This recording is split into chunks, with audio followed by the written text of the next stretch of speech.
FIFAe Finals have travelled far and wide over the years, but for this edition we find ourselves in Riyadh, ready to battle for the FIFAe Club World Cup trophy, which will now have no back-to-back champion. Ducks America knocked out last year's winners Riders Atletico Madrid, and the other upset was that Fnatic suffered a final minute blow at the hands of Hollywood to eliminate them from the competition. Wow, what a day we had yesterday. Upsets galore here at the Gamers 8 Festival with the FIFAe Club World Cup Finals, which we're delighted to be hosting for you over the course of the next 2 weeks. Well, welcome then. Hopefully it'll be a little bit calmer today, but I'm actually not expecting that to happen as we are ready for Knockout FIFA here. Alongside me I have 4 guests to talk all about everything that happened yesterday and preview the next 2 days as well. Well, Brandon Smith, Alex B, August Rosenmeyer and Richard Buckley. He's no longer a referee, he's back in his regular attire. Thank you very much. Guys, have you managed to just reassess what we saw yesterday? The shocks, the upsets of day 2. Brandon, I mean, let's talk firstly about Fnatic.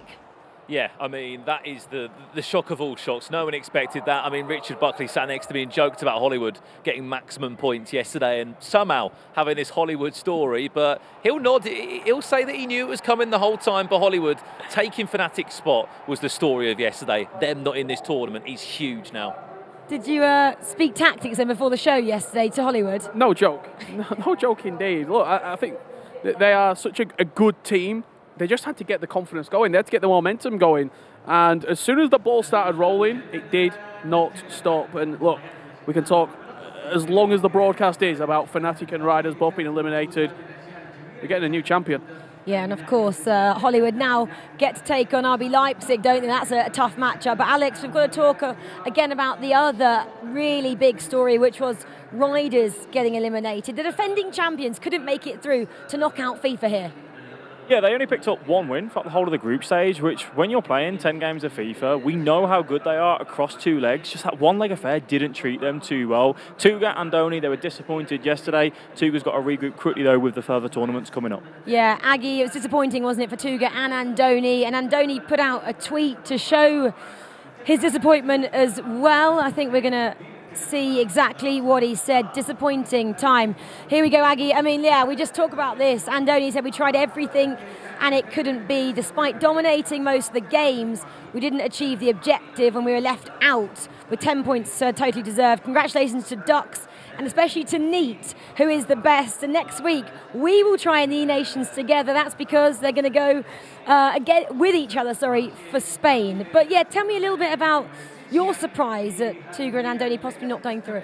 Yeah, I mean, it's obviously a big surprise that they didn't make it through. I really think they would have been a very, very strong side in a knockout stage because, yeah, it's a very defensive, strongly team, but sometimes it's a risk not taking risks. And Absolutely. I think the thing with me, you can go 4 wins and 6 losses. You can have a negative record in the group and still get through. Drawing helps nobody. Today, it's a different tournament. Now we're in Knockout FIFA and we're in a sort of vibe where all these players know what they can expect in 2 legs. Yeah, exactly. Well, disappointing then for the Riders boys, but this is what happens on day 3. It's all changed, Alex, isn't it? It has changed indeed. We now head over to Knockout FIFA, which is what these players are used to across their season. What it means is that you're going to play 2 games of FIFA, home and away. And obviously, if you are drawing at the end of those 2 legs, it goes into extra time and maybe some penalties as well, Rachel. Yeah, and a couple of in-game substitution, maximum 5. And we can also see 1 team substitution. So if these clubs have bought 3 players, we might see some rotations happening as well. We saw it yesterday, didn't we, from the Chrome X guys, a Malaysian team. They decided to switch out, I believe, as well. Yeah, let's have a look then at the tables and see where it finished. I wanted to bring this up, guys, because we had a little bit of a competition running as well. We decided to put who we thought would stand at the top. No one said Basel. None of us, not one of us. A couple of us said Fnatic, Aggie and Richard. Anyway, let's move on. Group B, top of the table, Napoli. 2 of us said Napoli. Brandon, you did, and Aggie, you got that one right, so 2 points there. It was pretty exciting, wasn't it, for them? 18 points they managed to achieve at the end of 2 days. Ninjas then going through Pro MX as well. Group C, RB Leipzig, as we expected. Top of the table, well, 3 of us expected that. A lot of us did say Riders, Yeah, how did that 5 one go, of us. Rachel? Well, that didn't go very well for a lot of us. Didn't go well for you either, Rich. Ducks, you said. Rachel, Brandon, Mike, all said Riders. And then Group D, obviously topped by Wave. 6 of us got that correct. Mike said Bromby. Aggie, you said Man City. Not a great day at the office for them, was it? No, I had to try to support my experienced boys. I mean, I played with Ryan back in hashtag, so yeah, unfortunate for City. They do have the experience, and Stingray, didn't he, from Atlanta Wave? He said they were one of the best teams in the competition, but unfortunately they did finish in 5th place yesterday, so did unfortunately get eliminated from the competition. But we hope to see Ryan and Shells bounce back, and can't wait to see if they do keep their contracts and continue with Man City Esports next season. Well, I believe it is time then to welcome our 16 remaining teams to the stage here, ready to battle in Knockout FIFA on day 3 of the FIFAe Club World Cup. Right, let's get ready then to welcome our teams.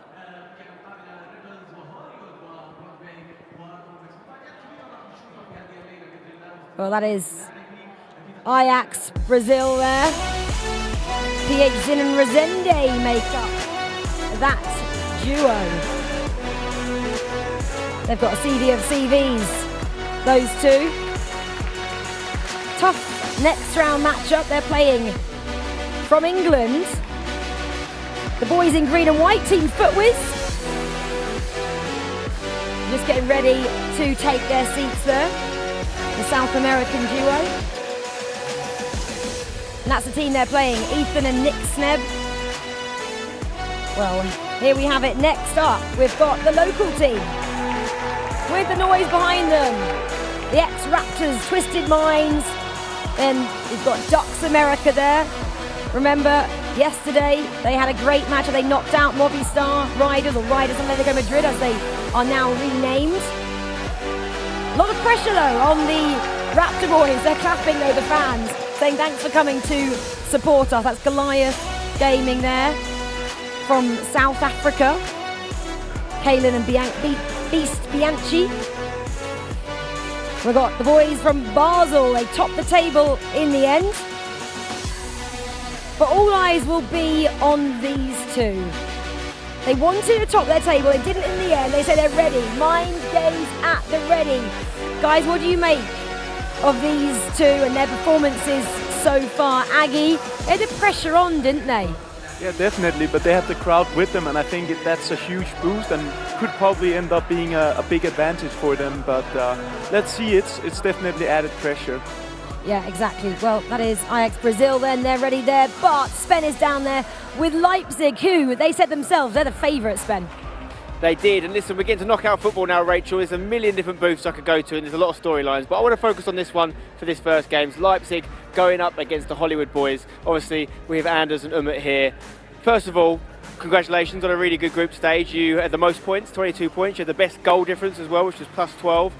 Does that increase your kind of favourite status? Of course, we are really confident because we played a really well group stage, but today are knockouts, so everything is on 0 and we have to start new. How much of a chance did you get to see the Hollywood journey? Because they had 1 point after day 1, then they went and won 4 of their 5 games and just squeezed through. Does that represent a bit of a threat because of the momentum they're on?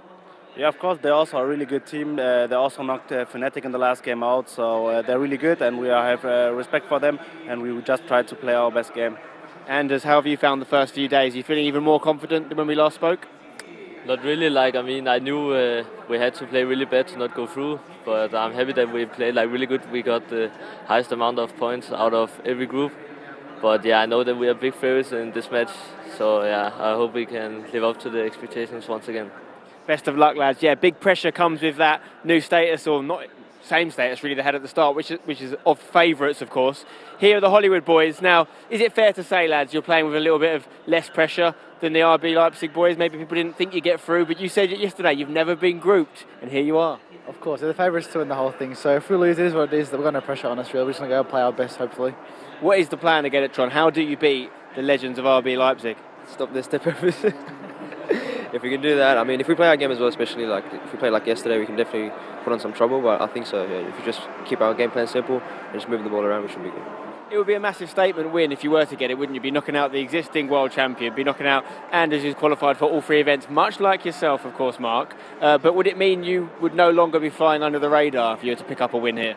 Oh yeah, if we win here, I'll expect to win the whole thing, really. They're the best team, so if we win here, it's a big, big statement. That's a big statement from you there as well. Are we going to see the eventual winners come out of this game? There's every chance. This is a big one. They're all big ones now, guys. Enjoy. Yeah, every chance. I just love how relaxed the Hollywood boys are as well. Just leaning on the back of their chairs. Contrasting styles, wasn't it, to RB Leipzig there. Well, that's one of the matchups we're seeing in the round of 16. Let's have a look at who else is taking on who then. So, obviously we've got Leipzig then taking on Hollywood. That's on the other side of this spider draw. You can see X-Raptors Goliath Gaming there up first. Ajax Brazil are up first and Footwiz. And the other 2 matches are Napoli DC, that's a bit later, as is Wave and Team Exceed. Other side of the draw then, well, we've mentioned RB Leipzig Hollywood, that's coming your way in a few minutes, as is Basel Ducks America. Then later on you've got Bromby and Chrome X and Team Hullet Ninjas in Pyjamas, Apogee Poland. Well, it's getting lively in here. They are not supporting the boys, though, from Germany, RB Leipzig. But a couple of people in here will be. And actually, we got a chance earlier in the week to learn a little bit more about those two. I'm Umut. I'm 20 years old. I'm playing for Rebels Gaming since 3 years. I'm Weiergang. I'm 17 years old and I've played for Rebels Gaming in 3 years now. Why are you laughing? You know?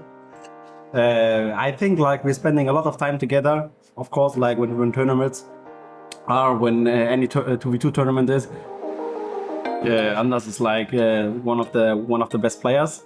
I think like his reaction is, I think he has the best reaction. He's like so really young. I think for his age, he's also good experience. So he has also a good mentality and weakness. Maybe the only thing is that sometimes you have to be like a little bit more calm. But yes, otherwise, like, of course, he's one of the best. He's world champion, that says enough. What? He's world champion, that says enough. What should I say to the other teams? But they want us to be arrogant. And I will not be arrogant. If you want to say something, you can say something. We're like the most exciting team to watch because like Umut is world champion and then I'm like, yeah, probably like the biggest name in the scene, so. And there's also a lot of pressure on me, but I know that like if we're gonna play good in the tournament, we will also win the tournament.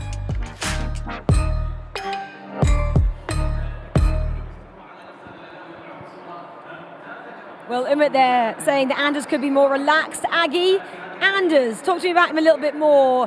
What's he like? Does he have any superstitions heading into matches that you ever seen? Not really. I think he's just very, very confident and believes in his own abilities, as we can hear. He thinks he is the best, and he's usually showing it. And together with Umut, it is definitely the favorites. So yeah, he's not trying to underestimate themselves. He's going for the goal. Yeah, well, they're all going for the goals. They're all going for the trophy as well. Big matchup though, Rich, as well. Footwiz, Ajax. In your opinion, who comes out on top there? You haven't got long to give me your answer. I'll give you the backstory when we get into the game because it's historic between these two. But I think Ajax just squeeze it. Ajax just squeeze it, even with Ethan, and he knows all about Ajax, of course. Nick Sneb and Ethan. The time is now for these guys, it really is. I feel like they need to step up. They are playing the best FIFA of their careers, Alex. They are indeed right now, and for Ethan and Nick Sneb, we know day one, they came off a little bit ever so slightly as we got close to the end of that day. Day two, though, they managed to scrape through. They looked good near the end of the tournament, and obviously, as Richard will tell us once we get into that game, a lot of backstory with Ethan and Resende. I'm looking forward to the action. Well, we've kicked off. Round of 16. is away. Right, let's take you through these 4 matchups. Yeah, well, this is going to be one of our featured matchups that we will be taking you through. Round of 16 is officially here at the FIFAe Club World Cup. Remember, the prize money jumps up. This is the biggest ever FIFAe Club World Cup it's been, with a $1 million prize pool on this one. I'll bring Richard back into the conversation because he did want to tee up the storyline here, Rich. There's a lot of history, not just between the 2 teams, but between the players in the teams. Yeah, so in FIFA 20, the Club World Cup, Ethan and Resende was a team for 11s. Who did they knock out in the first knockout match? Team FUTWIZ, Jamie and Marco. FIFA 21, South American region, ESL Torneros, the team that PHZin was playing at the time. Who did they beat in the grand final of the South American Club World Cup? Team FUTWIZ. It's basically Resende and PHZin 2-0 against FUTWIZ in the Club World Cup, Brandon, and they look to be going 3-0. Yeah, well, you said they might edge it. It's Ajax to take the lead in this game. They had a shaky second day in the group stage. I think it's safe to say, Alex, yesterday in Team FUTWIZ, but they just about scraped through. Not the best of start for the UK boys. Definitely not the best of start there. Resende and PHZin, though, they looked confident in that area, just taking that drive with R9. The near post green time finish. Resende and PHZin, they want to start strong, they want to start quick, just having that ability, get your first shot off and go for the green time as well. Brilliant start. Yeah, well, let's jump around the games. As we said, we've got 4 round of 16 games taking place in this round.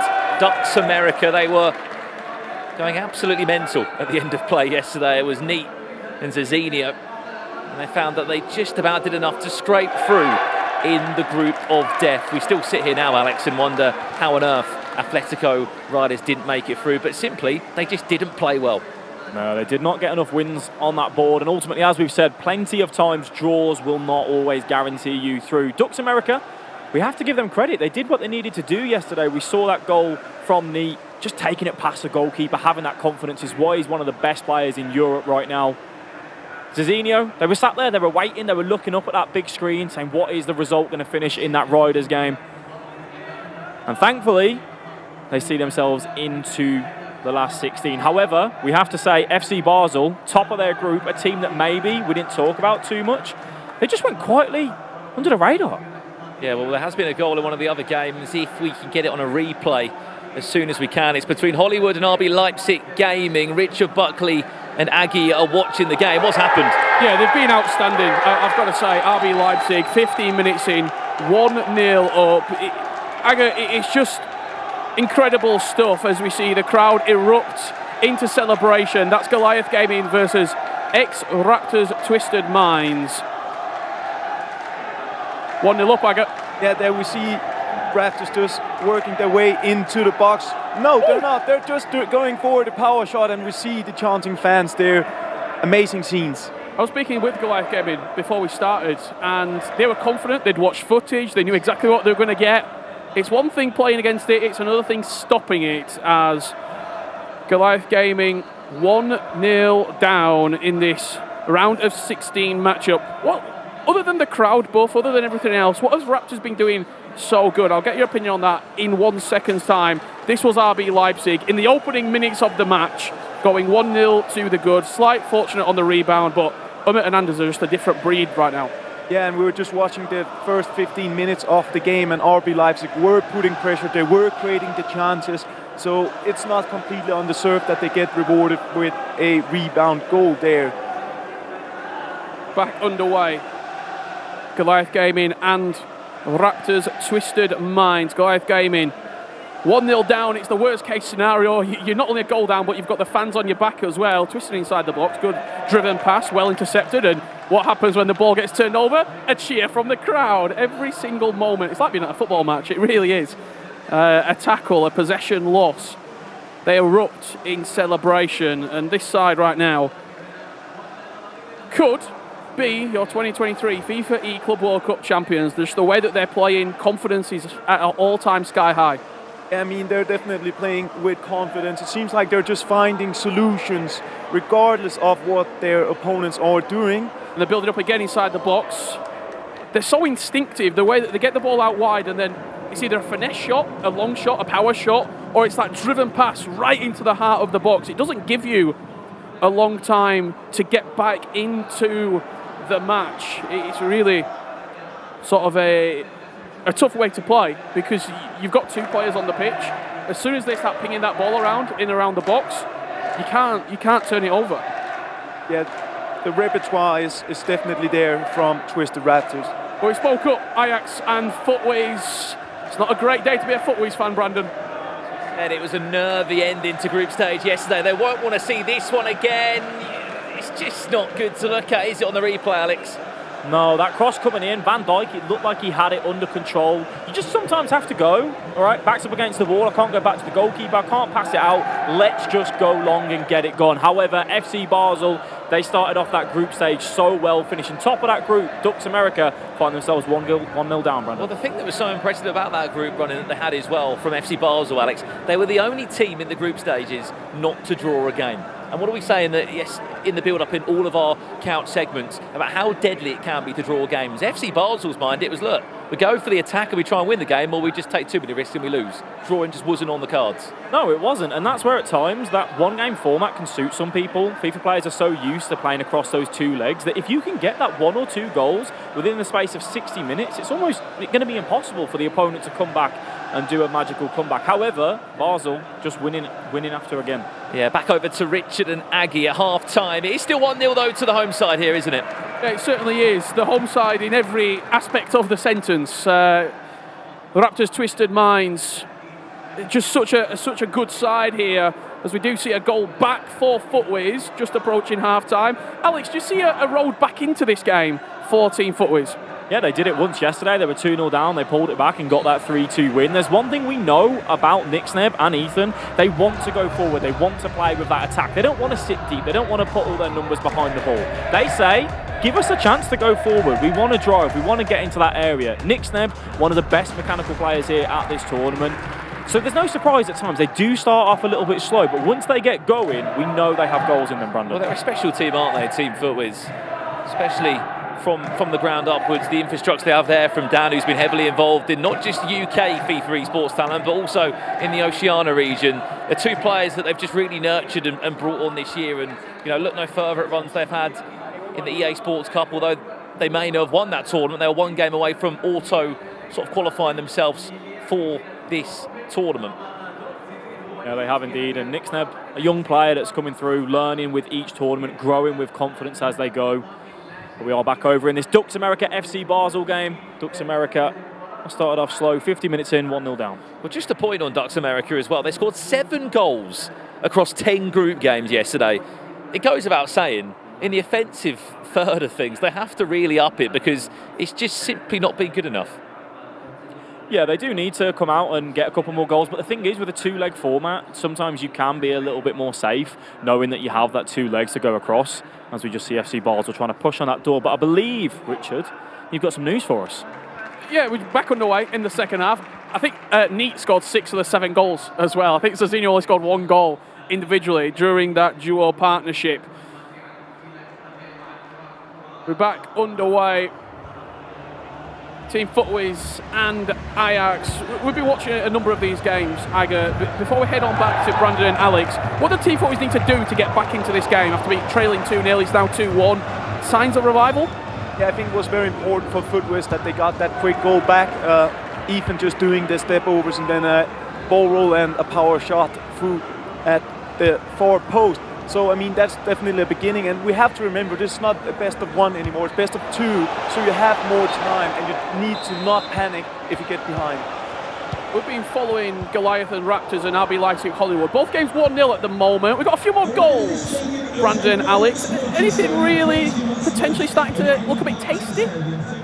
Yeah, certainly. Well, what do we say that wasn't good enough from Dutch game? And it was simply not scoring enough goals. You said Neat scored a few of them. We'll work out who that was in the interval. Doesn't surprise me though from Neat. He's always been the more of the flairier players in the final third, hasn't he? It's a case of Zazinho does the dirty work, gives the ball to Neat, and he says, go and express yourself. Yeah, for sure. That one, though, a little bit different, just for that switch of play, the knockdown coming across from that cross. And I'm going to say, I believe that was Zazinho there. I think he's the captain with the one that has the instructions of when they want to offside trap, when they want to make those tactical changes. I'm sure we'll get some confirmation of that. However, they are back in that game 1-1 as we're back with the FIFAe's Ajax game right now. 2-1 Nick Snebb and Ethan. As we're kind of seeing this, it looks like they're starting to develop a little bit more in this game, Brandon. Crucial was it for them to get a goal back in this game? They could get a second. That's fantastic timing. As we join it now, it's normally the commentators curse the other way, but for Footwiz, it's an all-important equaliser. Love a big UK support behind them, driving them forward, hopefully towards a final 8 in the competition. They have rich history in the Club World Cup, and from being 2-0 down, whatever changed, whether it was just a simple chat between the two players, Alex, it has worked wonders for them, and Ajax will be sitting there thinking, how have we given away a 2-0 lead? Yeah, worked wonders for Nick Snebb and Ethan right now, putting that back to 2-2. For PHC and Resende, though, you have to be looking at each other and saying, we were 2-0 to the good. That's the best start that we can have in this round of 16. They're looking at each other saying, what's happening? What's going wrong? They might just need to find themselves, get into that 90th minute, regroup in between that second leg and look to go again. However, Ducks America, we spoke about them, Neat and Zazinho finding their way back in, all level across these two games. Speaking of Ducks, there's a rebound on the finesse. It could have been. Instead, it was an easy tap-in.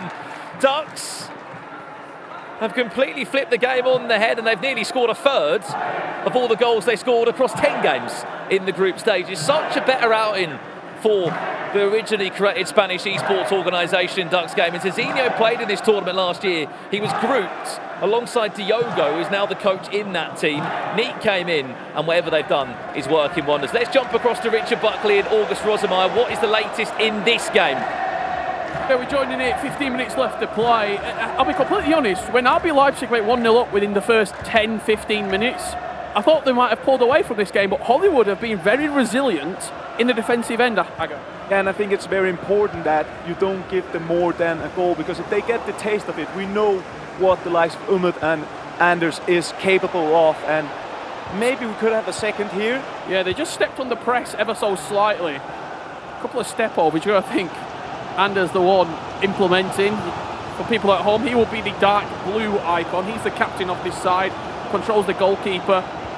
As you see him all the way out there, perfect on cue, thank you Anders. And Umut will be the lighter turquoise icon above your head. If I was to guess, I would imagine Mark 11 be the red icon and the yellow icon will be Nagidi. Let's on over to the hometown heroes, Raptor Twisted Minds. Again, 1-0 up here against Goliath Gaming. Similar story, they scored an early goal, but haven't been able to capitalise and double their lead. Yeah, I think, and it also a result of where we are now. This could be the doubling of the lead as he dances inside the box with Pele. Just a big tackle at the back there for Goliath Gaming. They've defended well though, Goliath. We've been watching this game. Definitely, and we saw it in the groups as well. I think we have the low scoring affairs right now because it is the knockout stage. There you go. And there you have it. We talk about Goliath Gaming. I went on the stage before we kicked off. Every single day so far, I've gone up and I spoke to Goliath Gaming. And Beast Bianchi today said, I'm glad you've come up and spoke to us because I think you're the lucky charm. Maybe I am. We go on their game, they score a goal. And the crowd, all of a sudden, just push ever so slightly here in the arena. We have to remind you, we have changed format for today. This will be a two-legged match. The FIFA esports that you're used to seeing over the season, aggregate scoreline in use, extra time and penalties. How does that change from a one-legged game now to a two-legged game? It changed everything for the teams here. They definitely have to be, or they will be more patient. They won't panic as much because they have more time to get back into a match. So, very, very important. And I will have this thumb rule that you can never be behind with more than two coming into the second leg in a best of two.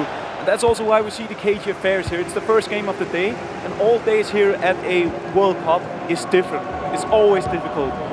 And I don't imagine that we'll particularly see a team throw bodies forward in the final few minutes here to try and get a leading scoreline in this matchup, as they are just seeing out the last few minutes of this game. As we head on over for the final 10 minutes to Footwiz versus Ajax. Yeah, thank you, Rich. This game's just settling down ever so slightly as we head towards the last 6 minutes or so in it. Have to remember that Ajax were leading 2-0. It was Team Footwiz that came from that huge goal deficit just to change things around. But it came from these moments, Alex, where they have to be careful at the back. Yeah, you have to be very careful knowing that you conceded one of your goals from doing exactly that. Nick Snebenethan just seeing out remaining 3 minutes. I will give credit to Ajax though, been watching this game. They were 2-0 up, pull it back to 2-2. That's difficult for you to have that conversation with your teammate. They've said, look, let's just slow it down, let's work our chances as we can, and let's try and get to that 90th minute, which right now they're doing that. Yeah, looking across the ground as well. We've got full times coming in for the end of the first legs. Ducks America coming from 1-0 down to win their first leg 2-1 against FC Basel. RB Leipzig did conclude that 1-0 win over Hollywood. A full time between the South African side, Goliath Gaming, and ex-Raptors Twisted Minds. And last but not least, our last full time whistle here for the end of leg 1. Yeah, there was a draw in each of your matchups and a lead in each of them. And for me, the biggest surprise was probably, guys, Ducks America. They scraped through, it's fair to say, yesterday. Remember, they were the team that knocked out Riders and Atletico Madrid. They took on table toppers Basel and have got the lead 2-1. You were across that one, boys. Did you expect them to be as dominant as they were in that first leg? They didn't expect them to score 2 goals. Exactly, they hadn't scored that many, had they, at all group stages? And they did somehow, but again, I think we're going to sit here and we're going to say it again and again and again. Group stages are different to knockouts. It just brings a different player out when you're playing for even more cash. There's no second chances, there's no opportunity to draw or play 10 group games, and I think that's what we're seeing here from Ducks America. Yeah, and do you think Ducks, obviously a lot of the teams do, but really kind of come alive when they have 2 legs as well? They've got this 1-goal lead, taking it into that second, Alex. Yeah, when you've got a player like Neat on your team, they're so used to this year playing 2 legs of FIFA that, yes, that one game in that group stage can be a little bit difficult. You have that bad moment or two and you don't get yourself going quick enough. You can find yourself 1 or 2-0 down. Across the 2 legs, though, you have that little bit more time, that little bit more room to just find your feet, and Neat and Zazina are one of the experts at that. And the comeback kings again, Footwiz. Absolutely. I think when we saw them down at 2-0, it's a very dangerous scoreline, isn't it? Because you can see it again, your head's in your hands, and you're thinking, oh, God, we've completely messed up this knockout stages. But they paused the game, a little chat, got themselves together, back in the game, and now, it's a best of 1 pretty much, 2-2. Yeah, exactly. Going to talk to you about Anders and Leipzig there. We expected them to take the lead, but we expected them possibly to run away with it, and they haven't been able to do that at the moment. Yeah, usually when you see Anders and Umut going in front that early in the game, you assume that they're going to score more. But Hollywood did very well by just stabilizing the stuff, working their way into the match, and just making sure. Because now they have 90 minutes where to play. They had an experience. Now they have something to take on with them for the second leg here. So it's definitely wide open. And I mean, only 1 goal, everything can happen. Do you think Hollywood have anything up their sleeve to come back against Leipzig in this second leg, Rich? I think the biggest thing was keeping the tie competitive going into the second leg. They didn't get blown away. And when I saw him go 1-0 down early doors, you get a little bit fearful of, oh, this could be done. This could be 4 or 5. But they kept in the game. They're going into a second leg now where we've already seen they can perform miracles. 12 points out of 15 in 1 day. What's stopping them? They're in the tie, and that's the most important thing. Yeah, and the other game that you were looking at was obviously Raptors and Goliath. One that actually I expected to be tight, especially Raptors on day 1, if you can't remember, ran away with it. Everyone pegged them back a little bit, didn't they, on day 2? And Goliath, again, a little bit unsteady, getting sucked in to that drop zone a bit. But that's been a great matchup, and even more so that Goliath have to contend with that over there against them. And given the layout of the studio, they're sat closest to the fans as well. They're the closest team on the right towards the fans. Just when I was speaking to Goliath, he's probably the team that I've had the most chats with, always very chatty before the game. Do you want to go and talk to them now, Rich? I hear you're a lucky charm. I mean, I can do. Just the way that they were talking very openly, they watched all the gameplay from last night, they know exactly what they can expect up against this Raptors side, and they want the challenge, they want the fans, they want to tell them to be, they said we're going to be humble, but if we win, there'll be a celebration. Baggy, that's nothing new, is it? Don't you always watch a lot of your competitors' clips from online and you analyse them quite a lot? Definitely, I mean, that's a part of it here, and they definitely analyze from A to Z on the Twisted Raptors. It's super, super vital. And I mean, well done to Goliath as well for just bouncing back, because it's not easy when you're playing here against an opponent who's on home turf and gets an early goal. I mean, they responded really well, and I think this game is more open than we would have expected before the match. And then there's a little bit, just a little bit, a needle between them as well, because when we were playing online, South Africa were having to compete from the West Asia region. where Saudi Arabia are typically very dominant. So he said, it's not a lot, but there's just a little bit. We want to get them back a little bit because they beat us pretty much in all the qualifiers. Yeah, exactly. Boys, I know you weren't really across the Leipzig games. Do you think they're just teasing their opponents a little bit in terms of Hollywood? Do you think they had the ability to go up another gear? I think for Hollywood, the difficult thing is, like Richard said, yes, it's down to only one goal. At the minute, you're still in that tie. But if you don't get that goal within the first 45 minutes, Hollywood then have to come out and be more aggressive. There's one thing we know about Anders and Umit. If you leave less numbers at the back, Anders is so quick with those step overs, he will punish you and they will find their way through. So Hollywood, they need to try and get a goal in that first half to then give themselves a good chance to settle down and see where that tie can go. Ajax Brazil then, they had a 2-goal cushion, lost that. Does that hurt now going into the second leg, Brandon? I think because they've come out in a position where they're not losing, I know they've given a 2-goal lead, it is different to obviously coming out as a 2-2 scoreline. We just saw the players on camera there just having a few minutes to take a breather from that game. All the coaching booths here have got iPads in them where you can literally go back and watch all the gameplay, certain moments, and with the coaches and the infrastructure that a lot of these teams have, they'll do that. I just wanted to have a point on the Goliath gaming quickly while we've got a minute. They're the only team that qualify from Africa. Every time they come to these tournaments, not many people rate them, you know, and they feel like they've got like a bit of something on their back every time they come here. They play in difficult conditions, you know, connection-wise and stuff as well. And the fact they're matched up against multiple play styles around the world, like they always loved the fact that they're the underdogs coming into this, and what a chance they have of knocking out the only Saudi team in this tournament.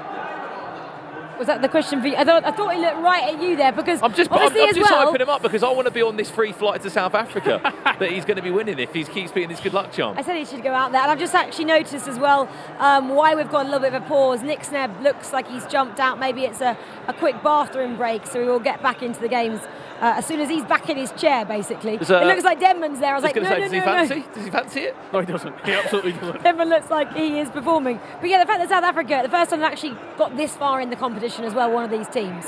Yeah, I think they're not only playing for themselves, they're playing for the entire region to put more focus on it, and they've been very vocal about this as well. I mean, we have seen them throughout the Global Series for a long time. I mean, I played against Beast Bianchi back in FIFA 18 at the playoffs, so he's not new to the scene, and they want to put South Africa and Africa in general more on the map, and they are on their way to create one of the biggest results in Africa's history in FIFA esports right now. Yeah, it would be great. And they have Boosie, she's part of the team as well. She's not here, but she is actually highlighted on the website. This is the match we were talking about from these two competitors, Rich. Yeah, they've been absolutely loving that power shot, have Raptors twisted minds, anywhere in around the box. Goliath Gaming, very similar to a lot of the teams here in the round of 16, kept in the game. They didn't let the game get away from them. But they are dealing with a rambunctious crowd, as you can just see, up on their feet, giving the Raptors twisted minds maybe that extra 2-3% that they need to get over the line here in a tough Goliath Gaming matchup. Well, I'm looking at all the screens. You can't see them all. It looks like everybody has now taken their seats and we are ready to go with the second leg of FIFA. Those boys are loving it. We're loving it. Back into the action we go. Let's kick things off then with Ajax taking on Footwiz. Yeah, back underway here for the second leg. Me and Alex Beattie will be guiding you through Ajax team Footwiz whilst keeping a close eye on FC Basel against Dux America. I think the key thing in this game, Alex, is Footwiz not again. We're not going 2-0 down again 25 minutes into this one. No, they want to make sure that they start off in that good position, Brandon. Don't give the ball away cheaply like we saw in that first leg. However, though, Nick's net defense so far in this tournament sometimes have been slow burners, but then once they get going, as we said, one of the best attacking teams here, create multiple chances, and they'll be happy to go in at 2-2 after that first leg. Well, I can see and I can hear that we've already had a goal going in. It's a game that I've not got my eyes on, but I know someone that does. Richard Buckley, what is going on over in that Goliath Gaming Raptors Twisted Minds match? 3 minutes on the clock is all it needed, Brandon, for a goal. And it was a goal for Goliath Gaming, getting down the byline. Great work inside the box, just laying it off, just waiting, and bang! The Travella comes in, hits the top corner, and we have a shock on our hands, Aga. Yeah, definitely just taking the chance with a long shot there and saying to Raptors, you're not the only one who can shoot from outside and succeed with it. And that's exactly the start they want to have on this match, just trying to silencing the Saudi fans. And again here, Raptors just trying to come back. But Yeah. I mean, amazing match so far. And a start to this that will definitely make it more open. But if you look at all the scores, 2-1, 2-1, 1-0, 2-2. All the games so evenly contested here. We'll stick on this matchup between Goliath Gaming and Raptors Twisted Minds for the meantime. This is Ag with the biggest shock so far. The High Flyers, Raptors Twisted Minds, the Saudi Arabian home field favourites against the resilient South African duo of Goliath Gaming. And here is Goliath building up on the edge of the box. Can they quite get that bounce to fall their way? It's Zidane holding the possession. Jude Bellingham's the man in his shadow. However, poor passage of play there will turn over possession. The Raptors Tristan Myers come forward with Neymar on the Trivella. Good save from Edwin van de Sar. Hollywoods and RB Leipzig. Another matchup that is 20 minutes into the second leg. We've not had a goal yet in this second period. However, RB Leipzig with the goal in the first leg mean they will be progressing through to the quarterfinals if it stays as it currently is, Aga. And right now Hollywood just trying to find a way through the defense, because we spoke a lot about how great attackers Umut and Anders is. But that defense been on point as well throughout this competition. And we speak a lot about a lot of goals win you games, defense wins you championships. It's something very similar to like what Tex has to deal with almost. He's so good going forward, people forget how good of a defender he is. And I think that's very similar to RB Leipzig. The only problem probably with RB Leipzig that you would say is when it does potentially go awry, it falls apart. Exactly, and that's where you need to hit them, but it's very hard if you're already down with one. You need to be very, very patient. You need to wait for the right opportunity to try to come into the head of Anders and Umut. But right now it doesn't seem like they're under total pressure, but it's still a very good sign, I'll say, for Hollywood that they're managing right now to keep the game this open. Still a pretty 50-50 game. Even though RB Leipzig are leading, it's not been emphatic by any stretch of the imagination, it has to be said. 30 minutes on the clock. Could be a chance here for RB Leipzig. Just building up on the edge of the box. Hollywood defend well. Let's head on over to Brandon Smith and Alex B. Anything happening in your matches? FC Basel and Ducks America. Ducks still got the lead.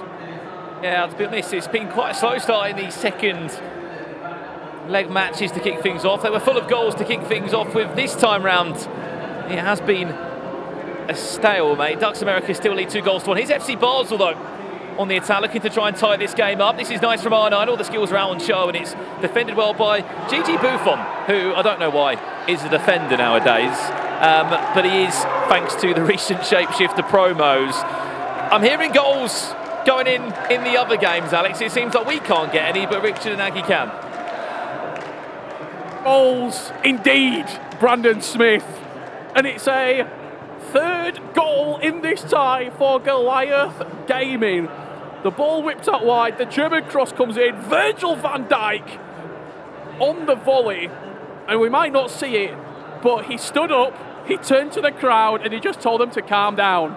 Beast Bianchi, 3-1 up. Bold move there. You don't want to turn on the Saudi fans even more, because what they can do to lift their team, they're supporting, but it also shows you signs of confidence. It shows you that they're ready now.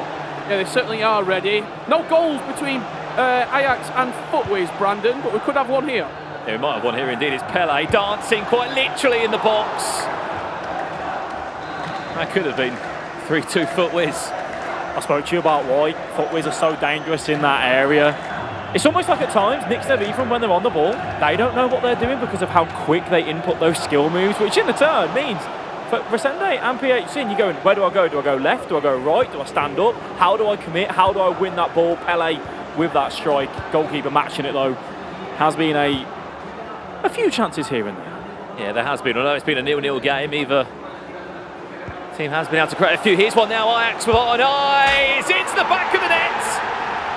Resende and PHM will restore their leads. It's only by one, but it's on the stroke of half-time, and there is no better way to go into the half-time interval than that. PHM Resende down the other end, taking that chance with clinicalness on R9. It's funny how you can have your back up against the wall inside the 18-yard box, thinking, where do I go? How do I defend this? You get that counter-attack through, and they find themselves going into half-time with that lead. Goliath Gaming, 6 minutes to go before half-time. 3-1 up, 2-0 in the second leg. That 1-1 draw from the first leg means they are in pole position to knock out the fan favourites, the Raptors' Twisted Minds. What have they got up there? Look, that threaded through ball just falls through to Van der Sar. Doesn't seem to be clicking. And we can also see they're starting to be a bit more aggressive now, trying to press higher. They know that they're running out of time. Still loads of time to go with though, but 45 minutes can feel like a very little in FIFA eSport at this stage of the competition. If Goliath Gaming were to go on and pick up this victory, it's a continent-defining win. It's often, a lot of people from the African region say that we're not respected, we might not have the servers, we might not be able to even compete in FIFA eSports. This puts them well and truly on the map, and that ball not only should be rolling, it should be sprinting to change.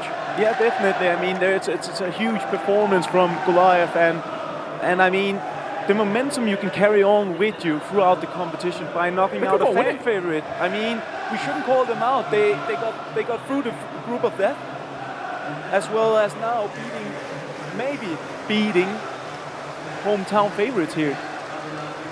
Looking on board here with RB Leipzig and Hollywood.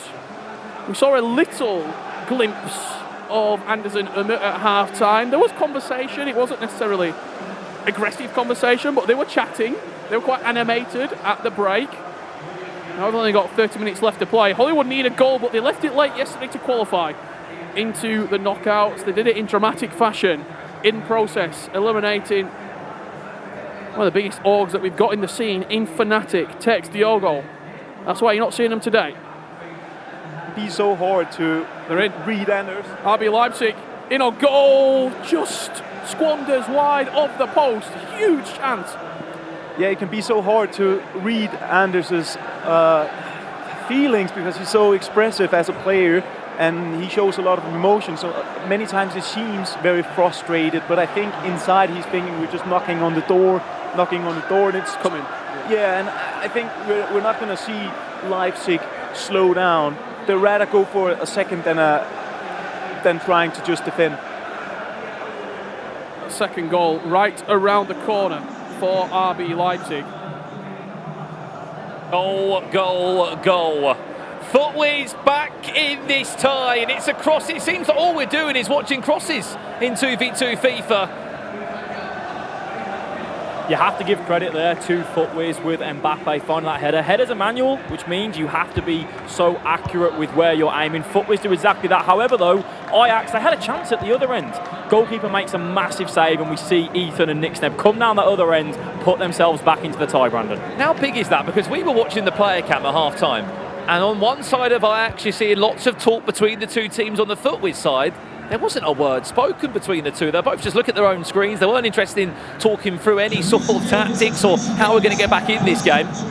No, they weren't. But that's one thing we know with Ethan and Nixneb. They back their ability. They can be so good in those areas, as we previously mentioned. Right now, they have done comebacks throughout this tournament, Brandon. They find themselves back in it at 3-3. And from that roar, I think we're going to assume there has been a goal for the home crowd, Richard. It certainly has. Goliath Gaming maybe poked the bear, shall we say, here. When he got up, Bianchi told him to be quiet. The Raptors Gaming back in the tie at 3-2. Build up on the edge of the box. It was slow, it was patient, but when they had to be direct, that's what they were. Driven shot into the bottom corner, game on, Aga. Yeah, one of their signature goals here at the competition. We've seen them doing it many times and hold on here. And they're in again. Just off the back of that goal, it could be 3-3 again, exactly the same. Get the ball out wide, driven pass in field. One thing in particular about this game, there was a little bit of a delay at the half-time whistle, so the other matches, maybe 70, 75 minutes in, we've got a long time left to play. There's a lot of FIFA still to unfold in this matchup. Yeah, 30 minutes is a long time, especially with the pressure of the crowd for Goliath. But let's just follow this. Goliath, a couple of stepovers, well defended once again. I wouldn't be surprised if you start going for that German cross again. It's worked for them already. I mean, they're starting to find solutions here. They struggle to get past Goliath Gaming's defense, but when you get that first goal, or it's a second, but the first goal in this match, you're starting to thinking, we can actually do this now. This is the way we're as well when you're on the stage, like, okay, we can do this now. Yeah, and when it's only one goal, you know that your opponent's gonna struggle a little bit. It's gonna be nervous. There's only one goal. Nerves certainly jangling for Goliath Gaming. The back heel is nice, just a little bit too delicate for Raptors Twisted Minds.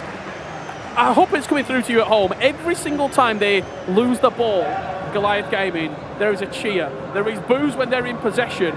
It is hostile, to say the least, for Goliath Gaming. But they do not care one bit as they come towards the byline, cut it back.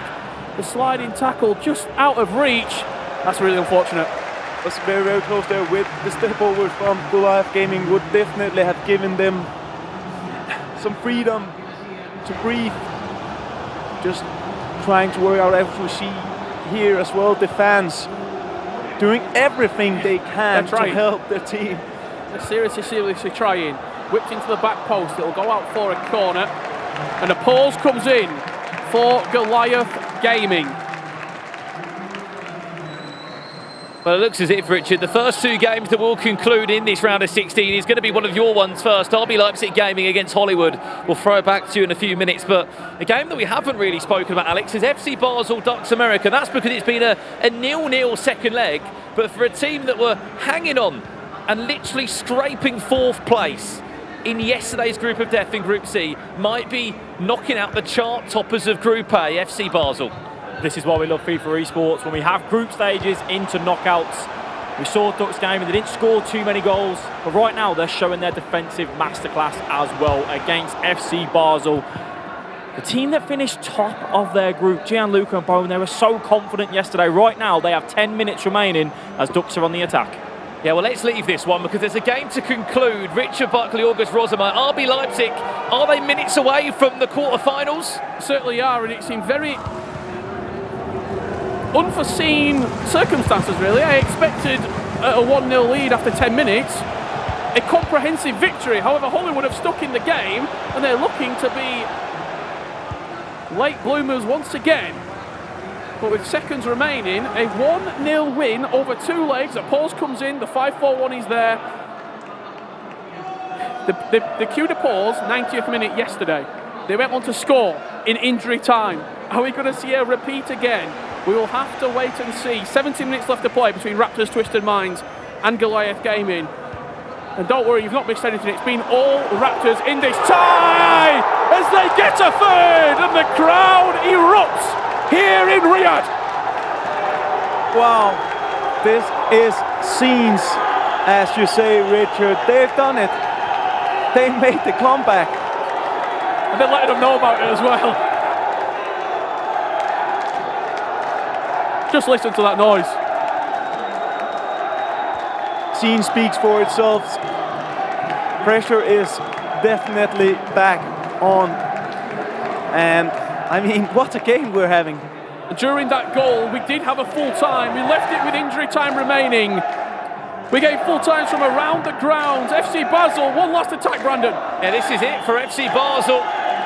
It looks as if it is going to be all smiles and vamoses for Ducks Gaming, who are through to the quarter-final stages. This is why we keep saying it. You can have a great group day, but it's a different story in the knockouts. Full time there. RB Leipzig are through, and more importantly, so are Ducks America. I think if you'd had that conversation with Ducks America this time yesterday, saying you're going to be through into the quarterfinals of this tournament, they might have said, we're not too sure about that, Brandon. However, they find themselves there. We're back with Ajax, Team FIFAe. It is 3-3, 6 minutes remaining. Shows what a good sleep and a good breakfast can do. It does. I've not had the breakfast yet, so maybe Zizinho needs to give me some tips. You're missing out. Lots of Spanish omelette in there. Back to this one.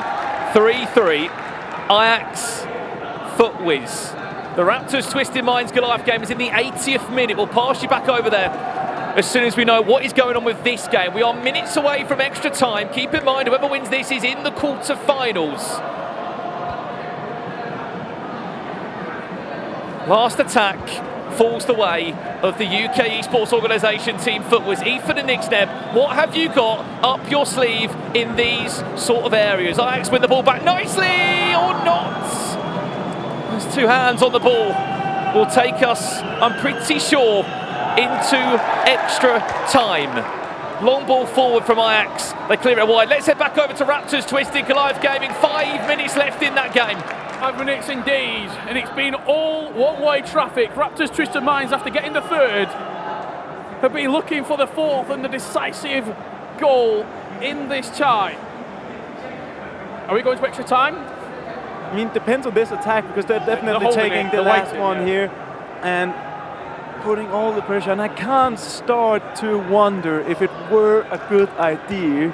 Yeah. I mean, it's a risk. It's a lot of feelings. Obviously, we want to get out, but maybe they turned on something. 1 additional minute here. Will it be a minute to save a tournament? Unless Goliath Gaming come down the other end, the ref's going to let it play. The boo's rain out. One more chance for Goliath Gaming. Will it be late? Will it be great for Goliath? Not quite. Extra time is where we are heading. Incredible, incredible scenes here. Ajax and FIFAe. 3-3. Yeah, and it's underway in extra time. Let's jump over to it now. We just saw, Alex, about 2 or 3 minutes of the players' POVs. Just a very different side of the story. Ajax, they looked excited for extra time. They look ready for extra time. You've got to remember, this is the team that lived in extra time in the E-Nations Cup final last year in Copenhagen. They've been there, they've done that. They can claw back on previous experiences, knowing we've been here and done it.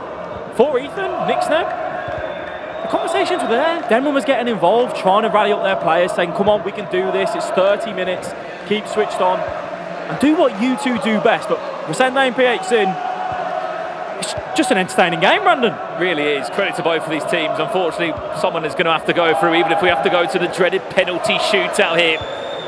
The Club World Cup Grand Finals this year at Riyadh, Saudi Arabia, which plays host to the first ever $1 million FIFAe Club World Cup, as Ajax look to build up for their first real attack in extra time. Nearly 10 minutes on the clock here. We'll stay with this game until half-time in extra time. And then we'll jump back across to Raptors Twisted against Goliath. Last 5 minutes here. FIFAe's in possession, looking to create that chance. It could be enough to send them into a top 8. So at these moments in extra time, for players, the nerves really start to kick in. You make one mistake, you might not have enough time to find your way back into that game. Well done. What can FIFAe cook up? Not a pass like that from Thierry Henry, unfortunately. The Brazilian boys who were picked up at the start of this year by Ajax Esports signed new deals as well to 2025 just a month ago. Can they defend this attack though from FIFAe? Here's Henry. Added time of just 1 minute in extra time. So much noise going on around us. We'll get to the other game as soon as we can. Camavinga finds De Jong now, building up nicely. Camavinga whips it into the box where it will be defended well. And the referee should take us into extra time as we jump ships over to that other matchup. 9 minutes gone in extra time between Raptors Twisted Minds and Goliath Gaming. Not too much to talk about really. It's been quite a stagnant first half of extra time, as it usually is. Very, very cagey affair, Rich, as you are saying. Both teams definitely don't want to take any chances now. We could probably see this game go to a penalty shootout, which would be maybe the first, maybe not the first of the day, because we have the other game as well, which are a bit in front of this one, but it is definitely a tight affair. We have 2 consecutive penalty shootouts. Don't worry if you are wanting to see Footwiz and Ajax. They're currently in a technical pause, just making a few changes around with the time they have remaining left to potentially impact this game. Final chance of the half will fall to Goliath Gaming. What can they cook up? João Felix on the edge of the box, just tackled, and that will do us for your opening 15 minutes of extra time. Conversations certainly raging at the moment in the Twisted Minds booth as the fans wait in anticipation for the second half to start. The second half has already started between Ajax and Footwiz. What are we saying, Rich? Penalties, both games? Surely not. I think we could be. We're back on the way. Ajax against Footwiz. 15 minutes left to be played. If we're being brutally honest, in that 15 minutes, that first section of extra time, we didn't really see any real chances be created.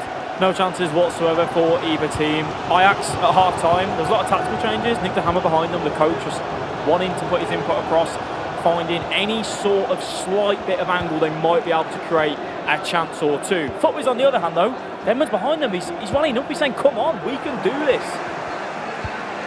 Now, matter of nerves. Atmosphere here to play into. Keep in mind that we'll only play up to the semi-final stages today. Tomorrow will be a championship Sunday. This game is in the 113th minute, the other match is in the 108th minute. Both games still all square.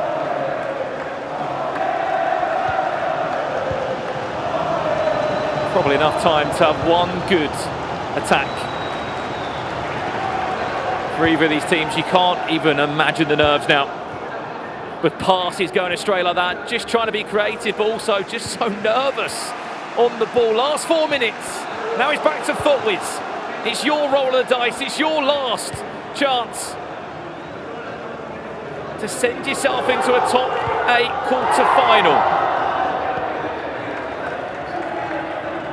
You might be hearing noise, I can confirm, still no goal in that game. It is still all square at 3-3 between Raptors Twisted and Goliath Gaming. 114th minute in that game.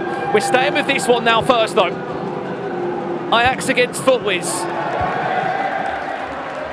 Added time is here now. Footwiz, what have you got? Have you got ice in your veins? No, unfortunately it's a horrible high through ball. Penalties here. Let's go through it then. Ajax to step up first.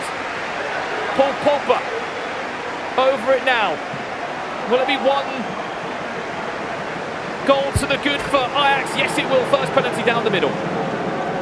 Over to Footwiz. Pogba with the longest run up in the game. Does he go left? Does he go right or middle? Steps up, saved! Ajax one to the good. Advantage for Ajax. It could be 2 from 2. Kylian Mbappe always reliable. Not this time. Bruno Fernandes. Ethan Nixneb. Saved again the same way, Brandon. Up steps Ajax.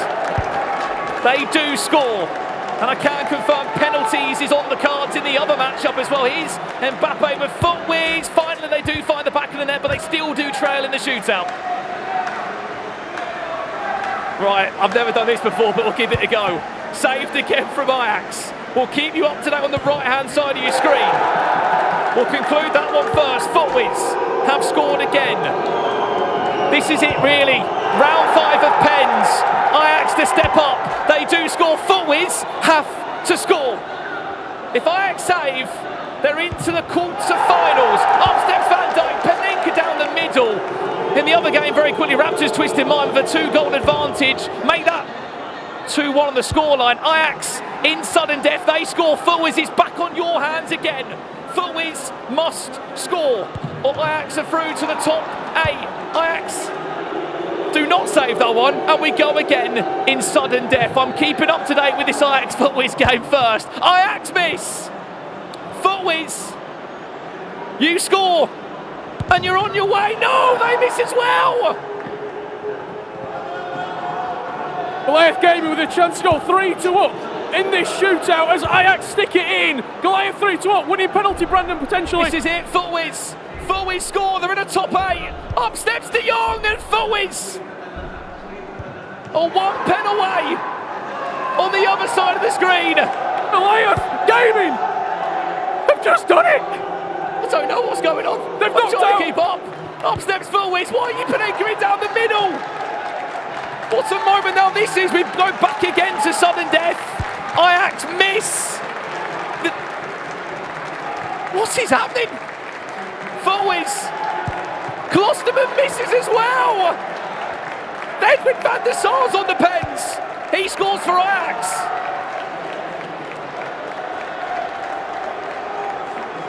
Van der Sar steps up on the other side of things. Will score also. 6-6. This is unbelievable. Absolutely unbelievable. We've gone round again. Pogba stepping up from the spot. Save. Back on foot with his hands. Oh, Pogba. We've gone round again. All the way round again. Paul Pogba with the worst run up of all for Team Fullwiz. Will miss. This is incredible. Mbappe. Now it's your turn for Ajax. Does score. Advantage. Ajax. Bruno Fernandes, always so reliable, needs to be now. He will be. Who's going to win it? I've never seen scenes like this. Karim Benzema from the spot, score. Look at Resende. He can't even watch. Mbappe needs to score this one for Fullwiz. He will. This must be the longest penalty shootout you'll ever see. Samuel Eto'o. How is that? Miss. Omri with Fullwiz down the middle, and that is the winner. Team Fullwiz are in the top 8 of the FIFAe Club World Cup with a penalty shootout that you will never, never see again. What an incredible, incredible moment. It might have gone under the radar ever so slightly because we saw one of the most ridiculous penalty shootouts we've ever seen. Goliath Gaming knocked out Twisted Lens. We weren't even looking at the Goliath Gaming game. A massive well done to them as well. They've knocked out the host, but we've got to talk about how did that penalty not go in from Ajax in sudden death? What do you even say? Ethan's going over. There's nothing you can say. You've just shared a moment on the stage. That is what you have done. A moment that will live long in the memory of every FIFA esports fan out there. Team Fullwiz, the furthest they've got in the Club World Cup ever, a quarter-final. Incredible stuff. Do you want to catch your breath, Richard and Brandon? That was something we haven't seen in quite some time. I don't know how long that lasted. We felt like we were sat here for what felt like an eternity. Ethan, Nick Sneb, catch your breath as well as we jump over to Spen. He's going to talk to the other team who have put their spot in the quarterfinals, Goliath Gaming. Thanks, Rachel. I'm here with, I've got to say, probably the least popular 2 people in Saudi Arabia right now, but the most popular in South Africa. You've done it. It's a dream come true, I've told you. I think the first day, just to be here, be interviewed by you guys.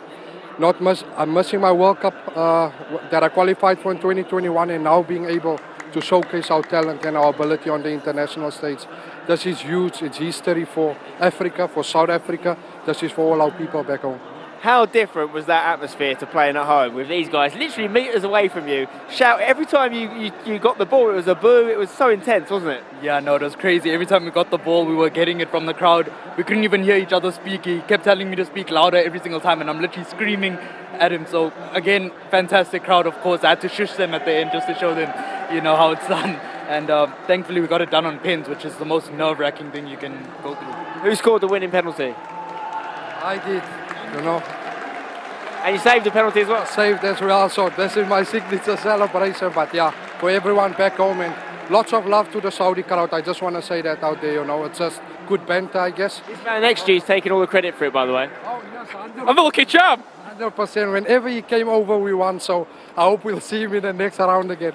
So, what do we look forward to the next round? So you will play the winners of Napoli versus DC United. Have you got a preference? No, look, DC is our friends, We've played a lot of practice games in that, so I'm rooting for them, just personally. But I know Napoli is very good.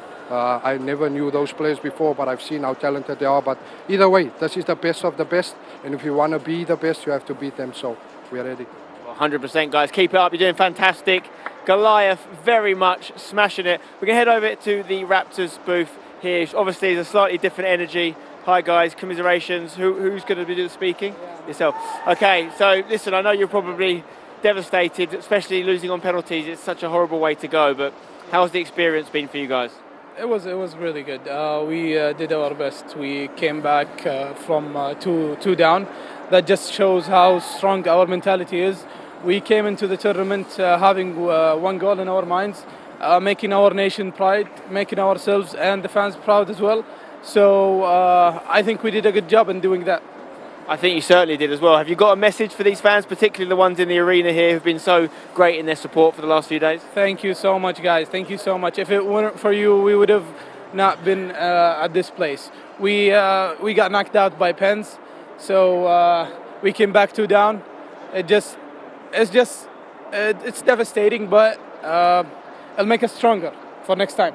Definitely, guys. Well done. Be proud of yourselves. Penalties, horrible way to go, as we know. Who knows what would have happened on another day? They could have won the whole thing. But it is Goliath progressing. Back to you, Rachel. Yeah, massive upset, isn't it, for the local fans? They obviously wanted to see their local team go through. It was always going to come down to that. I could watch Brandon, and he was going, it's going down to penalties, and it did just that for 2 of those round of 16 matches. 2 went a little bit under the radar as well, didn't they? Ducks kind of sneaking through there, and RB Leipzig as well. Massive story though, the local side, ex-Raptors Twisted Mind getting knocked out there, and Ajax as well in the most spectacular penalty shootout you will ever seen at a FIFA esports event, let me tell you that. Well, boys, I'm just bringing you in as well. Obviously, word on FootWiz there. We haven't heard from them yet. Massive moment in their careers, Alex. A massive moment in their careers, and I think it actually also shows the mental strength of Nixneb and Ethan. They came from behind both times in that game. To go all the way to penalties, to go round all the way through as well, that puts a big statement to everyone else out there. Nixneb and Ethan, if they go 1 or 2 down, it doesn't matter. They're going to keep fighting back. Well, let's not talk about them anymore because Spencer can talk to them. You're with the FootWiz boys, Spen. I mean, they must be exhausted after the longest penalty shootout we think we've ever witnessed. I think so. It's got to be the longest penalty shootout you've ever been involved in, Ethan, surely. Absolutely. I think we almost went the full way round twice, but the most heartbreaking one. I think we missed 5 winning penalties. If we had lost that, I think we'd never been able to look back at that game. That's one of them. It's like in tennis when you've got a match point and you keep throwing it away. You feel like it's not going to be your day, but it was. Just about, honestly, I think that's like the first penalty shootout we've won. No, the second penalty shootout we've ever won in 2v2. So to do it in that way, speechless. And talk to me about the game in general, Nick there. It was a great match, wasn't it? Obviously going the distance. Yeah, Ajax are very, very good. GDs to them. First game we started slow. I think we done what we did in groups. We started 2-0 down, give us the hardest way to win, but we fight back. And the second leg, was like a bit of a nothing game. We kind of just cancelled each other out. And yeah, went to penalties, 50-50 from then on. Hopefully, I'm glad we got it done. And obviously, you're going to play the winner of Team Exceed versus Atlantide Wave. Could be a nice little sort of English derby with obviously Stingray on the Atlantide Wave team if they were to win that one. Would that be a nice matchup for you? Yeah, it'd be a good matchup because we know Atlantide and Team Exceed are a good team, but I'm happy to play whoever, but no, it would be nice to play Stingray.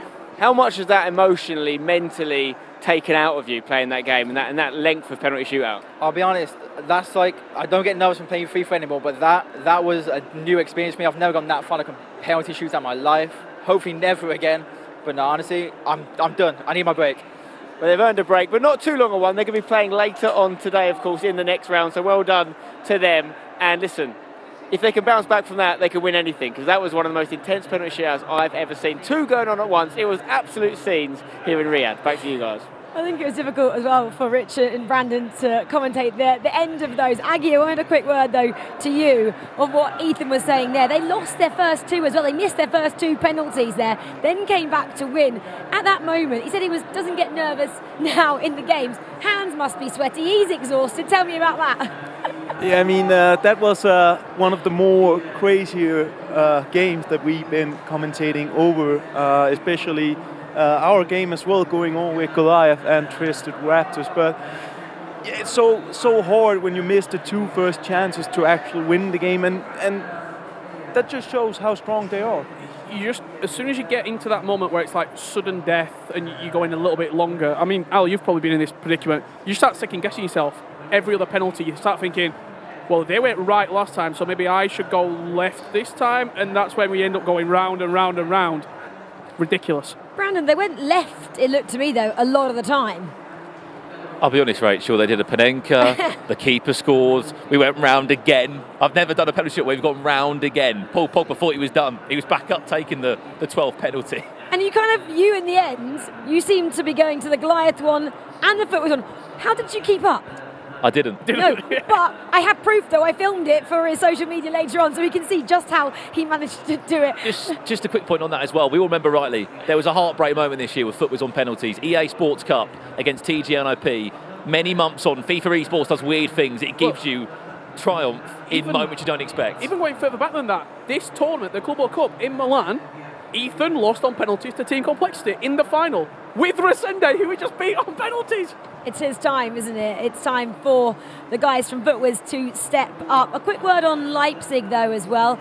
Only got through by the skin of their teeth. Just one goal in both those legs. Aggie, we didn't expect that. No, but I gotta say, we saw the game and they looked very, very comfortable in the defense. And often we speak about how good they are in the attack. But the way they press together, the way they defend, they look like they are going to go to tomorrow. I'd actually be more scared if I were the opposition at Leipzig only winning 1-0, because it shows that it's almost this type of thing that they've gone, right, we're going to score one, and then we're not going to score again, we're just going to keep a 1-0. Like, that's the sort of thing that I think Anders would do as well. He'd be like, okay, tactic time, we're going to do some training, 1-0, no more goals, let's keep a clean sheet. Anders did, though, look frustrated, but that's nothing new either. He is very emotional, he's very expressive when he plays FIFA. Ducks then as well, they sat on that result and they 2-1, it ended. The Brazilians couldn't mount a charge on them, Alex. That's a big statement from them as well. We just said about how, RB Leipzig, they go through and they get that 1-0 and they're through into that next stage. For Ducks, Basel finished top of their group and they've just gone, yeah, that's fine, we're going to get 2-1. That second leg, they didn't have a look in. They literally just held it out. They put the numbers behind the ball. Neat and Zizinho, they looked ropey at times throughout the group stages, but we know knockout FIFA is so different from those group stages. They're going to be oozing with confidence from that. It's just so many reps. Outside of this tournament with Ducks, they were playing in Ila Liga, Real Valladolid. It's reps as a duo in knockout FIFA over 2 legs, which is a very different thing to best of 1 group play, and we're seeing that again from Ducks. Well, Gravison is watching. I gave him a message. I said, are you watching? He said, I'm actually doing a stream on it, so I'm very excited to hear from him a little bit later as well, part of that Ducks setup in Spain, of course. Well, we always talk about, don't we, a new day of FIFA brings new results, and we saw that in our first games of the round of 16. Ducks, we didn't really expect much from them yesterday, and Goliath as well. It was touch and go whether they went through, and they did manage it. We've had 4 of our quarterfinalists set up, and we're about to introduce to you our next clubs ready to take the stage in the round of 16.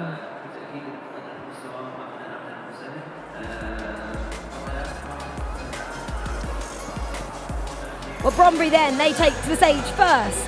Klenke, leads the line, and Blazic with them. Those guys were a force to be reckoned with yesterday in the group stages. They look ready, they look focused as they come into the arena. They're up against Chrome X first. Lantai Wave then. Puma and Stingray taking on Team Exceed. Napoli, you just saw them enter the stage. They're taking on DC United. Mike Clabell will be looking at them, and that team there, Team Hullet Ninjas in Pyjamas, Olito and Levy. They come up against Apogee, Poland.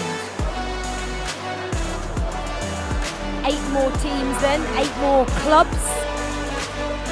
Walking out, taking their seats in the arena here. The FIFAe Club World Cup is part of the Gamers 8. They are looking, all these teams are, for a spot in the quarterfinals. They've also just seen what's gone before them. They've seen 2 penalty shootouts, 2 extra times. They know it's going to be tough out there today, Alex. When you are second and you've just witnessed all that, does it make you more nervous or even more ready? Definitely, just because of the atmosphere, more than anything. You sat there, you're watching, you're waiting for your games, which in itself is nervous. you see teams go all the way to penalties, and for the first time in FIFA history, from what I know, a penalty shootout that goes that long, you're going to be saying, surely that isn't going to be us. But the players want to get locked in, they want to get underway and get going. Aggie, I'll bring you in here. We saw a couple of upsets a moment ago. We're expecting more upsets in this one, surely. Yeah, definitely. I mean, it can't always be the favorites from the group stages who are going to clean the table, and I think we're in for some few surprises here as well. Well, let's see if we are. Well, Sven is down there with one of our clubs, Team Napoli. Sven, how are they feeling in this one? Well, let's find out. How are you feeling ahead of your game versus DC United? Yeah, we are ready. Our biggest strength is our chemistry, but also all our friends, our families who support us from home. So we will not play only for us, but also for them. Have you done any precise preparation for DC United? Have you been able to see the way they play?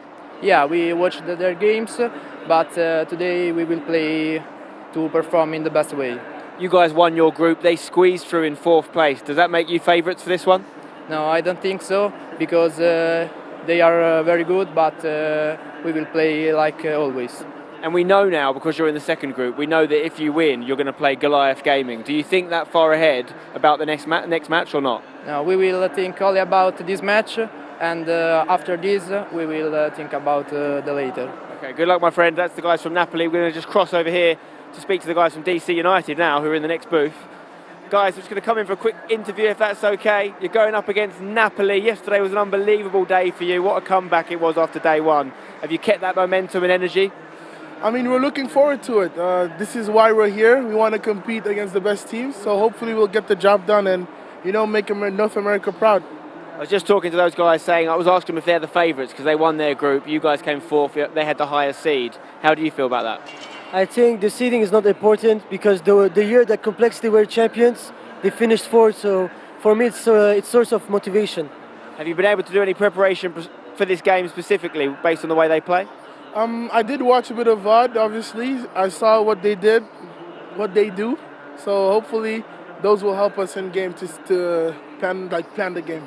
Okay, best of luck, guys. Two teams that have done tremendously well. Napoli more consistent over the group stage. DC having an amazing second day to get out of that tough group. Who's going to win? It's Italy versus America. Let's find out. Can't wait for this one. I mean, CJ seemed quite calm there. Yeah, we had a little bit of a look, a little bit of an insight into how they played. Well, I hope they did enough homework heading into this round of 16 fixture against Napoli.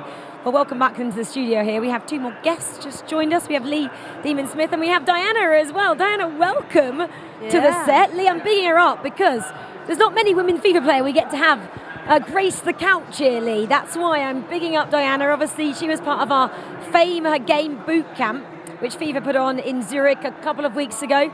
She played for Portugal there, plays for Lisboa and Benfica as well in terms of the esports org she's associated with. And Diana, you're here for the fortnight, just doing some content around the teams. And you're also coached by a world champion, aren't you, I believe? Francisco Cruz usually sits behind you when you're playing. I mean, firstly, welcome to the sofa. How has it been so far in Saudi? And yeah, who's really impressed you? Well, first of all, thank you. It's actually a pleasure to be here, obviously. But yeah, it's been the 4th day, like you said. Much work, a lot of things to do, but it's been great to be able to enjoy the games. The group stages have been crazy. Knockout stages just started and they're already such a roller coaster, so I'm just so excited to see how it's going to be the rest of the day and tomorrow. For the team that has surprised me, I think Goliath Gaming for sure. Yeah. Because I heard, because you know, I get that insight because I talk about a lot with the players, so I got the insight that they were not good. Well, they are good, Diana. All right, see? We've been surprised. The I love that. players were talking that, oh, Goliath Gaming, I don't think they're really strong, and so on, so on. Well, you see, I think maybe they are. FIFA throws us some unexpected curveballs, and we'll have Diana with us as well because she knows Tuga pretty well from her time in Portugal, so I'm sure she was pretty shocked to see him go out yesterday. Diana, we're going to stick with the matches now because we are about to get in to the round of 16, our second set of fixtures here. for a spot in the quarter-finals. So let's jump into these then. Team Exceed, Atlanta Wave, up first. Lee, welcome. I had to big up Diana there, but this is your matchup, so I'm going to let you run with it. Yeah, and ironically, this is, I mean, Team Exceed, a lot of us had them top in the groups. They didn't. They came fourth in the end, and they find themselves facing Atalanta Wave, who did top their group, and honestly, look fantastic. That was a group that was wide open, but as we've already seen, group stages mean nothing. You're in the knockout phases. This completely changes the complexity of the game, and it really can be anything. We've already seen number one seeds bowing out already as a cracking opening chance. It's always about that first shot, Aggie. You want to get that first shot off, and Atlanta, they're going to be a force to reckon with, I think, in this tournament. Definitely. I mean, it's actually one of the biggest matchups we have here in the last 16. It is 4 very, very high-rated players from Europe. So really looking forward to see how this pans up. We saw Open last year in Copenhagen, finishing top 4 in the world, and he's qualified for all 3 majors here as well. Just, we talked about getting a shot. That was a good reply as well, Lee. We were talking the other day about the fact, you know, when you're in the knockout stages, Oberon and just Virgil, they're going to wake up. This is where they wake up. And so many times we've seen, and we just heard from DC United actually saw them talking about complexity going fourth in their group and going on to do so well. Chance quickly dropped out, not orthodox, I'll give it that. Van der Sar clears the danger, but it is going to be a throw for Atalanta. So Exceed, of course, playing in the red in case you're missing it. Let's have a look what's going on for Apogee versus NIP. Obviously, they kicked off just 10 minutes ago as well. Apogee, really strong team chemistry, I feel, from that whole group of people. I wouldn't say that those 2 players. I would say all 5 of them involved. Yeah, really, they were one of the really positive surprises. Almost went unbeaten through that group stage, and it's definitely a dark horse in this competition. But Team Hullet, one of the main favorites, but I think we have something over in one of the other games. Alex? We do indeed, Aggie. It is Bromby Esport up against ChroMX. They started off so strong in the group stage and they've carried that on into the knockouts. It has been all Bromby so far, hasn't it, Diana? It has, and you love that energy, don't you? I mean, they have seriously caused a mark in the group stages for their celebrations, their passion for the game, and they have done it already again here. Well, but there's still plenty of time to go, so we'll see. Plenty of time indeed. But you see that self though, the skill move, the reverse Elasko's coming through. Bromby are so good in that attacking area. For yourself, what's going through their mind for these players when they're trying to look for those fancy sort of footwork to beat their opponent? I mean, it's so automatic. I think if you see the space, if you see the pass, or if you see you have a chance to shoot, you just do it automatically. You don't actually think a lot. I think it's just you just take it, go with the flow, really. Very much in that flow state, and also in our other matchup as well, DC United and Napoli is currently 0-0, no goals through there, but they are knocking on the door right now with Napoli. Lee, though, I believe there has been a goal elsewhere in this tournament. Yeah, absolutely. Over in the Exceed Atalantide game, and as you can see, it is Atalantide on the attack. Some silky footwork in the area. Little lucky that I think it rolled to R9 there, but bangs it in on Atalantide. Probably the favourites in this matchup, I would say. Take themselves 1-0 up. Yeah, looking at their group stage, they were definitely the pre-favorites for this game, and it looked like they're showing up to it, just a reverse Elastico, ending up being a great assist to one of the other players. And just as we're speaking about goals and skills, we have another one over here. We do indeed, Aggie, and it's gone the way of Bromby Esport, which we were keeping a close eye on that game, Diana, and we saw the opportunity come through on the other end of the pitch for ChroMX Esports. However, it's Bromby that strike again. Right, you know what they say. I mean, if you don't score, you concede, and that is FIFA logic. So, yeah, they did have a chance, they didn't score, so. Bromby Esports 2-0 to the good. ChroMX looking to try and find a way through. Lee, think it's action from elsewhere. Yeah, Bromley, though, just carrying on where they left off, right? I think they were one of the high-scoring teams throughout the group, so continuing to bang them in. But, yeah, we've had a break in the matchup that is Apagi versus TGNIP. And as you can see, it is TGNIP on the attack, setting it up. Olilito and Levy absolutely banging it in. Beautiful, beautiful goal, but instant changes coming out from Apagi after that. Instant pause. I mean, you want to take yourself a little moment, but they also went for instant substitutions after that 30 minutes in. Yeah, and I think it's the first time in the competition we're seeing this. It's not the actual tactical substitution. I think it is a player substitution that we're seeing here, and that's very early in this match. So interesting, and I like it. I mean, you sometimes just got to take the risk. Yeah. I mean, obviously they played, we talked about the fact that they had like a 5-man group that was so fantastic chemistry in them. The fact that, we've had this before. We had this at previous Club World Cups, right, where a player switched out mid-game and it affected that game. Obviously, when you go 1-0 down, I guess they must have had a pre-arranged, like, if we let one in, you're swapping in. Maybe they go for like a more attacking player or a more defensive player, but either way, working wonderfully. Let's have a look at some of the other games that are going on, of course, around the grounds. Atalantide leading this one still with that goal early on against Exceed. They came through fourth in their group. Atalantide, of course, Stingray and Fuma did fantastically well. But Alex, there's more going on. There's 4 games all happening at once. DC Napoli. DC United have had their back up against the wall time and time again throughout this first half. Napoli, we saw how strong that duo was. They've got absolutely no fear in their play. Diana, they're a young duo. They've come through in this tournament so far, and they're happy to go forward. They want to apply that pressure every single time. As R9 DC United looking for one more chance just before that half-time whistle. The referee says play on. Ronaldinho, the fancy feet.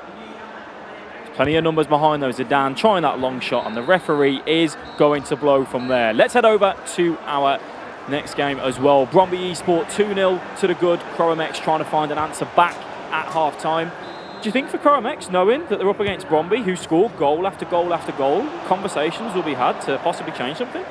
Yeah, definitely. But I mean, it's still a second half to go, and then second game, so a lot can change. FIFA is just like that. So I mean, they will have a conversation for sure at halftime, but I think they're sticking with the tactics for now. Right now, for One Way Crazy and Klinke, they're going to be happy with that first half performance. Back over to you, Lee. Yeah, I've just been watching Exceed and Atalantide during their half-time. Exceed having a really strong conversation, which you need to have. That's the time to have it. It was half-time. They were having a good discussion about what's going on, what can we change, what can we do. You talked about it before, like during the game, there's no time for that. You either take that tactical pause or half-time's the only time you can do it, and you're 1-0 down. Exactly, and that's exactly what they're doing. And you need to do this. There was a good chance there. It's very, very important to use your breaks, chat together with the team, with the coach, find more information, spare together, take the temperature of the game. And as we can see, 2 of our games here, Lee, are still super tight. And we would expect that at this stage of the competition. Yeah, and if you look at the last games, obviously we just had the crazy knockouts, the penalties, all of those games that got there were very tight in that first game. A lot of draws, obviously, throughout in the groups as well. We already learned, and everybody that's ever been in these tournaments knows that draws means death, and you can't have that. You've got to try and get through. If you want to win, you've only got to look at riders going out in the group stage, just that one win throughout. Knockouts, though, a very different game, and goals count.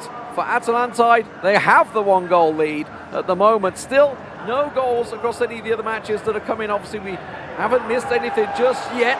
Ball looks like it's, well, one last attack for Henri. It's going to go for a tasty corner. Let's go across to some of the other games, Alex. There's a lot going on right now, a lot of action. I can see a lot of attacks. We said about how Bromby, they're starting off on that front foot. Do Croamex need to change anything? They're 2-0 down. They now find themselves 3-0 down. Mbappe, the time, composure, the ball roll past the keeper. That shows these Bromby players are here to go for that long way in the tournament. No, definitely they are. They're playing their best. They're obviously feeling confident. And this result right now, it's gonna be hurting on the Mexican team because even though there's still time, there's still a second game. It's hard to digest and it's hard to fight against such a big result for now. But games do change from one to another. So if they can perform much better than they did right now, this game, it could possibly change everything. You're a high-level FIFA player yourself. When Yeah. you're in these moments and you're 3-0 down, yes, there's another leg, yes, there's another 90 minutes. At what point do you make that change where you maybe start being a bit more aggressive? I mean, if you're 3-0 down, you need a pause. You need a pause immediately because obviously things are not going right. You're not able to do what you want to do. So you have to pause, you have to stay calm, think about what you're doing, what is going wrong, try to change it. And if you can't score at least one, then you start to think about tactics, for sure. Well, let's jump over to our other game in the knockouts, DC United and Napoli eSports. DC United right now, they know Napoli, how good they are. I think they're going to be relatively happy with their position in this first leg. Currently 0-0 as a pause comes through. You can see the players talking to their coaches, having conversations, saying what can we do, what can we change, is there anything at all where we can try and find any sort of angle? Well, as you can see, Exceed down to 70 minutes. Still tight games though. Both this one and Akabi. I'm acapelling in here. I don't know where that one came from. Alex B, I'm throwing in there. Akabi versus TGNP. Still remaining 1-0. Atalanta though with one last little attack here. Cuts out by Lucio. I wonder if that was Luco on Lucio. It'd be interesting. But anyway, yeah, Team Exceed. I mean, they're going to keep it tight. We're talking about obviously 3-0 when you're 3-0 down. This is a goal difference game now. You know, we are two legs. You know, you've got to keep it as tight as you can. Even if you're going to lose this game, you've got to think, all right, we can change something for next match, but we've got to keep it tight, stay defensive. Yeah, and it is exactly, as you say, very, very tight. Maybe a counter situation here. Good opportunity, but goes a bit out. I feel like that Atlantide has been knocking on the door for a second one, just trying to make that through ball here. But Exceed just fighting against them and saying no. But they also need to start ask questions to Atlantide's defense soon. Yeah, they keep asking, and like you say, it's pretty much lived in Exceed's half this game. Atalantide keeping that pressure on as well, just permanently. And again, every time they try and break out, it gets stopped dead. Exactly the same is happening over here as well. TGNIP have been keeping that pressure on, has been working well for them. Levy and Oli Lito, two very experienced players. I think a lot of people probably had them down for a top 4 team in this tournament, certainly one of the group toppers. Obviously did very well throughout, had a tough group. Apogee though, honestly, one of the teams that have really surprised here, offside through ball though.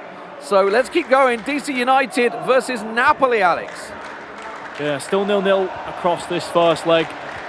We just saw a massive chance for DC United, just about offside though, R9. Getting a little bit too excited with the chance that was coming up before him. We have 13 minutes remaining on the clock.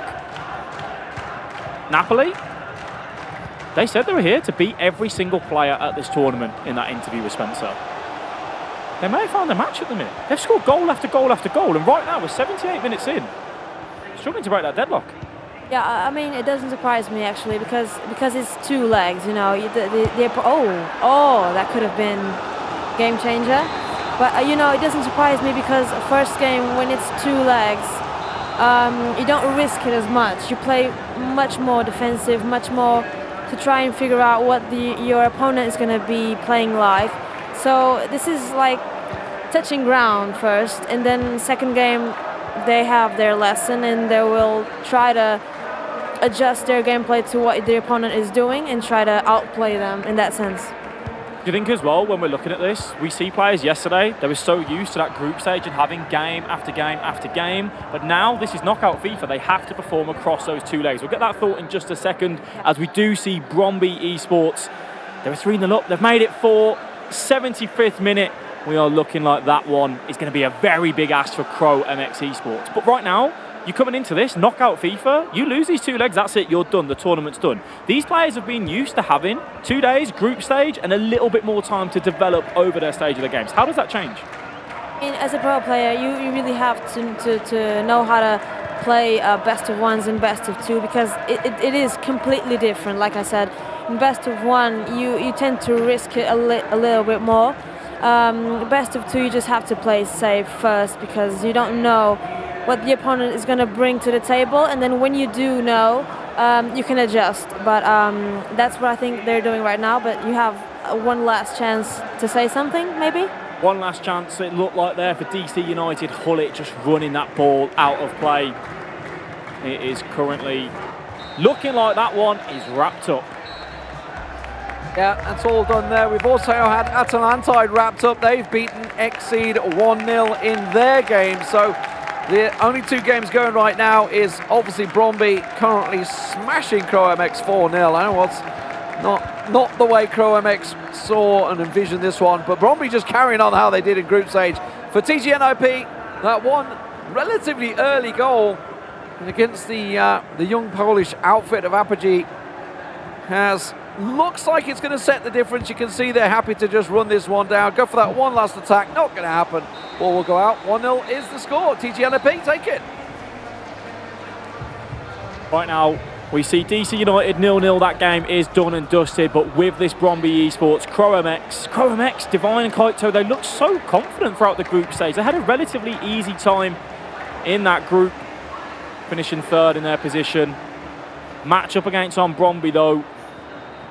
They have said, we're here to put ourselves in the driving position. Maybe one more chance to get that 5th goal to really cement this tie.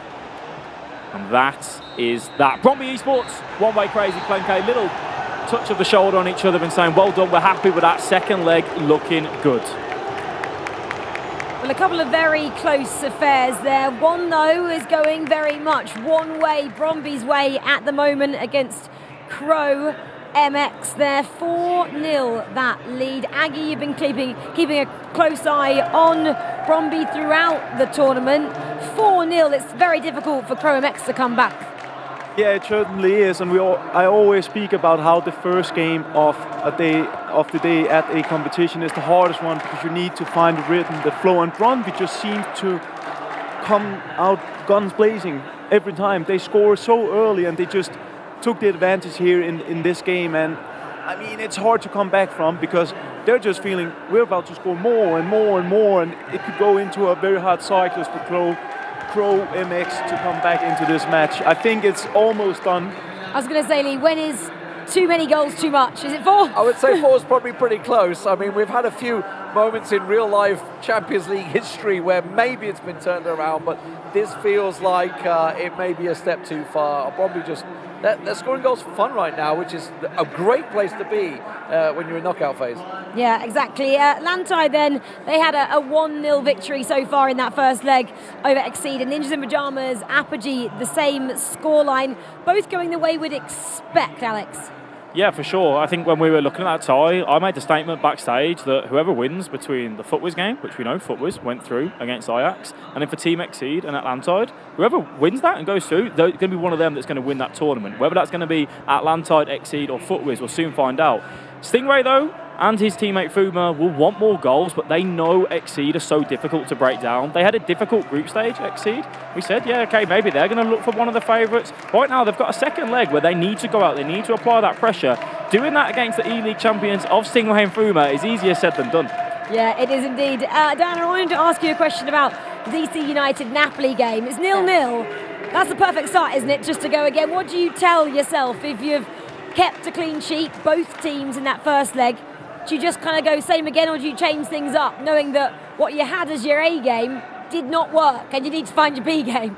Yeah, well, if my A game is not working, I have to change something, obviously, because, well, I mean, you don't have much chances when it's 0-0. It means that it's really tight, so you're not going to have much chances, and the ones you have, you really have to capitalize. So if you want that, you have to change something. Either it's tactics, even players. Maybe fresh players can do the difference. For me, it has happened before. So I would say because it's 0-0.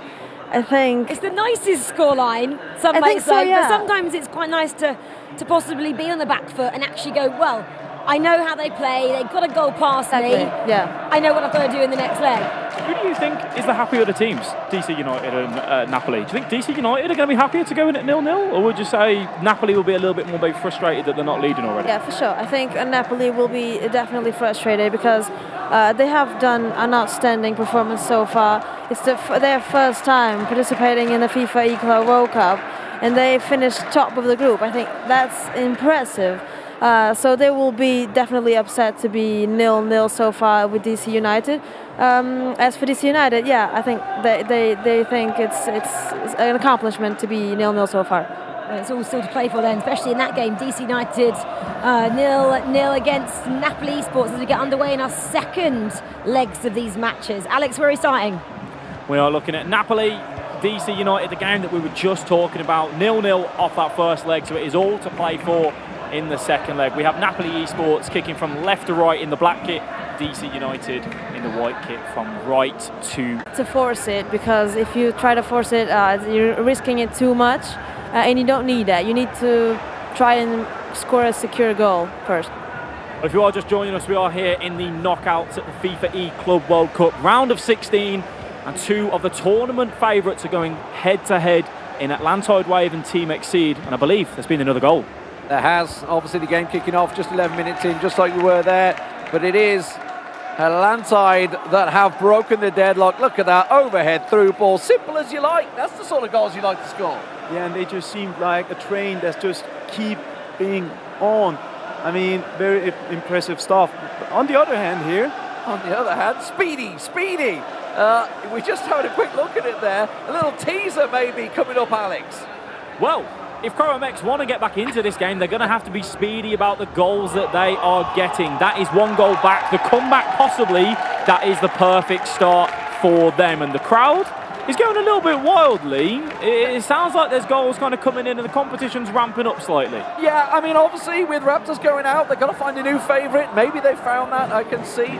Obviously, we have a couple of games. We're going to have ChromeX goals, though, coming up just in a second, Alex, and that's obviously one of your games. It is indeed. We mentioned how they need to be speedy about that and come through. It is ChromeX Esports. Finding that goal back, still a long way to go in that game. 3 goals would see them take it through to extra time, and this was Team Hullet, Ninjas in Pyjamas, putting themselves 2 to the good against the team Apogee Poland, who looked fearless yesterday. They have a big task ahead of them against Olilito and Levy. They're looking confident, they're looking strong, Team Hullet, Ninjas in Pyjamas. We'll join that one shortly. For now, though, Bromby Esports, ChromeX, we said it's a mammoth of a task. It's probably something that happens once in a blue moon.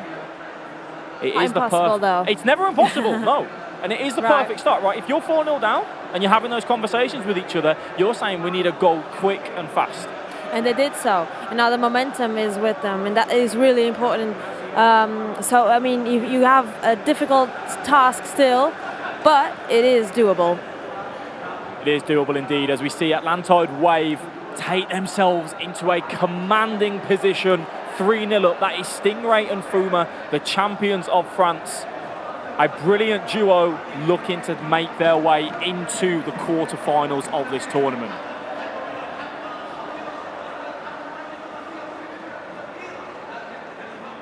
This Bromby Esport game versus ChromeX. We'll come back to it. Should ChromeX do the unthinkable? What's happening elsewhere, Lee? Yeah, let's have a look what's going on over at Team Hullet and IP. 2-0 up currently against the Polish team, Apogee. Looking in cruise control, honestly. They, we're talking about obviously goals. They got that 2-goal advantage. If you think of Leipzig, they only went through 1-0. I mean, it's a pretty tight thing. But I want to quickly ask you about the Bromby game. I seem to recall back when Marcuso was Bromby player, he had a massive comeback in one of them games, if I remember rightly. It was like 2018. I think it maybe was 17? in 18. It was Marcuso. It was the likes of Fatih Ustun, who's actually here for the FIFA Nations Cup, and Fredberg, who lost, I believe, the first game with 4 goals, and then in the second and it was leg, a bonkers turnaround. I just had that flashback as I was seeing that goal going in. I was like, is this actually going to happen? Croamex is looking a bit more attacking. As it is, we've been talking and bigging up the team mentality and the team ethics, effectively, the teamwork in Apogee. At the moment, they have to lean on all of that because they are trailing 2 goals to good. What do you do? What do you do in this situation? You got 60 in-game minutes to go, or probably a little bit less now. Is it tactic times? Is it sort of panic change time? I think they have to stick to their game plan for a few minutes more. But if they don't get that goal, I would definitely look into it in the 50th minute.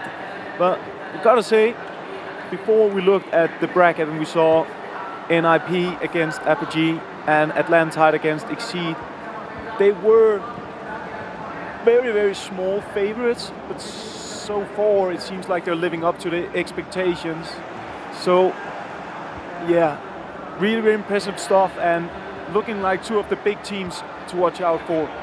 Well, just to bring you news from elsewhere, Bromby Esports have pulled a goal back to make it 5-1 against Crow MX. So Crow MX's comeback is looking done and dusted. Well, this is also looking done and dusted. A goal for Atalantide, as you can see, literally scored it as we switch to it. It's just the way it is sometimes. Let's have a look at that goal that Atalantide. This makes it 4-0 now for them. Pretty much driving their way through cruise control into the round of 8, Alex. It is indeed. And to bring you the half-time result from Napoli Esports DC United. Luco and Danny at Napoli, they started off so strong throughout that group stage. Right now in the first round of the knockouts, DC United are holding them back. We heard Ajit Power say he took motivation from the fact that complexity, they finished 4th in their group. So did DC United. They don't mind about seeding. They are here to try and take down Napoli Esports. 2 minutes remaining in this first half with Atalantide. Yeah, it's definitely one we're going to have to keep Ryan maybe having to focus on once they get underway for the second half. This one looking like it's very much done. At the moment, half-time still for TGNIP versus Apogee. That is currently 1-0 in half-time, which is 2-0 on aggregate as well. And, of course, that Bromby game, 5-1 on aggregate. So Napoli DC United definitely the closest of the games so far. Half-time for Atalantide. Bromby, you can see, happy with that one. A little pat on the back there from Crow MX. Come on. We've got 4 goals and a half to get. It's maybe a big ask. I'm just saying that. It is a big ask indeed. As they have pulled 1 goal back though, so it is 5-2 on aggregate. Crow MX will need 3 goals with a whole half to play. Over to Napoli Esports, DC United. CJ looked calm before the game. He said, we know what we need to do. We analysed. We saw Napoli in the build-up. When you're taking that session and you're looking at your opponents, you're analysing it, you're breaking it down and you're seeing what they want to do, what sort of things are you trying to look at? Are you trying to see if the players have a particular pattern that they like to play? Or is it something they like to do when it goes to the crosses, finesses? How do you analyse someone when you're trying to work out what they do? Well, FIFA has a lot of meta plays, you know, so you try to see if your opponent actually likes to abuse those meta plays, like the German cross, for example. You try to see if the opponent does it a lot, if it just does a lot of crossings, just does a lot of skill moves. You try to look at that and try to adjust your gameplay to defend against what your opponent is presenting to you. Yeah, and a team that knows every single tool in their arsenal is Team Hullet Ninjas in Pyjamas. Yeah, absolutely. It's still pretty close at the moment, obviously. It is that 2-goal advantage. Apogee, we know they can score goals. Maybe this is the time they can pull it back. Second half start, maybe just get something going in there. At the moment, though, they've got to start putting the pressure on this. You said, not at 60 minutes, no, Lee. No, just wait a little longer. What time do you start panicking? Yeah, I mean, they already started to push a lot more men forward, applying the pressure on NIP. But as we could see on the player cams, Renzo, the coach of NIP, had very, very specific instructions to the 2 players, Ololito and Levy. So they have a plan B, they have a plan A, they have a plan C. They know exactly how to respond when Apogee is coming with the pressure and potentially get another one here and seal the deal. Yeah, that's looking like, oh, rebound, Hullet. Are they trying to score with Hullet every game? It seems like every time we look at them, it's Hullet that scores. I mean, it is Team Hullet after all. It's a law if you play there. Nevertheless, I mean, NIP just pushing on, and it's so important because we have seen comeback. We saw the likes of Team Footwears before, just coming back from a 2-0 defeat, and almost here. But again, NIP just finding that perfect balance between trying to get the third, but also making sure the opponent doesn't score. Yeah, and it feels like that because Apogee have pushed forward, TGNIP, they're just trying that big, long through ball down the wings, stretching the game more and more. And obviously, the more you're attacking, the longer you have the ball, the less that they can do with it as well. So it's not really coming down. You can see they've almost switched to a back five now, I feel like, TGNIP here. You can see they've really got very defensive. It is, of course, going to invite the pressure onto you. But, as I said, they already go for those big, long balls. Let's see what they can do. Can they ball anything in? One little shot, maybe. No, quickly blocked out. That is going to be cleared. Alex, what is going on in the other games? Right now, DC United and Napoli Esports are just cancelling each other out. As R9 comes through, curse of the commentator nearly coming through. That finish for R9, Napoli Esports, they're going to be disappointed to not see the back of the net there. Oh, I would be mad. I would be so mad because that would be an easy goal, and R9 just doing what he does best, I guess, because he's known for a lot of goals, obviously, but he's also known for a lot of misses as well. Just a 50-50 card, I think. That will give DC United something to think about as Napoli Esports trying to knock on that door. That will give them confidence to grow, knowing we've created that chance, we can do it again with 15 minutes remaining. If you are wondering how are the games looking elsewhere in this round of 16, Bromby Esports are 6-2 up against Crow MX. The Mexican team look like they will be finding their way out of this tournament. Right now we're going to stick with Napoli Esports, DC United. Napoli top of their group, DC United looking at times, day one, a bit ropey, day two, much better. CJ and Ajit Power wanting to do it for their fans over in America. It was still impressive, this result for me, I think. I was not expecting a 0-0 over 2 legs, but I think it's been such a tight game. Details will definitely matter to see if someone can take it before we go to overtime. Pause comes through. Changes to be made. As we see that result, as it stands at the minute, 64th on the clock. It's a big ask. There's 4 goals. We said at the end of the first leg, 4 goals is a lot. Now you've got a lot less time from the eSport. What can happen in moments like this is they put more numbers forward. You find your way through and you feel very confident with what is going on there. You see how different the games were. I mean, 4-0 the first game and now 2-2. I mean, this is how FIFA is, really. I mean, everything can change from game to game. That's why you never call it quits after the first one, because the second one can definitely change. And it did, but I don't think it's going to be enough now. Don't have much time to do. That would be a miracle for sure. It would indeed. As we look to round up this second leg, Atlantide Wave, Team Exceed. What's been happening, Lee? Yeah, this one's still going very much in the favour of Atalantide. 3-0 in this match, a 4-0 aggregate. Looks like it's a done deal. They may even just bang one in here. No, probably should have passed that, I think. But either way, back over to TGNIP Apogee. That is still standing at 2-0 on aggregate. Just 15 minutes to go in this game. All the other games also close to finishing here. This one's actually one of the later one at the moment. DC United is still going on. That one's still 0-0. We'll see. I've got a feeling that's got extra time and penalties written all over it. We'll see. We'll see whether we get there, though. TGNIP on the attack once again down the wing. We were talking about this earlier, Aggie. We're talking about how they're sitting back. They're counter-attacking effectively because they know that Apogee have got to attack. They've got the comfort of being able to do that, right? Yeah, and they know that they just have to hold on for a few minutes more. This one is important. Again, see the decision making. A lot of pressure right now from Apogee, but NIP survives it, and now they need to be clever about this attack. Could potentially big through ball, surely do it here, but that was a chance they took there. Yep. Should probably have kept the ball. Absolutely fantastic stuff. Just a quick update, Atalanta taking that one. That's 4-0 overall on aggregate against Team Exceed. So Exceed, the Italians going out. Obviously, speaking of Italians, Napoli are under pressure. Who'd have thought that? Obviously, after topping the group there. Still here, it looks like TGNOP. Chance for Poland. Oh, you gotta take those when they fall to you with just 10 minutes, well, 5 minutes to go in this matchup. You just can't afford to miss them. There's clear-cut chances, there's gilt-edged chances. That one not quite so clear, but Apogee, if they're going to score, now is the best time. You've got about 5 minutes left, and you can see TGNOP purposely just keeping frustrating with that ball. You've been in this situation. I know I've commentated your matches. They can be frustrating to cast and watch. It's the best way you've got to do it, right? This is how you run the clock down.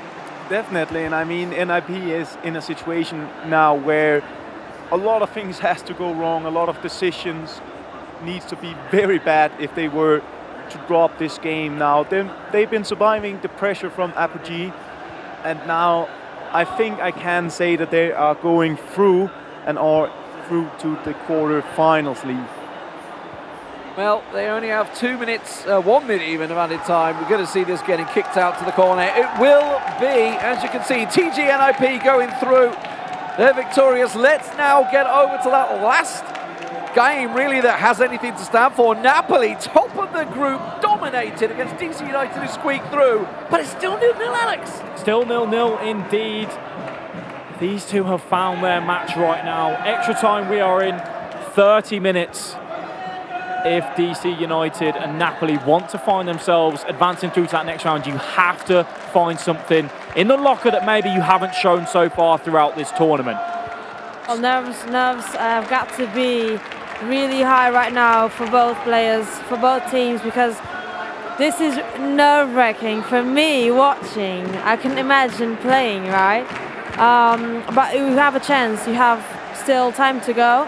To make sure you don't get to penalties, because penalties are a mix of luck and skill, and not sure the players want that.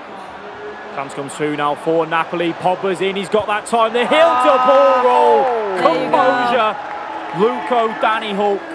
The celebrations. And a massive, massive moment for the young duo. That pass, though. Did you see that pass? That was amazing. Very good vision from these two, and the finish as well. You have to be cold. You have to be cold to do that to the goalkeeper. But it was good. It was good. They're just demonstrating what they came here for, and what they did in the group stage was just like that. And we've spoke about this with Luco and Danny. Individually, they haven't had a great season, but together they have that confidence. They're a young duo that are just saying, we're here to play competitive FIFA on the biggest stage, and if we can, go all that way. Napoli, they've scored so many goals right now. Yeah. They find themselves one to the good. Let's see how they can carry on in the remainder of this game. This match, though, a different story. Bromby eSport fans, get it out of your seats. You are advancing through into that next round. Crow MX Esports find themselves knocking out of the tournament 6-2. A very different story to what we've just seen with DC United and Napoli. Yeah, very different, but very well deserved. Oh, wow. Oh, okay. That could have been just one more goal for fun, right? But I think it's really well deserved. They played really well. They showed us what they were playing, and it was good level. And they're just advancing through, very well deserved. They are DC United looking to bounce back on that attack. It's time for Ajit Power and King CJ to apply that pressure. I think tactics have changed. I didn't see, but I think maybe a more defensive one. Fresh players on defense as well, because they are so close to making it, and it's been such tight games that they really need to keep this advantage, not lose it, keep their calm. If they can make another goal, that will be perfect. But if they can't, they have to hold it with everything they have. They are so close. I think they are dreaming right now. Couldn't be better. Couldn't be better if you are a Napoli fan or Italy.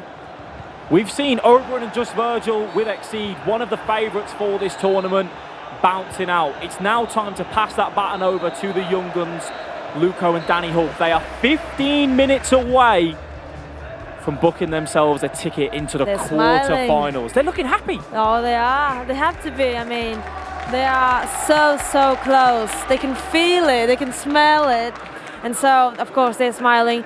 Well, hopefully, they can keep this advantage. That will be dreamy for them. DC United, on the other hand, they don't look so happy, but that's for obvious reasons. Do you know the thing that's amazing me both about them two? Yeah. The fact that this is their first year together at an event like this, on this stage, Right. in front of the crowd, in front of the fans. The pressure's on them, and they just look like they're playing champs together. I mean, they look so comfortable. They are confident. They are a very good team. They have good chemistry as well. I've been talking to them before, and they feel like they could possibly win it. They feel so confident in themselves. I think chemistry really helps because, like you said, individually, not such a great season, but in 2v2, they are rocking it so far. Well, they deserve it. They really do.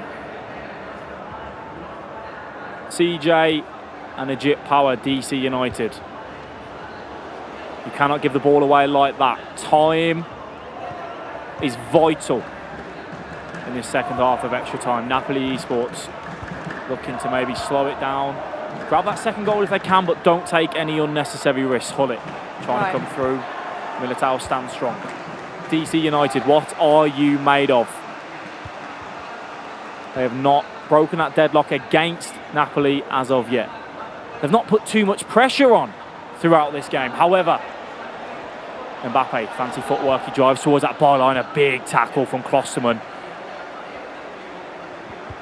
And believe it or not, that is Manuel Neuer for Napoli Esports driving that one out, relieving that pressure. The team presses on, the constant pressure is there.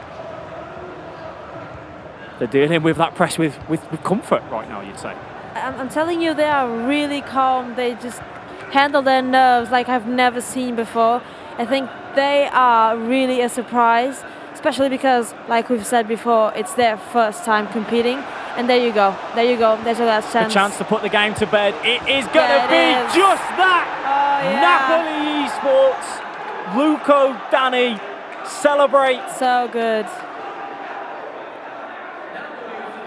That passion, though. That is what you're looking for. And let's just remember, these are young players. And in a moment like that, to put the game to bed, to say we are through, ice in the veins. Ice in the veins, for sure. But it was deserved, I think. Overall, the two games, they were tied, of course. But I think Napoli did a great job. Obviously, they scored 2 goals, so they did a better job. So it's gonna be a dream for them. A dream indeed as Manuel Neuer comes through. Martinez with that block. DC United going to be exiting the tournament.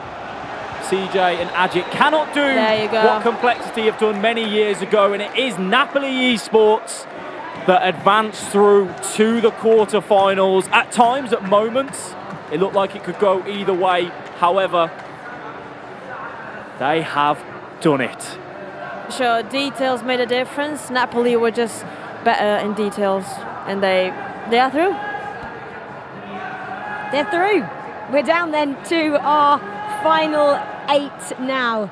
It is time for our quarter-finals. Very exciting for all the 8 clubs still left in it. One team who booked their spot a little bit earlier, a little bit easier route possibly, is Team Hullet Ninjas in Pyjamas. Sven is with them now.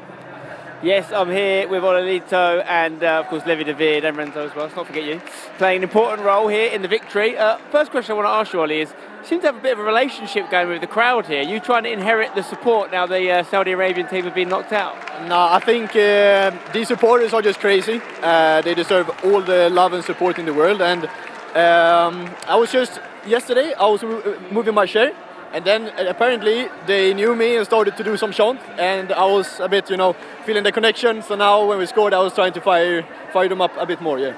Could be a really good secret weapon going into the next round. Before we talk about the next round, Larry, how did you find that game? Pretty tough, to be honest. The 2-0 scoreline.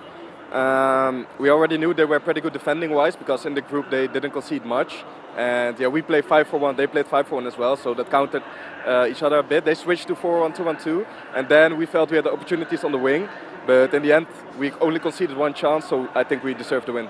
Yeah, definitely. It was a really good performance. Ducks America waiting for you in the next round. What are you thinking about that one? Of course, very strong team. We'll need to analyze a bit, of course. We know Neat and Cezinho pretty well. Cezinho played for Team Hullet before as well, so a bit of a old teammate clash. But no, fun. Going to be fun. Good team, attacking team. So hopefully, exciting and good game. Renzo, last question for you. What are your expectations? I'm sure you're proud of what the boys have done so far, but what's the target? The target is simple. We won the World Cup. Like that's the only objective that we have. But we're playing still.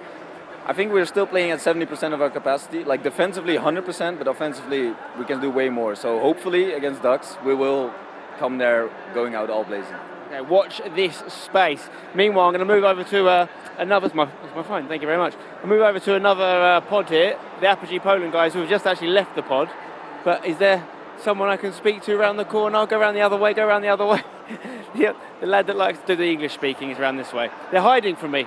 I don't blame them. It's been tough. Sorry, can you even film around here? I don't know. Quick interview, guys. I know it's tough. You've just been knocked out of the competition. I don't know if you were trying to get away from the interview. I do understand it's a sensitive moment, but you guys have done so well. You should be really proud. You had one of the best defensive performances in the group stage, and even the guys from Team Hullet just mentioned it there. So I hopefully you are proud of what you've done. Yes, we are proud. It's, as you said, it's a sad moment for us. I'm really emotional with what I'm doing, so that's it. We tried our best today. Wasn't enough to win GG to Team Hullet and NIP.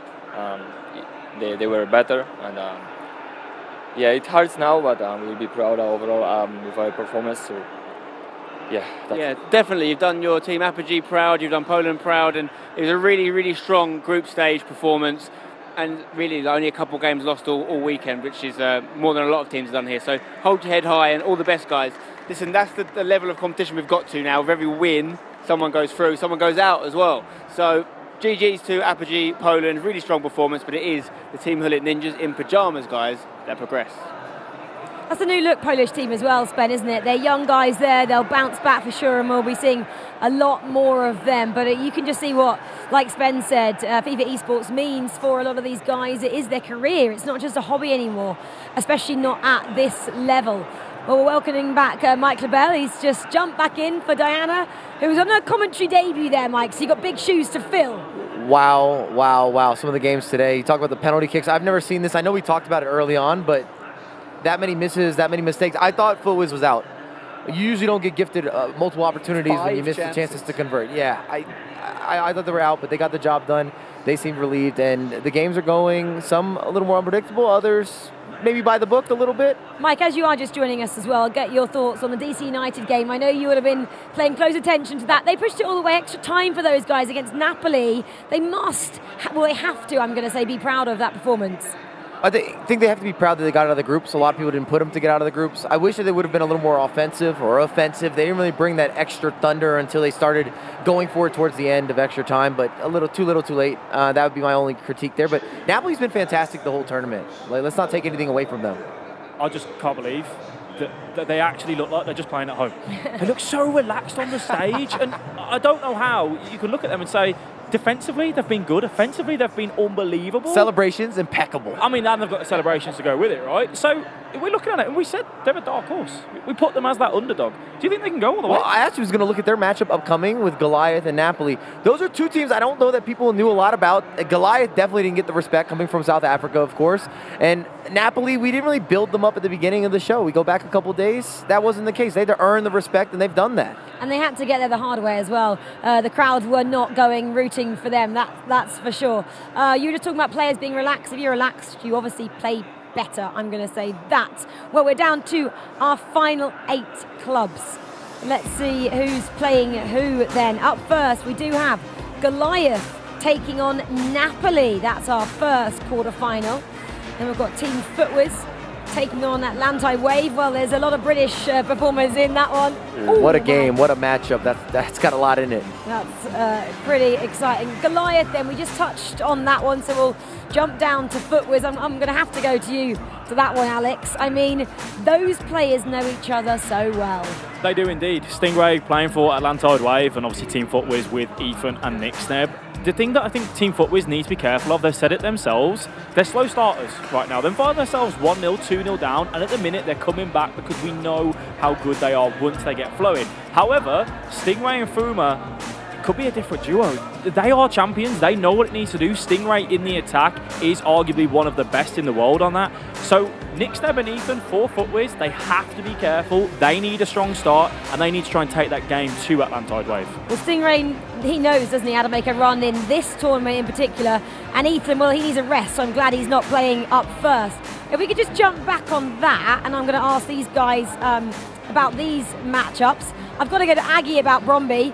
31 goals now, top scorers in the tournament after just getting 6 there for fun. Up against Leipzig, that's the big matchup. Yeah, it's big, and it's 3 Danes playing against each other, and yeah, Danish team against Anders and Umut. So I mean, that's a huge one for me, and I'm really looking forward to watch that one. Are you very much on the fence then? Which way are you going with this one? Is it hard to choose? I mean, personally, I'm neutral. I mean, you're asking him to choose one of his children right now. It's just like, well, that's exactly why, because it's exciting. What's your favorite? Basically, it's like looking at the profile from Brøndby, it's Klinge, and you have Anders. It's the 2 best players we had in Denmark for the last 3 years playing against each other now. It's so good offensive, both of them, and I'm really looking forward to see how they counter against each other. August, should we expect maybe a little trash talk? Is there some internal rivalry? I just want to know, you're Dane, they're Dane. You have the insider scoop.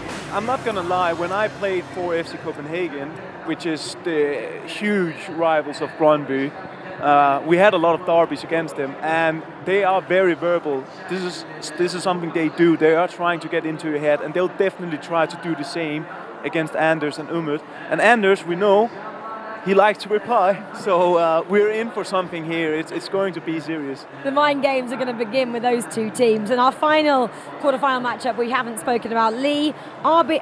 Ducks taking on Team Halit Ninjas in Pyjamas there. We just heard from the team Ninjas in Pyjamas with Renzo in the camp as well. They said they obviously had quite a tough game there. Didn't look like it on paper if you're just joining us. 2-0, that final scoreline over Apogee, Poland. Ducks, though, they've been the surprise package of day 3 so far. Yeah, and obviously they're going to be up against, as Team Holly just said, 5-4-1, very defensive formation. It's all about that counter-attack. We saw it throughout that Apogee game. For Ducks, though, I mean, we talked about it. They were talking about it, obviously, in the top of the show, how it is a different game. We're out of the groups. Yes, they limped through into 4th place, but they played really well in that first knockout round. They're looking like a different team, talking about how Neat's really good at scoring, Zizinho supporting the very experienced players. This is going to be a tough match for both teams. Yeah, I'm going back now, starting that round again. Goliath, completely uncharted territory for them, Mike LaBelle. If I'm them, I like that. Do you? People have kind of been writing them off from the start, and they keep performing. They score early goals. They score often. They have good teamwork. They're prepared for the event. And I don't think this is the same scouting report. So, a lot of these guys, we get to watch play time in and time out, individually, collectively. That's not really the case for them. So I talked to these guys quite a lot. I know I was at an event with them last year. I've been chatting with the coach all morning, and he was talking about how the fact is, like, we didn't just come here to just, we made it, yay. So we've come here to actually, we've put the work in, they've come here to compete, and they were talking about, they were very confident, this was before the Raptors game, they're very confident that they were going to come out on top in that game. They had a game plan.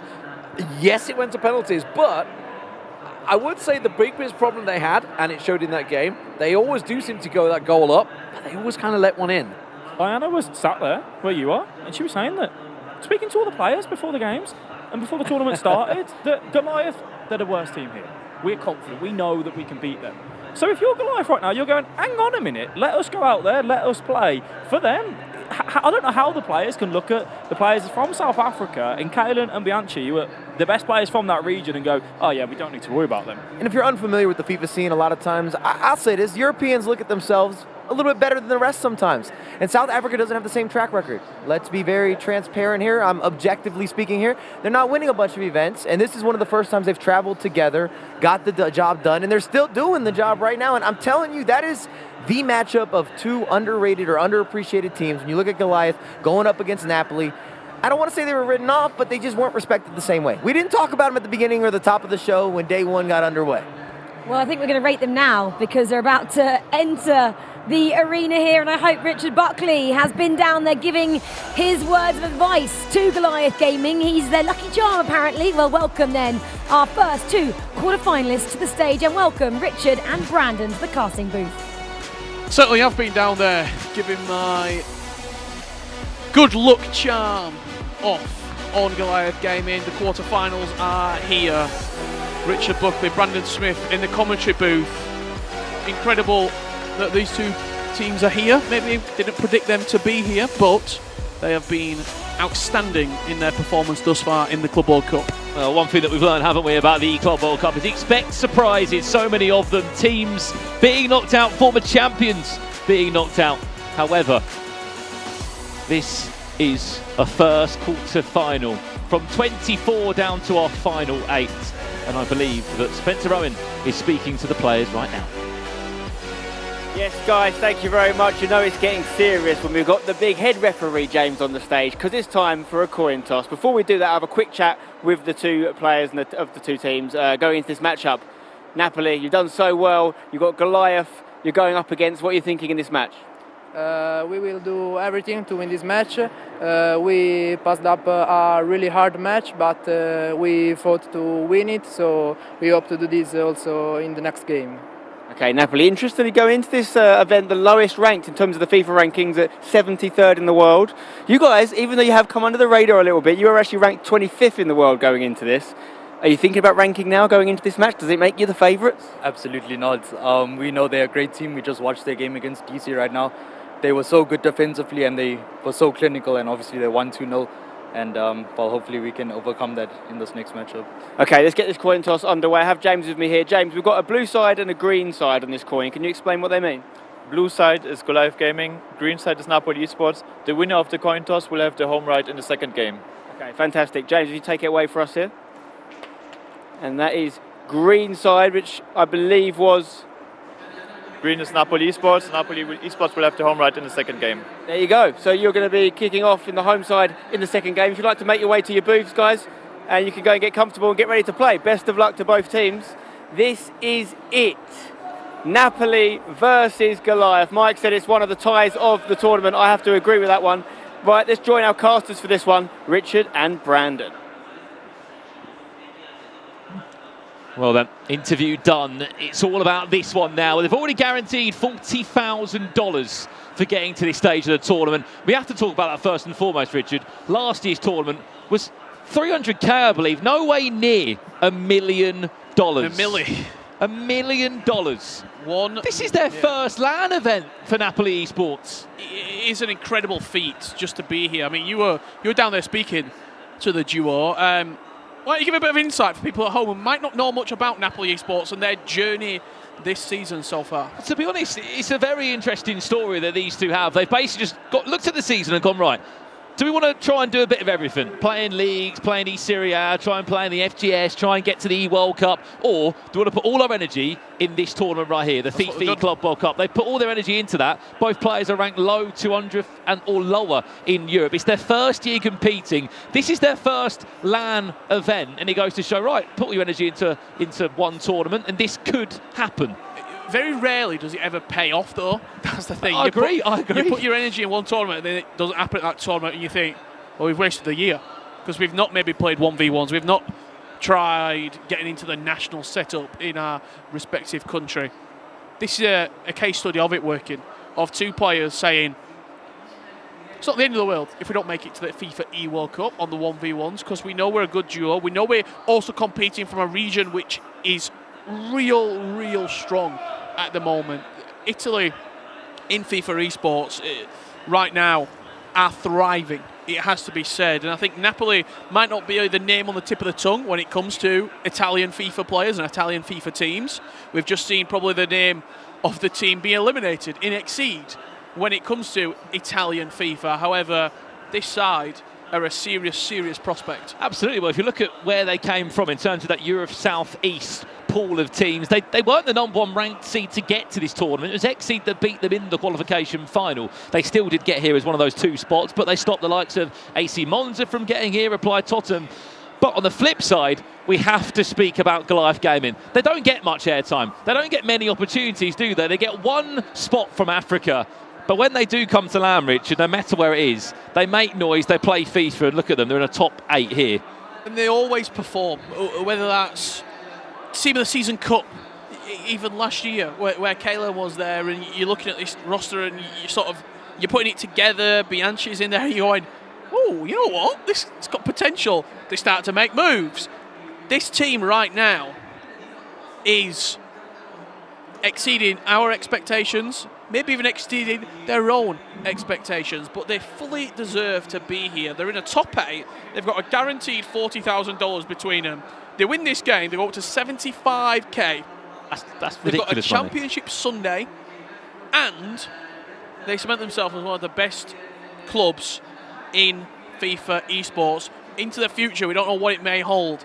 Them 2 will be there if they continue this road, it has to be said. And you have to feel for 2 individuals there as well. Beats Bianchi, he qualified for his first ever World Cup. It was the first time we saw African representation at a FIFA World Cup. Unfortunately, that was in no one's hand, but it did get cancelled. He had that snatched away from him. And it was a case of, look, I could either sulk about it or pick myself back up and get back at it. And he's done that, exactly. This is his moment. This is their moment. South Africa's moment of a top 8 finish as it currently stands right now. And they could go 1 step further, as you said, Rich. They win this game. $75,000 and a championship Sunday. Best 4 clubs in the FIFAe Club World Cup. You might be asking how they got here. It was a route through Group C for Goliath Gaming. They finished 3rd in Group C. Yes, the group of death, as many called it, coming into the tournament.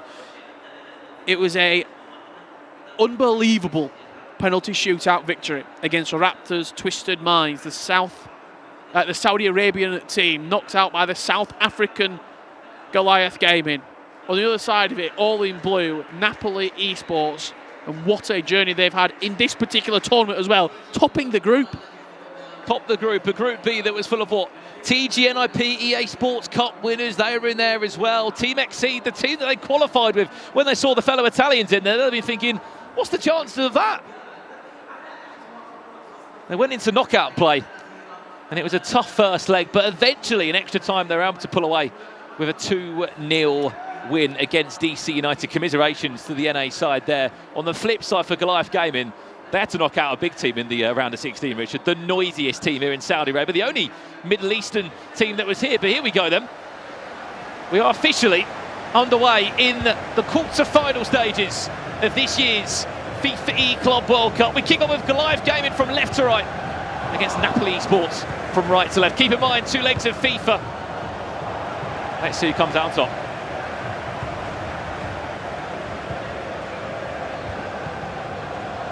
You're already seeing right off the get-go a little bit of a press from Napoli Esports, just putting the foot on the acceleration pedal ever so slightly. But it's starting to squeeze up the pitch. Goliath Gaming do well to play out of it. First chance, here's Christopher Nkunku now looking to link up. A handful of skill moves there. Keep in mind the winner of this game will play the winner of Team Footwiz or Atlantide Wave. That's our next quarter-final coming up after this one. And also, later today, you'll see Ducks America against TGNIP and then RB Leipzig against Bromby. The 2-time FIFAe Club World Cup champion still in the hunt and looking for a 3rd. It's going to be a noisy game as well. 3 Danes on the stage. Woo! Long way to go before that, though. Here's Napoli's first chance to get the ball forward. There is a pause that's being used early on as well from Goliath Gaming. Clearly they're not happy with something, maybe tactically. They set up against the Napoli side, but they didn't know what to expect. Pogba finds Hulle. Mbappe, can he turn away from his man? Mbappe steal! It's an absolute land of the giants for Napoli, it has to be said as well. Pogba, Socrates, Hullet. You're linking into Mbappe in the final third, who's got a bit of physicality about him as well, it has to be said. first sniff goes to Napoli Esports. Low-driven strike at the near post. Good save from the goalie. Well, keep an eye on the players moving around the box here. See Hull at the back post with that blue icon above his head. Front post could be there for a flick on. It was. So was the goalkeeper. Big win there, Zidane. Losing out to Hull. Here comes Socrates, and Hull linking up perfectly well. Wilfried Zaha, that'll be his brand new shapeshifter item that comes as a right back. Socrates steal, back to Pogba, who will quite unauthentically twist on the ball and came out of a shot. It's been a great start, it has to be said, for Napoli. The way that they're pinging this ball in around the box, the skill moves look crisp and clean as well, and it's been a 20 minutes that if this tale of the tape that we've seen so far unfolds, could end up being a rout. Well, there with the idea just to punch that one through to Mbappe. Both game have got a knack for just hanging in the game though, for just sticking around. Also sticking around the group of death, Richard, when they found themselves in a Group C that was just full of talent upon talent, including the defending 2v2 champions. Here's that ball into the box, he goes deep into Mbappe, he recycles well, back to Roussillon, who potentially looked to Travella that one into the goal. Did time it green, but it was blocked.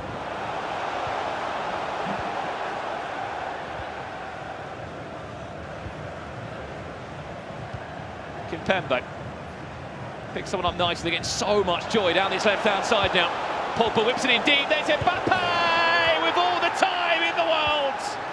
Napoli Esports will strike first.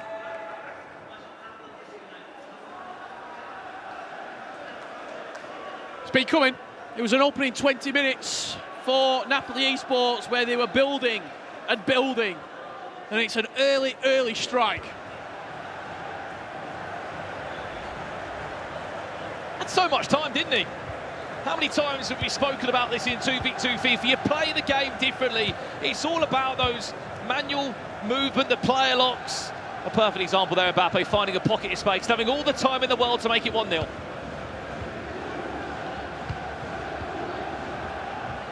What can? It's all about the answer now. The question's been asked. What do Goliath Gaming have in the locker? What can they reply with?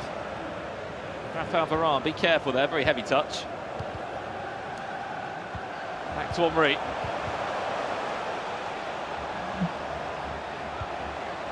Zidane and Kunku.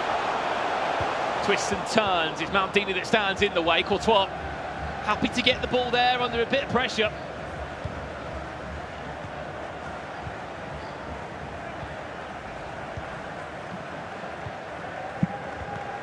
Might be asking a few questions about the teams that you're seeing as well on the screen. There was a draft process in for the Club World Cup. I'm sure we'll get a whole team play, maybe at half-time or full-time, where I can explain you through that entire process. But what Napoli Esports are doing is using what they've got at the moment. A lot of height in the team, a lot of skillful players in the final third.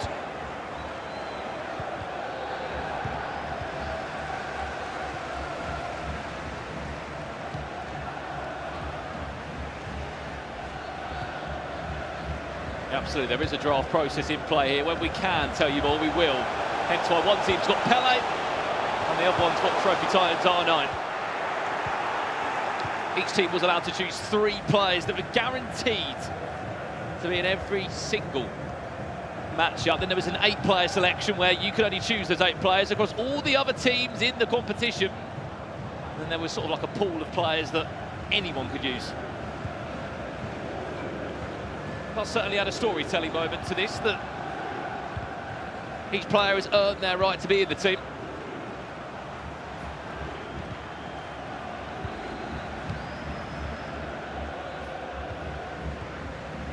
Just taking the sting out of this one, happy to go into half-time, that 1 goal to the good. Napoli, Paul Pogba pushed off the ball, that'll do us for half-time here. So far all smiles for Napoli Esports.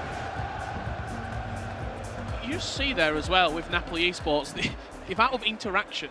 Every single pause, every single sort of halting play, whether it's a half-time, a full-time of a leg, everyone in there straight away, over the shoulder. Okay, this is what we're doing, this is what we're liking. You mentioned the draft process there. 3 players, key players. That means no one else can touch them in the group, in the tournament. In your groups then, you go through the 8 selected. So if you take, let's say, Paul Pogba, that means I can't take Paul Pogba. That means Mike Lebel can't take Paul Pogba. You then have a set of open players which anybody can use. I think Wilfried Zaha's in there, so he'll be pretty frequently operated. Roussillon, pretty frequently operated as well in those sides. Now we're going to the knockouts. From the groups to the knockouts, you can take two players who weren't selected previously in the group stages. So if you took Paul Pogba, I can have him off you, and that was done this morning and last night, ready for the knockouts. Just to keep you up to date with everything that you might be wondering. Well, why am I not seeing Hullet all over the pitch, or R9? That is one. Napoli. For a couple of step overs of Hullet. It also adds the odds to why you've seen Petr Cech scoring goals across the last 2 days, and Hugo Lloris is a central midfielder, Olivier Giroud is a centre back. That's because these team pros they've had to be creative, haven't they, through all the different promos that have come out this year, especially the recent shapeshifter. Goliath Gaiman hunting for that first real chance at goal still. They want to throw it. Right in the corner there, Zinedine Zidane back defending for his team.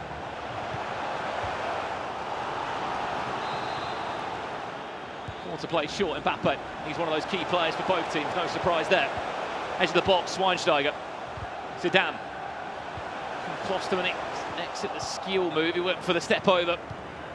Still feels weird seeing the traditional centre-back on the edge of the box pulling out skill moves. It does, it certainly does. I mean, Van Dijk as well with the midfielder. Shapeshifter just gives a completely different element to the entire team, really.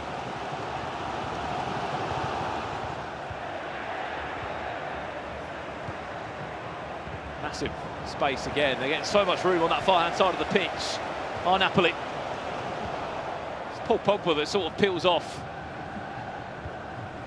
the left-hand side of the midfield. Just adds a different dimension for them. Here's Christopher Nkunku. That's great feat. Goliath Gaiman, Pelle, that shapeshifter, looking to add his pace and important skill moves into the final third, able to do so there. Into the last third of this one now. Remember, this is leg 1 of our first quarter-final here at the FIFAe Club World Cup. Again, I keep saying it, they're getting so much space here. Zidane and Pogba to switch from side to side, just to disrupt any shape that's been created from Goliath Gaiman. Socrates back to R9 again. Zaha just offering an overload. All the time in the world, Klosterman with a huge last-minute block. That was incredible. As his foot drew back to release. That's a long way out the keeper. Courtois just nods it out. Not going to rush anything. What a block from Klosterman, putting his body on the line. I mean, for Goliath Gaiman as well. He had so much time, you thought, didn't he, R9? He just came out of nowhere.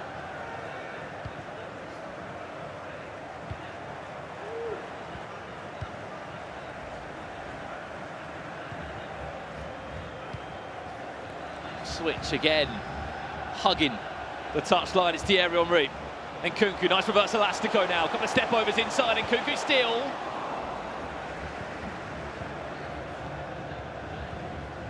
This is dangerous. Be very, very careful. Coach is literally in between the seats. Not sure how I could play in that environment. Get a third controller. Feeling every emotion, every tackle. Would be a bit off-putting.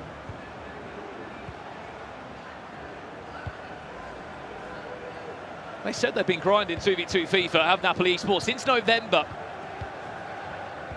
Every day they've been at it. Getting better and better for these moments now. Zaha whips it in, flick on, Paul Pogba cuts it inside! And just look at what it means to that booth there. Napoli Esports double their lead in the first leg. I felt sorry for the desk. Four bodies clambering all over it. Just whipped into the box. They won the first contact. What did I say right at the start of the game? Big men around that area. Whether it's Paul Pogba, whether it's Socrates. Just bodies in and around the box. It's like they know where the camera is. It's every time they score, they're straight to the camera. All of them. They're playing up for the cameras. They're loving life here in Might have to Riyadh. pop down in between the legs. Then go and give some good luck. Did you wish him good luck for this game? We're up here. That's probably why they're losing. Surely not. Life Gaming have given us many comebacks. They have. In our time, both in an individual and team just element. Yeah, They'll never say spectacular. never. Didn't expect to be in the quarterfinals. They probably maybe even didn't think they'd get through the group stage with how competitive and cutthroat that process was. They did. They always seem to exceed expectations. Is it one hurdle too far? Towards that post. Karen's on it there. As it looks as if Napoli will just sort of sit back in now into a back five. Take all the time they want.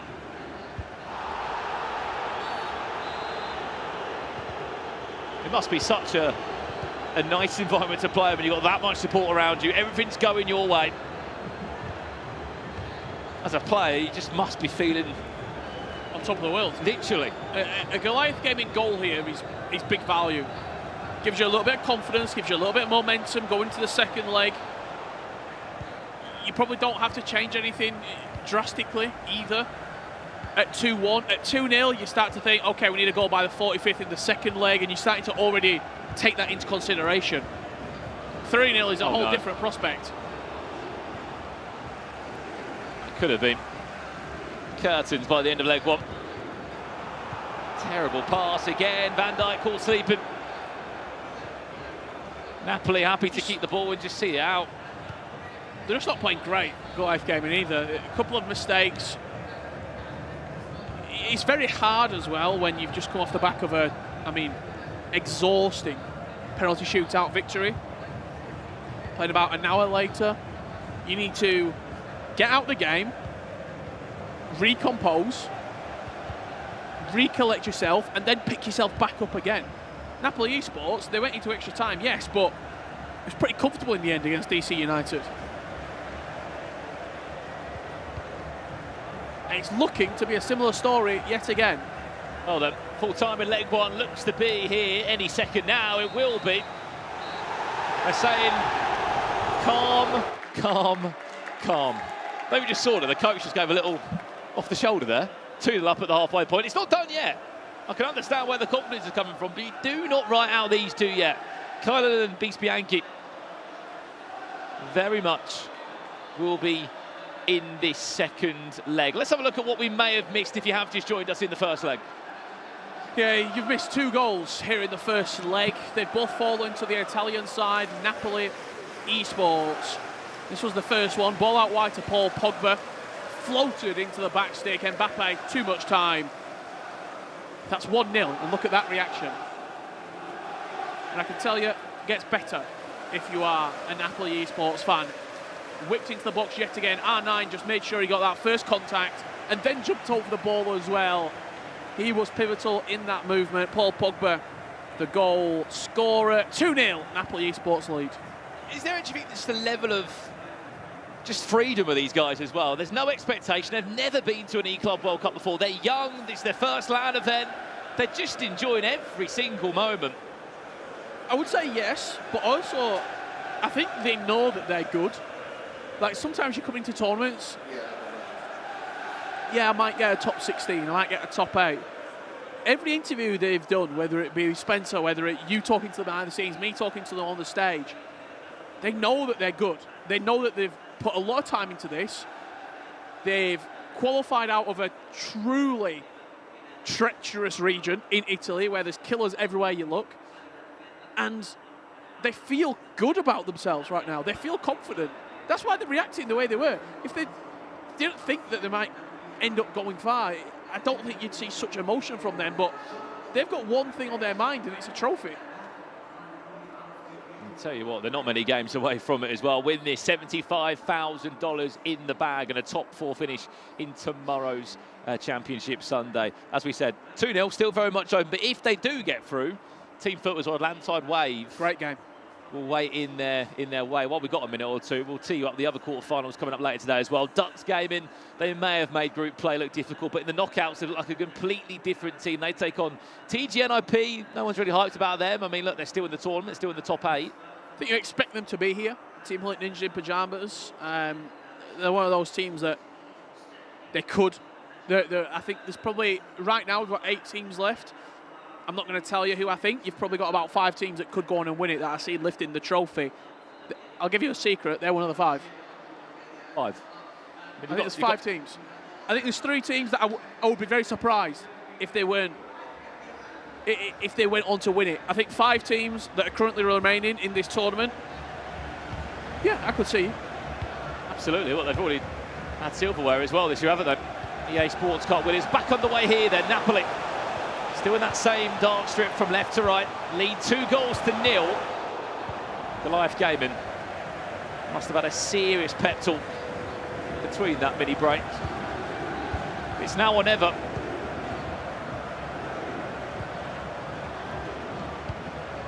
Have they met their match in the quarterfinals?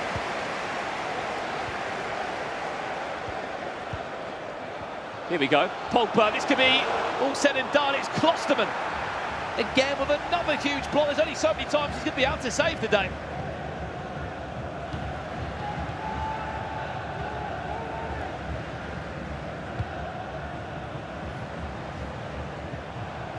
Pele driving. Where's that through ball? Nowhere to be seen.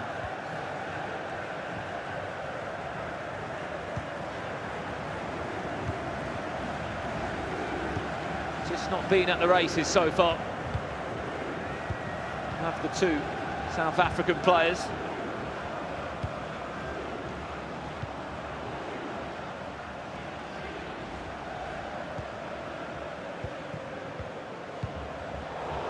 Nicely done there. This could be a big turnover.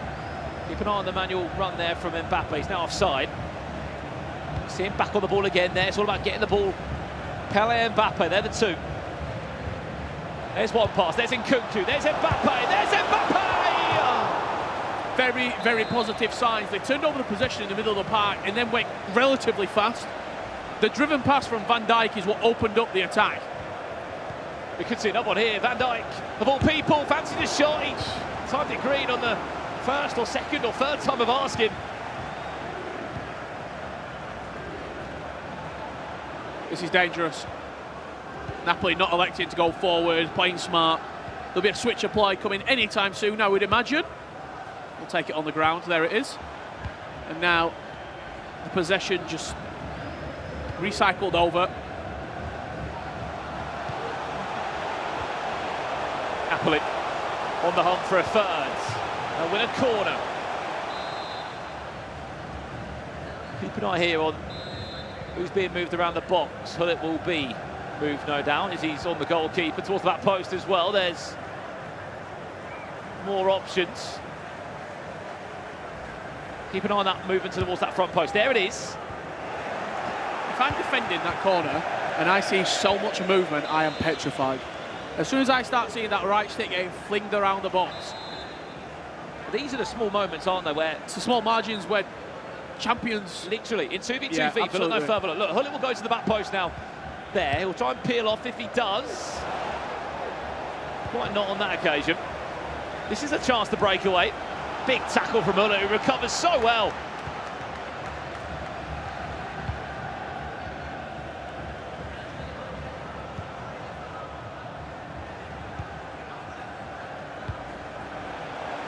Mbappe.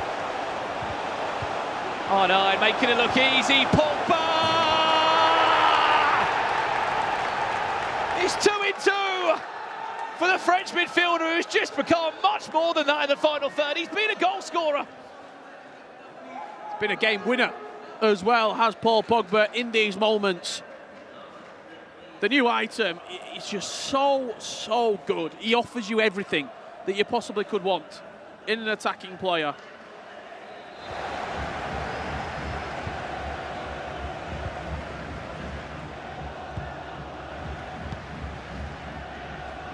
Something's got to change, something's got to give now. Take a risk. Make a move, otherwise it's going to be Napoli Esports going through. 3-goal swing in 60 minutes. Just haven't been able to create. They've not shown me in this particular quarter-final that they've got what it takes to perform such a comeback.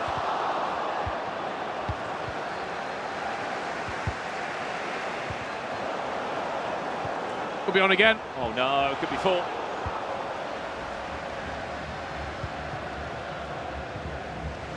Goal before half-time is everything now. Make a pause, have a chat. You can do so. Mbappe Chance. now has to go, is it down? There was a teeny little bit of goalkeeper movement there, surely. It's a big opportunity. That is the chance they were waiting for, that cutback, that one extra pass. And he just, ever so slightly, tickled the goalkeeper back onto the line. Opened up just that little bit extra room. And it paid dividends in the end. And suddenly we're in end-to-end FIFA all of a sudden. Best chance they've had. And by the looks of how these last 120 minutes of FIFA time, including this and the last game, have gone, you're not going to get many chances like that.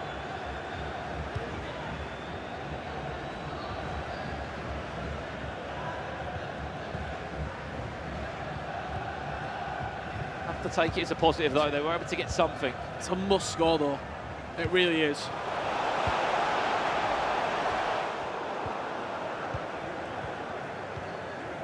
Just that 5-back that is so in order, so hard to break down.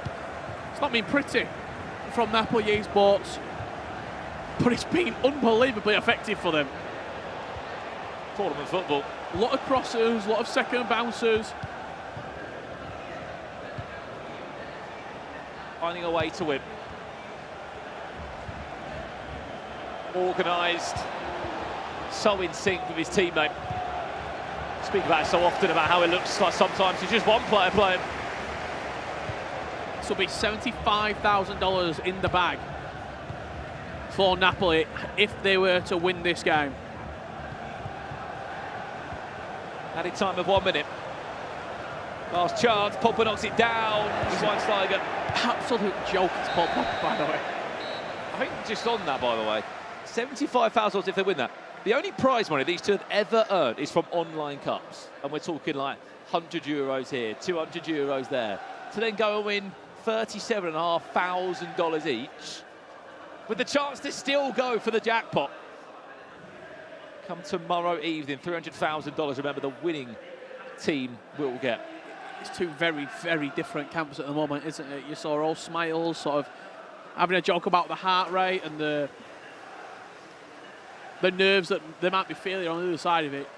Not one word spoken for Goliath Gaming. A miracle. That's what's needed. 3 goals against a team that's this organised. 45 minutes. Just don't see it. I just don't see it, but please surprise me. Yeah, I'd love to see it. I'd love to see a comeback, but it's just not, as I said earlier, I've not seen anything that leads you to believe that Goliath Gaming have got it in the locker.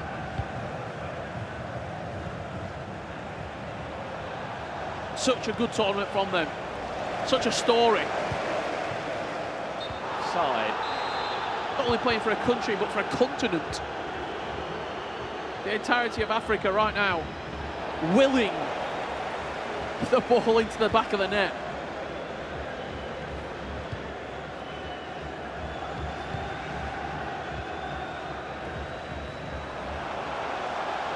Ogba causing more havoc for Goliath Gaming into our night. That is it. Job done. Top 4 guaranteed. Some performance, it has to be said. Trophy Titans are R9, putting the icing on the cake. Just clinical, composed,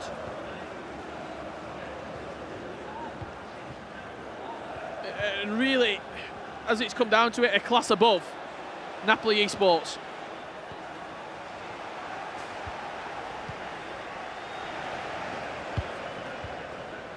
35 minutes left, but I just don't see a world. I just do not see a world where this happens.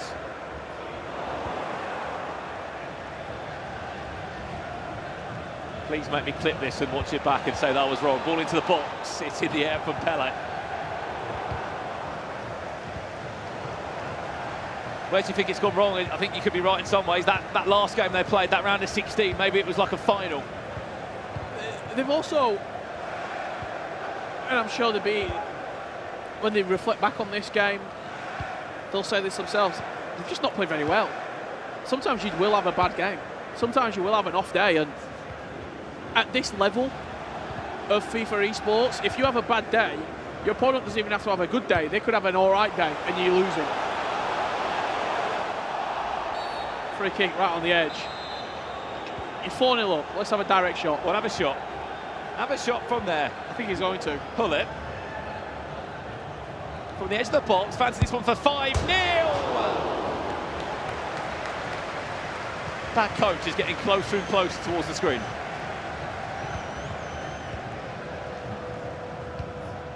If you can get a camera on them right now, by the way, look at Napoli Esports' team booth. It's just over my right shoulder. You've got a coach and a third teammate there, hanging over the gaming chairs. They are in this match. Is Nkunku offside? Reminds me a little bit with the coach, FIFAe Nations Cup last year, the Polish coach.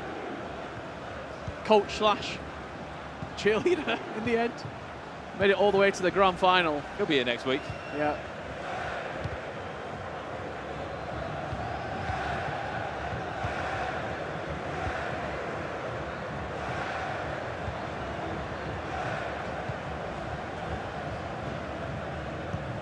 Last 20 minutes.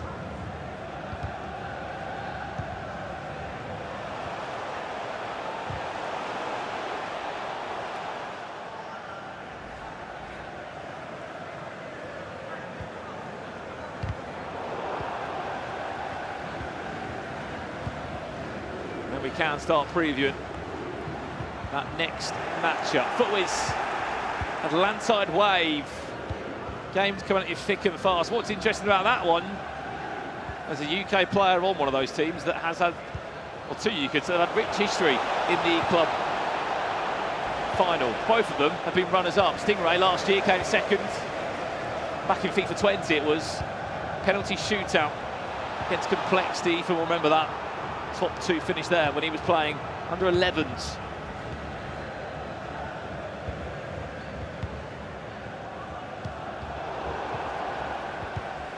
This game, slowly but surely, just petering out. Gives us a little bit of time as we enter the final 12-13 minutes to reflect on this Goliath Gaming story over the last couple of days, because it has been, quite frankly, brilliant. Getting out the groups, everyone said it's a group of death. There's five teams that could go through. People already counted out Goliath Gaming before they kicked off, and they went and got out of the group. And they didn't go fourth, by the way. They went third in the group. They held their own.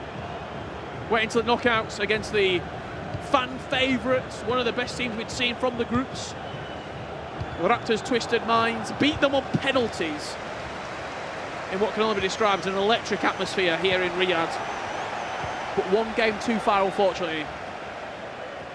We always talk about it, don't we, the E-Club World Cup. It produces these magical stories of new clubs, as far as I'm aware, first ever E-Club World Cup. This is from Napoli Esports, an esports team that was created. There's no affiliation to the football club, as many people would probably think. They literally said when I spoke to them on day one, they went, "We're just from Napoli," or Naples, so to say. They created a team and now they're in the top 4 of this year's tournament. Commiserations to Goliath Gaming, as always. They've put up a fight, they've put on a show for their continent, for their country. Always a pleasure seeing them on the global stage. So much hunger every year, isn't there, to get back. They'll be here at the E-Nations next week. That same duo. If anything, some would argue a great way to have a bit of experience before coming into another 2v2 tournament. On ball forward, finds Mbappe. It'll be nothing more than a consolation if Goliath Gaming were to score now.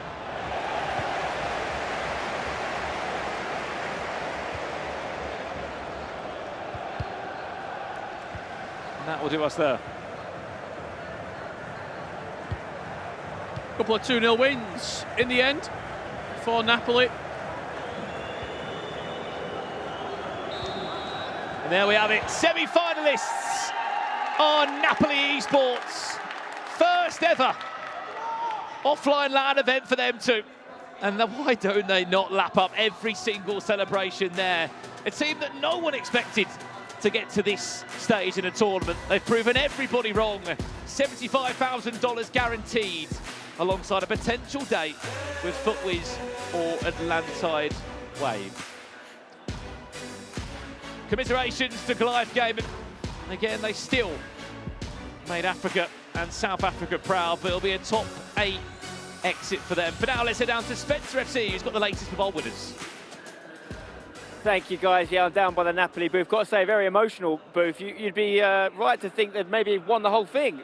Talk to me about the emotions here right now, because you guys obviously delighted with that one. Yeah, big emotions. It was not an easy match because our opponent were really good, but we played so well, and we hope to continue tomorrow what we started today.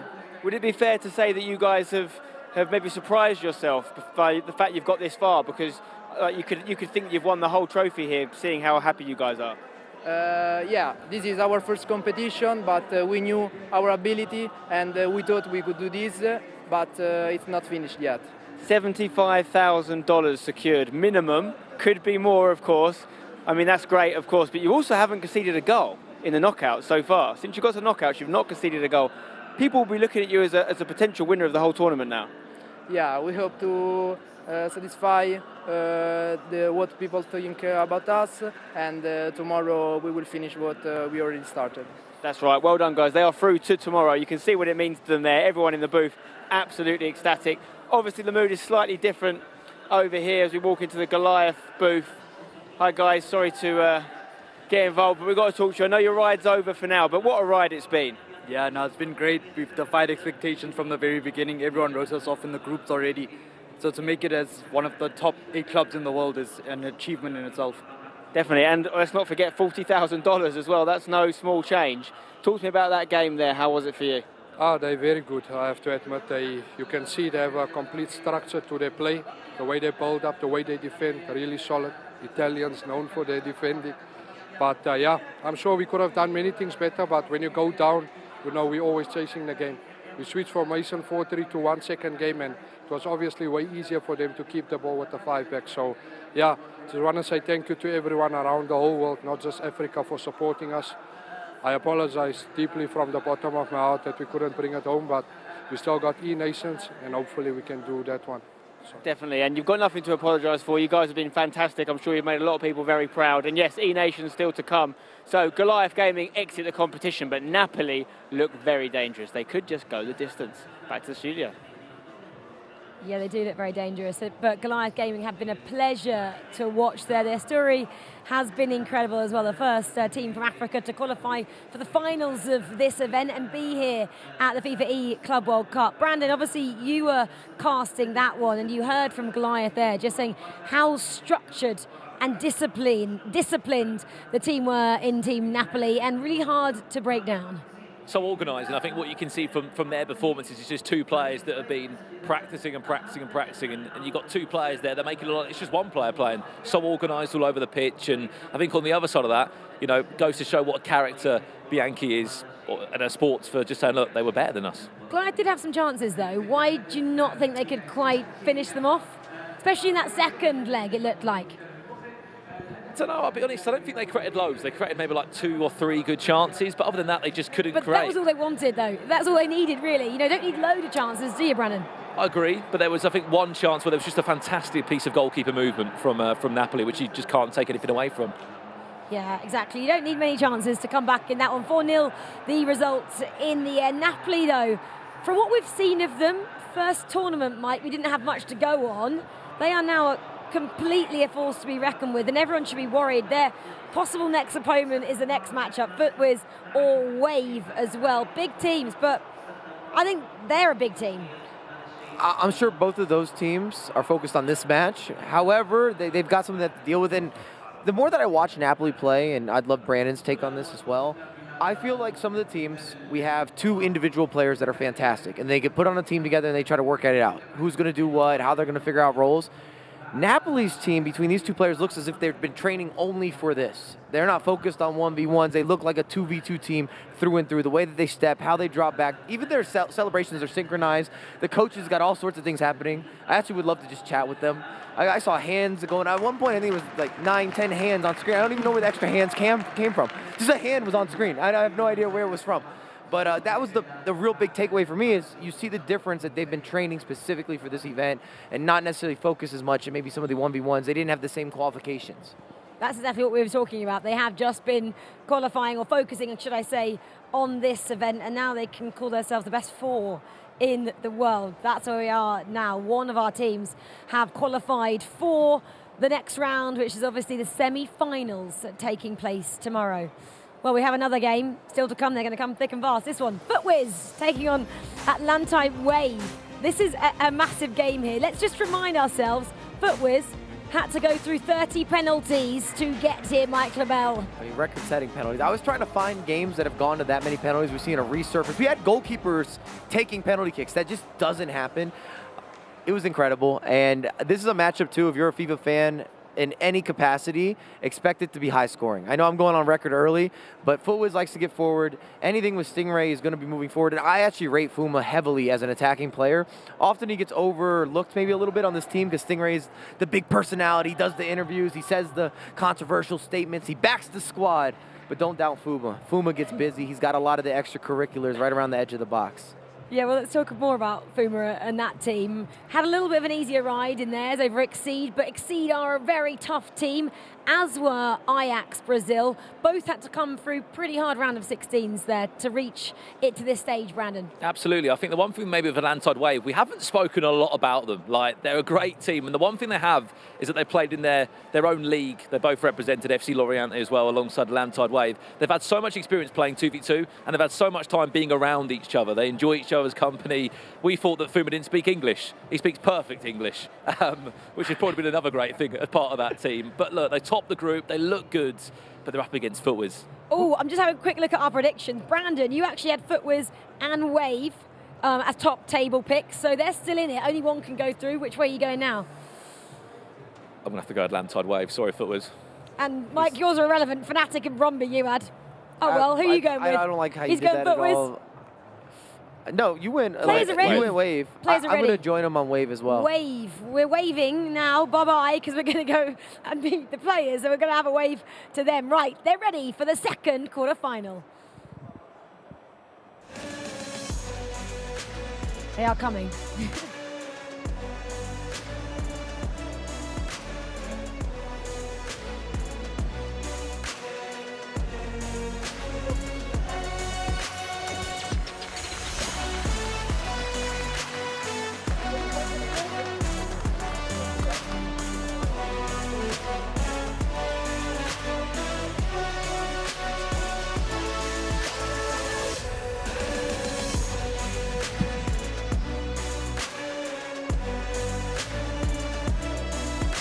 Our team starting off with Atlantide, Wave, Stingray and Fuma.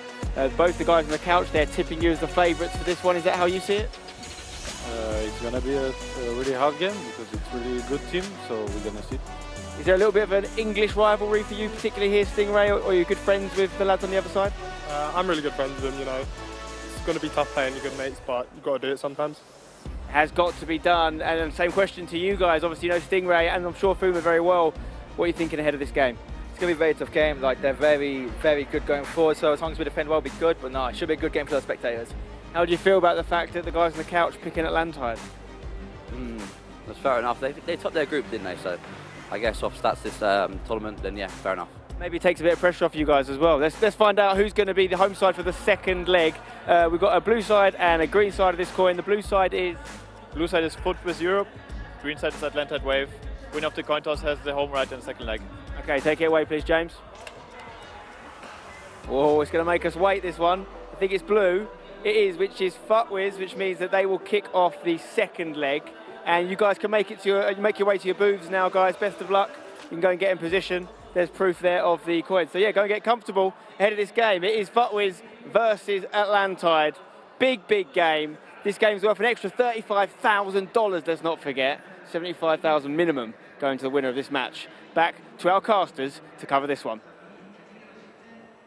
Welcome back, ladies and gentlemen. So here we go. This is time. I'm hoping after that, a little bit of a damp on that last one. I was backing my Goliath boys, but they just didn't really have. I think it was just a step too far. They'd put a lot of energy into getting out of the groups, getting past Raptors. Massive performance for them. Top 8. They're going to be delighted with top 8 when they look back. And they got the Nations next week as well. So let's talk. Let's move on. Let's talk about this because this is a big one. This is obviously a big English affair from our point of view. Obviously, with 3 English players in there. We're going to claim Fuma for now as well. It's the way it works, right, when someone does well. But yeah, for FIFAe, obviously coming into this one, big performance. You know, FIFAe's a team and a website. It's been out there, back to the scene for, well, probably best part of 10 years now, I would say. Obviously, Atlantide Wave, though. I would say probably the favourites. I mean, Brandon just said it on the desk there. For me, I also have them sort of down as one of the teams that are going to go very far in this tournament. You had your top 5, mate. I did. Which of these? I bet it was both of them, right? I bet you're going to be on the fence. I wouldn't be surprised if they could both go on and win it. Unfortunately, one of them meets their end right now in the Club World Cup. That's just the way this been here before. They've been here before, right? This is the big thing. There's experience in both these teams. Yeah, this quadrant was ridiculous. Ajax, FIFAe, Atlantide, Exceeds. Yeah. 4 teams that you could go on and see winning it. Unfortunately, one of them is going to come through out of the 4. I think for Atlantide, just casually scroll in Twitter before he plays his game. I mean, that's what Stingray's all about. For Atlantide, it's the big this is the big hurdle for me. I think they came into that Exceed game sort of thinking they've not been playing well. We know that we can beat Exceed quite comfortably if they don't play well, and they didn't. Like it was a 4-0. It could have been a 5 or a 6. They almost, I think, just put the foot off the gas really and coasted through. This right here, they're not going to be allowed to coast. FIFAe went 2-0 down against Ajax. I was probably looking through my fingers watching the rest of that game because it could have been drastic.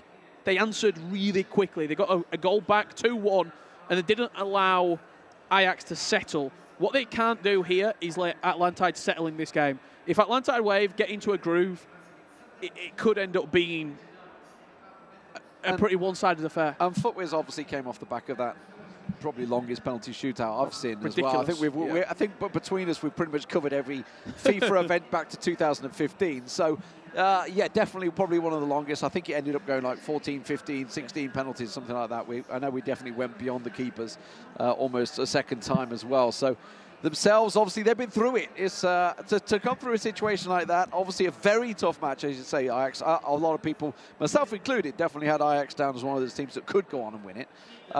They've probably had arguably one of the toughest runs to get here, but both of these teams did relatively well in groups. For FIFAe, I think they'd be unhappy with the fact they got third in group, whereas obviously Atlantide came through top of their group. A tough group with Brøndby in it, who we've also obviously we're going to be seeing in a short while after Leipzig. Yeah, Brøndby are a surprise package for me in this entire tournament. I knew they were good. I didn't expect them to be this good. Like, they're just scoring so many goals. That game we could talk about that game later because that's going to be unbelievable. Definitely. The 3 Danes on the stage, all chatting to each other. For FUTWIZ, you take 14 points, but after getting 9 points on day 1, you're probably a little bit. Day 2, we got suckered into that. We should have been cleared. We should have been clear. I mean, I was down on the floor. You were on the couch. We're talking about maybe a 3-way tie. We're talking about FUTWIZ, Fnatic, Hollywood. One of them's not going to be going through. And in the end, they just squeaked through. For me, I think it's a big reset. Ajax was the game that they probably didn't want. They probably didn't want to play Ajax just for the simple fact that... Nobody wanted Ajax. No. In fact, to be fair, I mean, once you're facing someone from Group C, you knew you were in for a tough time no matter what. Yeah, it is true. I mean, from Group A as well, the only side left in are FUTWIZ. They're the lone standing team in this group. That penalty shootout, they look different now. They look like they've got the light back. They look like they've got the colour back in the face, shall we say, FUTWIZ. I fancy them. I really do here against that Landside Wave. I mean, honestly, watching that Landside Wave game against Exceed, it was a dominant performance in the round of 16. Very strong performance, especially the second game. They just clicked. It just started to work. And every single attack, it was almost like clean through balls that were just working every time. And you saw, big Mbappe in the middle. And it's just always sort of chance after chance after chance. 3-0. Honestly, I would say in that second match, it was probably a kind score. It could have been a lot more. Oh, absolutely. Absolutely. And that's something that Landside Wave have over a lot of other teams this year. They've won something together. Obviously, it was in the E-Liga, so under a different name, shall we say. They didn't play as that Landside Wave, play as Lorient. However, it was just getting that win. And, I mean, we've been around for a long time. As soon as you win something, all the mentality changes. It's, okay, now we're coming as champions. Now we're coming in as... We've been there before. Both of these two teams, I should say 2 players out of the 4. Stingray last year lost in the final. Ethan lost in the final in 2020 with Resende of Team 11s. They both got to the final stage of this exact competition and not been able to get over the line.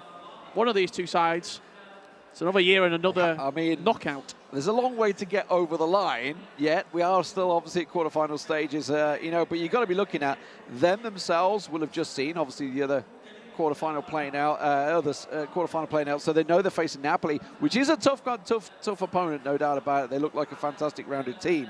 For Napoli, they're going to be looking at this. What do they prefer? I mean, I think at the moment you probably ask them, they just don't care. They're just it looked like that everybody was absolutely delighted in that team. There was tears. They made it to the quarterfinals. That's what I love to see. The passion is there. I might say something a bit controversial. Oh, okay. You take this side of the draw. Yeah, no, definitely. You take Napoli in the semi-final over Leipzig or Team Holy Ninja in Pyjamas. I think if you are FUTWIZ or Atlantside right now, you look at Napoli and go, yeah, all right, I'll take that. I love that. I'm just throwing it out there. Great side. Rich basically just gave his predictions right there. If you didn't notice, it was so subtle, but he just said TGNIP and Leipzig semi-final. You just said it there. You snuck that through without actually saying it. Make of it what you will. We're just, the subtlety was there. But yeah, I mean, like you say, these guys, they've been there, they've done it, they've got the experience. It's not like it's the first time they're in this tournament. Obviously, if you look at Napoli, it's a very different ball game. They're looking at, obviously, the fact that they're coming through really excited. These guys, very experienced. Maybe that's a bit of, are we getting a bit of maybe the iPods coming out from Fuma there? I think you just got a glimpse inside Fuma's head right there. This duo is so interesting because I've sat behind them while they've played a few practice games. Very little communication. They just play. Yeah, well, that's why we were wondering, does he speak English? Yeah, they just weren't talking. Stingray is always just hoodie up, headset on, face of steel. I think there is communication there. I said to Sting, because in practice there was nothing.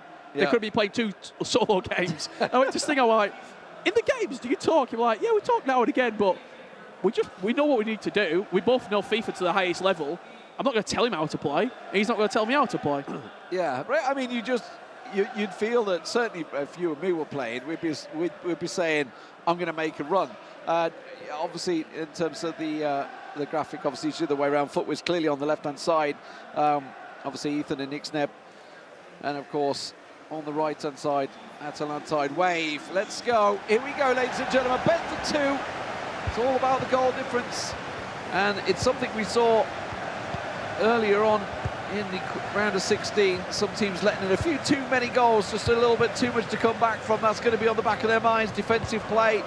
Atalantide playing in the black from left to right, of course, and FIFAe in the white. I've already spotted, you can't really miss him, 6'8", Vanya Milinkovic-Savic. Yeah, absolutely. Don't. Alex would be backstage right now in the green room. He'd be twitching. He'd be twitching. He'd be seeing him on the. I mean, the reason he talks about him, he is such a strong card coming in with the shapeshifters. It's like 99s across the board. He's a beast. And he's absolutely massive. He's massive. Like, he's just. And you know what? I think he's actually moving to Saudi in real life, right? I think he's amid a transfer right now. Not too sure, but I'll take Lee Smith, aka Fabrizio Romano's word for it. Here we go. Here we go. I've just been down to the grounds. Yeah, we'll get to that anyway. Let's get the game underway. So quick changes there coming out. So FIFAe caused the pause early on. But yeah, we'll see how it goes. A debut, apparently, for Pele. That'll be a first. We'll see what it can work out. First attack, first chance. No shot in anger coming out from either team just yet, though. Proper Seville counter-attack. Good overhead through ball. This is what's been working well for Atalantide way, but it's a weak attempt in the end from Henry. You're already starting to see just that instinctual FIFA that they play. The ball, it was sort of a 50-50. It wasn't really on. They just launch it straight over the top. If it's there, we're going to play it.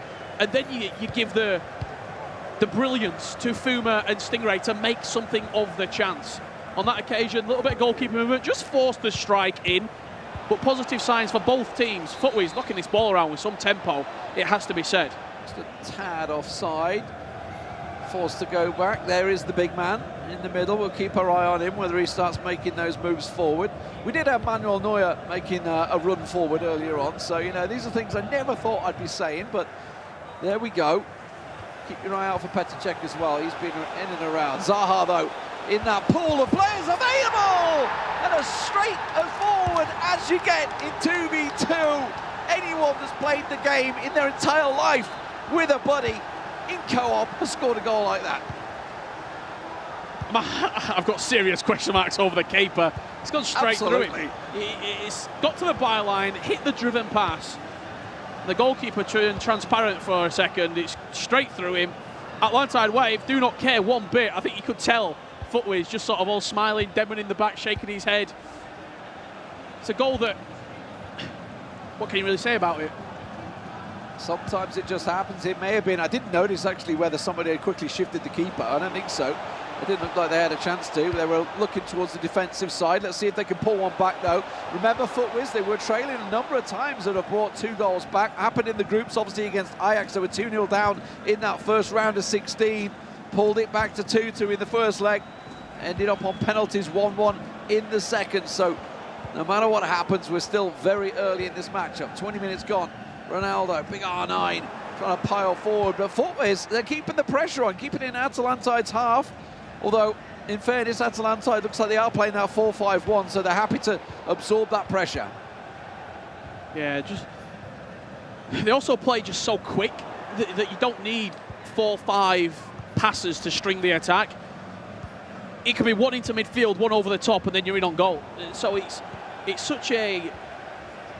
They've got a style of play that suits them so well. And the sort of, I would say, in that mastery element of it where you can't really defend it. If that ball goes over the top, the attention has to change instantly. They got the speed, they got the pace. As Mbappe wiggles his way through, a tap-in required, but unfortunately, nobody on the end of it. Talking about whether you need to be talking to your teammates, that's where frustrations may flare up, but straight down the other end. Big Kylian Mbappe, who went green as well. Corner chance, we've seen these given already. Tries to go short with it. Where's he going to work? KDB into Mbappe. Finds an opening. Perhaps the big man trying to just push his way through. Doesn't work out. Looking for maybe crosses towards him. De Bruyne tries to let one fly. Now, counter-attacking chance perhaps here. Haven't really got the space though. It's like watching a monster truck beside a load of like piling through the middle. Smart cars. Like it's just not fair the way that he moves. It's you remember Hulk as the player. Obviously, it reminds me of Just him. a Obviously, unit. he was a big unit that just come through, but he was almost unstoppable through on goal. Chances to cut back again there. I tell you what, Atalanta look deadly every time they push forward. Yeah, it's a great game. Mbappe's been at the heart of most of their chances as well. Getting down the byline, creating the space, and also they're quite quick on the press. Just again, FUTWIZ in possession. Half a millisecond too long. They're quickly on them, and to me, it looks like Atalanta can smell blood in the water. They can see a second and a third goal in their future. Yeah, and it's just been a last-ditch tackle at the moment. You can see they're starting to crowd the box every time they try and work their way in there. So Camavinga, chance to counter down the wing. Dembele to Pele, not really too many options open, looking to try and recycle, but it's a poor ball in the end, cut out by Zaha, playing as almost left-back there. Looks like Emmanuel Petit playing as centre-back as well, right? Yeah, positions just go out the window. yeah, I know. Whoever fancies it, it's like play five-a-side. It's jumpers for goalposts. Yeah. Where are we going? Well, where's Thierry Henry going? He is playing in his usual position, looking to try and work forward. That one cut out, but a risky pass across the box. Ruben Diaz. No doubt. Get it out. Off for half-time. So just trailing by the one goal. Not too bad, nothing to panic over at the moment. So just a quick conversation between the teammates, get the coach involved maybe. You see Ethan having that conversation, Nick's them listening in, Denman there as well.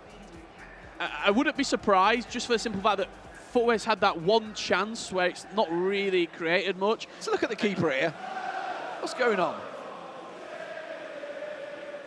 Yeah. Through the legs. Oh, not sure. You hate to see it. You hate to see it. Nutmeg on the keeper.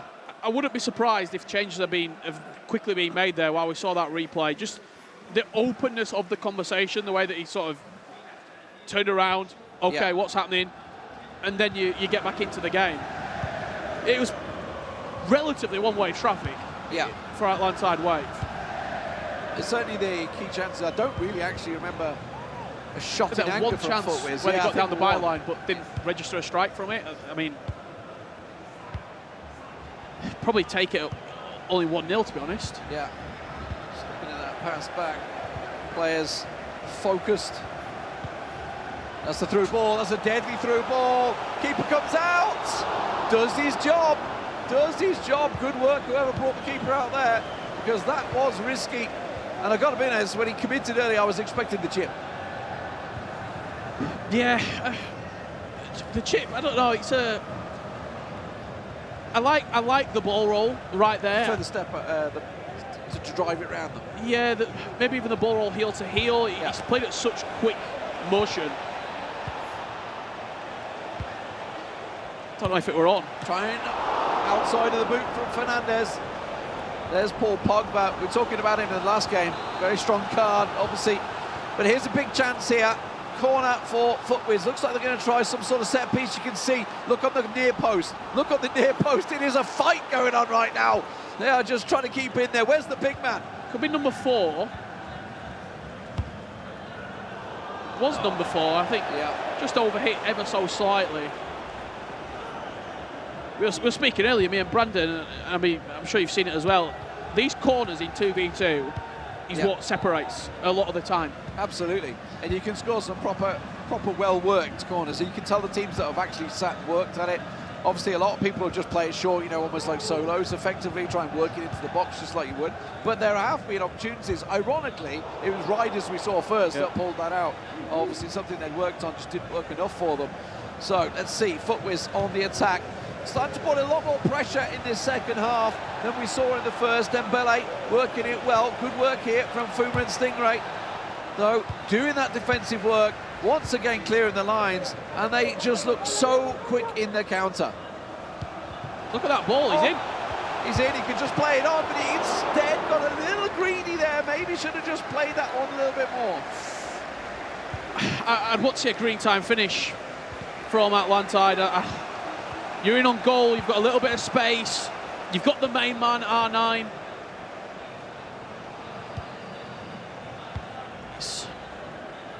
It's hard for us to say, because we can watch it back and we can see the... It's easy for us, we get the hindsight, it's instant hindsight, but yeah.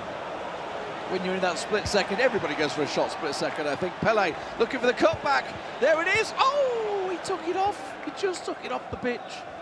I love the player lock there coming in from FIFAe. He's got down the byline.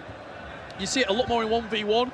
In 2v2 to pull the player lock out, it's just not really utilised that much. But you save the things for the big occasion. And right there, thinking to potentially try and penetrate this Atlantide Wave defence. Something they've been unsuccessful in so far. Some duplicate action, Klosterman there. You see where he's going to go with that one. Is it going to be Klosterman? It is. Klosterman across.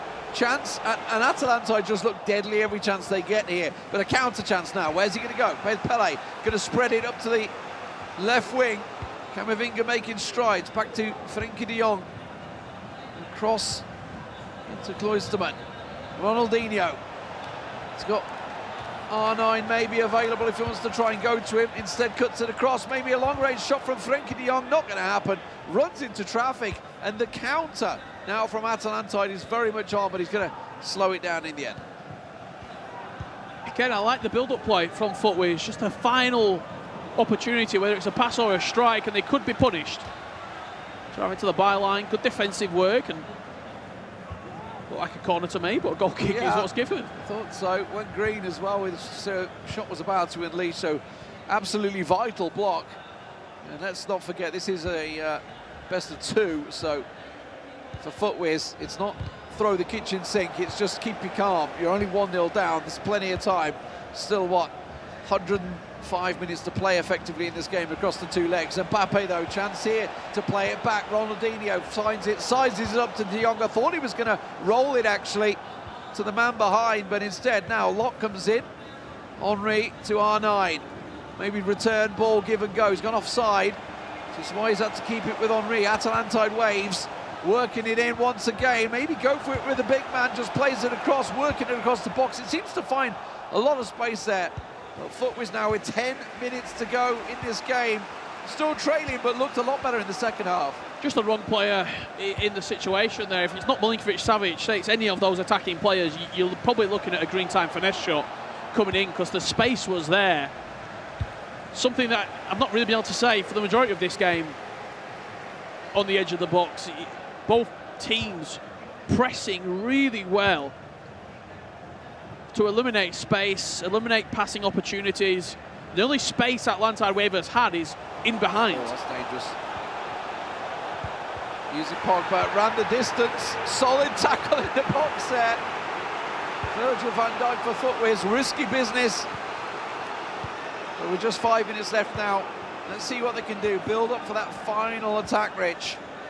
This is their chance to maybe draw level. They're just going to try and keep possession. If you are wondering, Ethan, to my knowledge, the dark blue icon. Nick Sneb, the lighter blue, and on the other side, Atlantide Wave in this defensive play. Stingray, the red, Fuma, the yellow. If you want to track the individuals, see who potentially makes a mistake or equalises the game up. Playing for the last attack. It's going to the left wing. Dembele under pressure, but he's actually come out on top. Might be able to make the use of it. Gets ahead of his man, but he's just running too far. That's going to be a corner. Last minute corner. Let's see what they can do with it. They tried to work something on the near post before, and as you said, it was going for the back man. Look at Virgil van Dijk here, in and around the penalty spot. Perhaps that's maybe what they're looking for. It is. He's going to try and challenge the keeper too far into Courtois, and it will be 1-0 to Atalantide Wave. The goal coming very early on from Stingray and Fuma, working well. But it does seem discussions required there from FIFAe. I'm getting a bit of a mix combined from FIFAe. You did see the discussions there, but it's not panic time. It was just 1-0. They had the chances. They definitely stepped up better in that second half.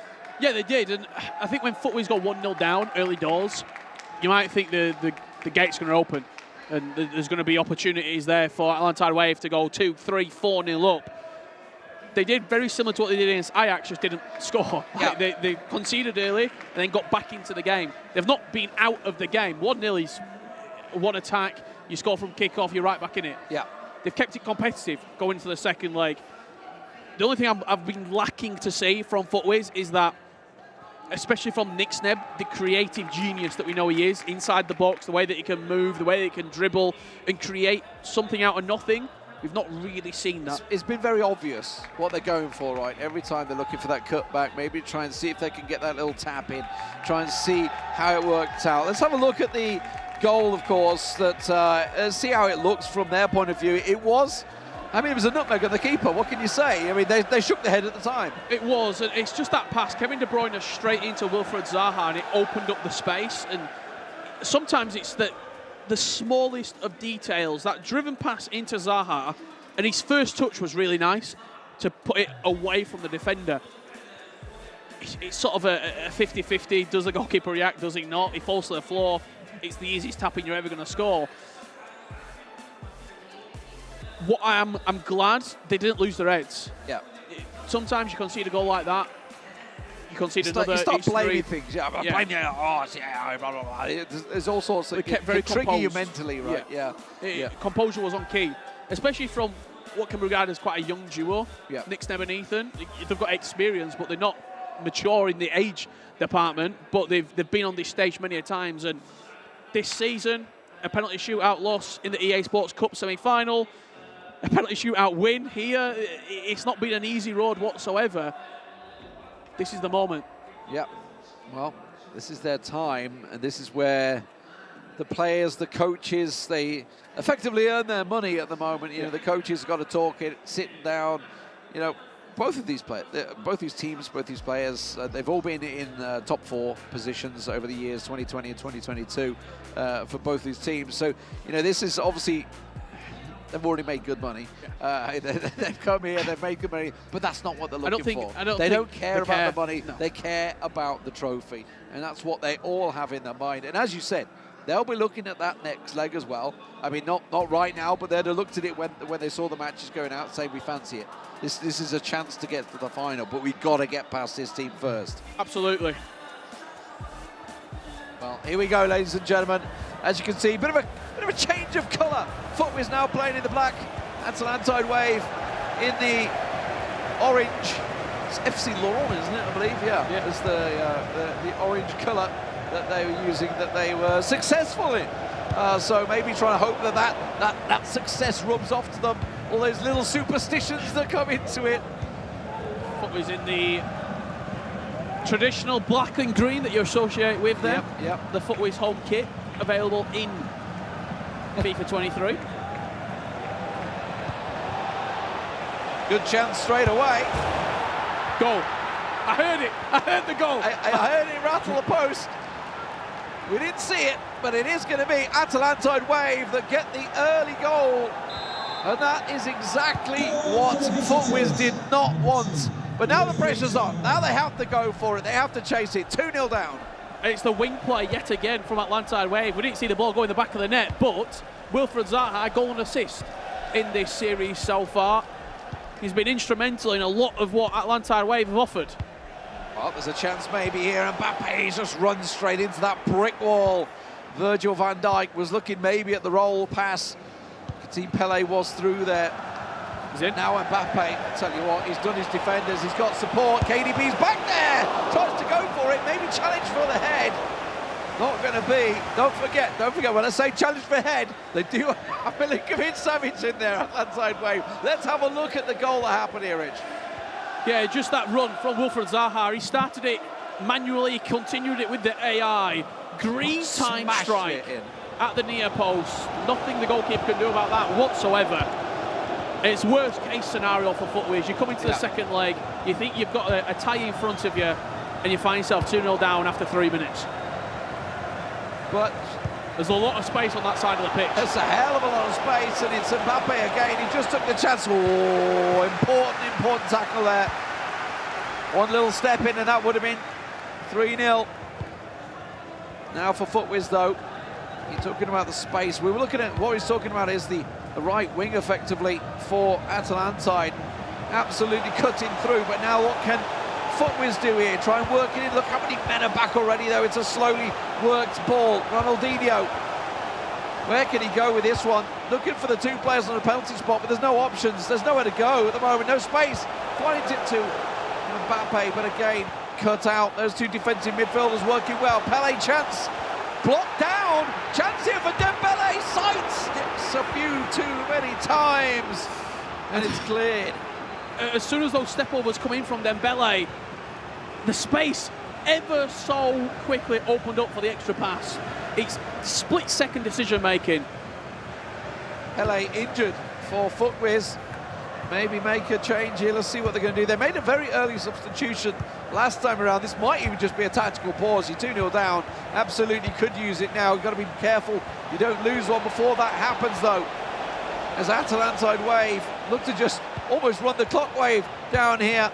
Milinkovic-Savic finds De Bruyne, finds the space. Frankie de Jong clears the danger. Been very stretched all of a sudden in this game. That ball will trickle out of play and FIFAe will get the pause in. Have a very quick look here at the two screens on the formations that you can see. Atalantide waving that 3-4-2-1. Wilfred Zaha and Mbappe causing all the danger on the right-hand side of the pitch, and it is changes being made here for Team FIFAe. I usually wouldn't tell you and show you what we can see, but because both players' I can't see it. Formations, instructions, tactics are on the screen, and it's more than likely the last club competition of the year. Yeah, it's not giving anything away. Yeah, you're not giving anything away. Check out Brandon Smith's channel for a full breakdown of these tactics, I'm sure, at some point. But the paused on Ronaldinho. I think he's having they're using it as a tactical pause, tactical timeout, rather than making the big changes. What do you go through right now? You're 2-0 down. Ethan and Nick Sneb, you know, they're experienced players. They came back from 2 down against Ajax, don't forget. Let's have a look at that goal, that early goal. Zaha solo. Just the space on the right-hand side, the overload. Right centre forward, right mid, linking up. That Wilfred Zaha is a serious prospect as well. I think he can play any position on the right-hand side. He's so fast, he can shoot, he can dribble, he's got great physicality. You could play right wing back or right wing. Anywhere on that right-hand side, he can do a job for you. He's available in the pool, everyone can have him. And I think we'll see probably more and more of him. Dembele, though, setting up a chance, no. But look at that big man compared to Pele, good grief. It's an absolute Wookiee. Pele, for FIFAe. They have to try and get something to go here. Get that confidence, maybe. It was there. Just one little step in. And now the counter. But look how quick those counters can be. They have Zaha down the left. There's a rave going on, mate. Don't worry. It's a bit of a party. We'll probably get fireworks on the go again in a minute. So it's a party atmosphere here. I will be so checked out if I take forwards right now. I'm turning all down, I can hear drum and bass. I've got a drone show going outside. Just got to keep yourself in the moment. I have to ask Aga about playing at DreamHack one of those years. I remember a massive party going on while they were playing super serious football, and that's exactly what this is for a place in the semi-finals to face Napoli. And at the moment, Atalantide Wave leading 2-0 as we approach second half. Also 75k guaranteed. Yes, it's amazing money, 40k guaranteed for either of these. That's a foul. And now just 5 minutes to go in the first half.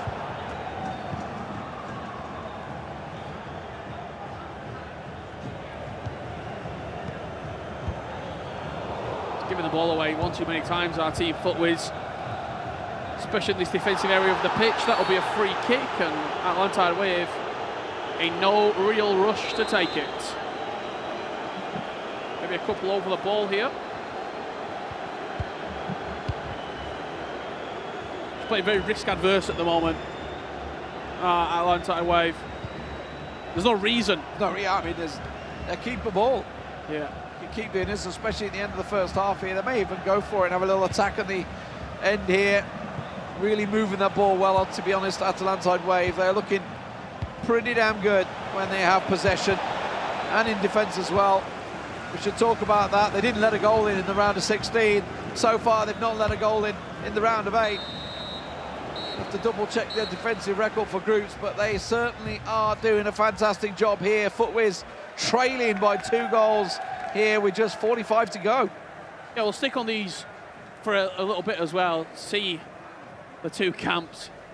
Atlantide Wave, maybe 3 sentences strung together. Yeah. That's all you need. No need to talk. You're 2-0 up. You're 45 minutes away from a semi-final. Think about 4 words from the coach there as well. Everybody happy? Yeah, You're sure. doing well. Good job, boys. Good job. Yeah, I mean, no motivation required. It's semi-finals time.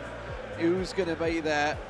A little bit more animated from FIFAe, maybe. A little frustration starting to show. I also think Nick, Stem and Ethan, they've got such expectations of themselves as FIFA players, and they've not, I don't want to say they've not shown up, but they've not shown up to their level in this semi-final. Yeah. Do not score a goal. But does that also go to show how good Atlantide Wave are? XC didn't. Over 2 legs, they beat them 4-0. Now they're on for another clean sheet here against Team FIFAe. We could be looking at a winner here. Absolutely. Certainly one of the favourites now. And this is looking like a great start already. They did it from the kickoff last time with Zaha. This time Henry not quite able to pull it off. FIFAe in the black with it all to do. Playing from right to left. I think Riyadh there, just hiding behind the monitor. It's just hiding. He's a bit close. Pulled the monitor close. Yeah, one with the game. Chance. Last minute cuts out, offside in the end. FIFAe have got to get going here. They've got to see something soon. Maybe break that deadlock, get that confidence, get a shot off if anything. We haven't really seen a shot. There's a big chance. Pele, oh, just absolutely bottled off the ball. Big Virgil van Dijk not having any of it. They just need a moment. It doesn't even necessarily have to be a goal. As you said, a shot on target. It's a chance. A chance to show. Winning a corner, just something to get you going. Milivojevic Savic is... He's there. Busting it gut Oh, to get in there. Mbappe's actually come out on top with the ball as well. Turns his man. Oh, almost in off the post. Rattles clear. Not done yet. Henry recycling the ball here. Just going to try and draw it back, keep possession. Frustrate FIFAe, absolutely. Cloisterman, and they keep and retain possession, and the clock continues to run down here, Edge. There's the pause. What Milivojevic Savic does for you, he doesn't have to go to him, it's just a distraction. Oh, but it's going to go to him. The big man's there again. What's he going to do? Tries to sidestep, almost runs over Virgil van Dijk. Just see how big he is next to Virgil van Dijk, for crying out loud.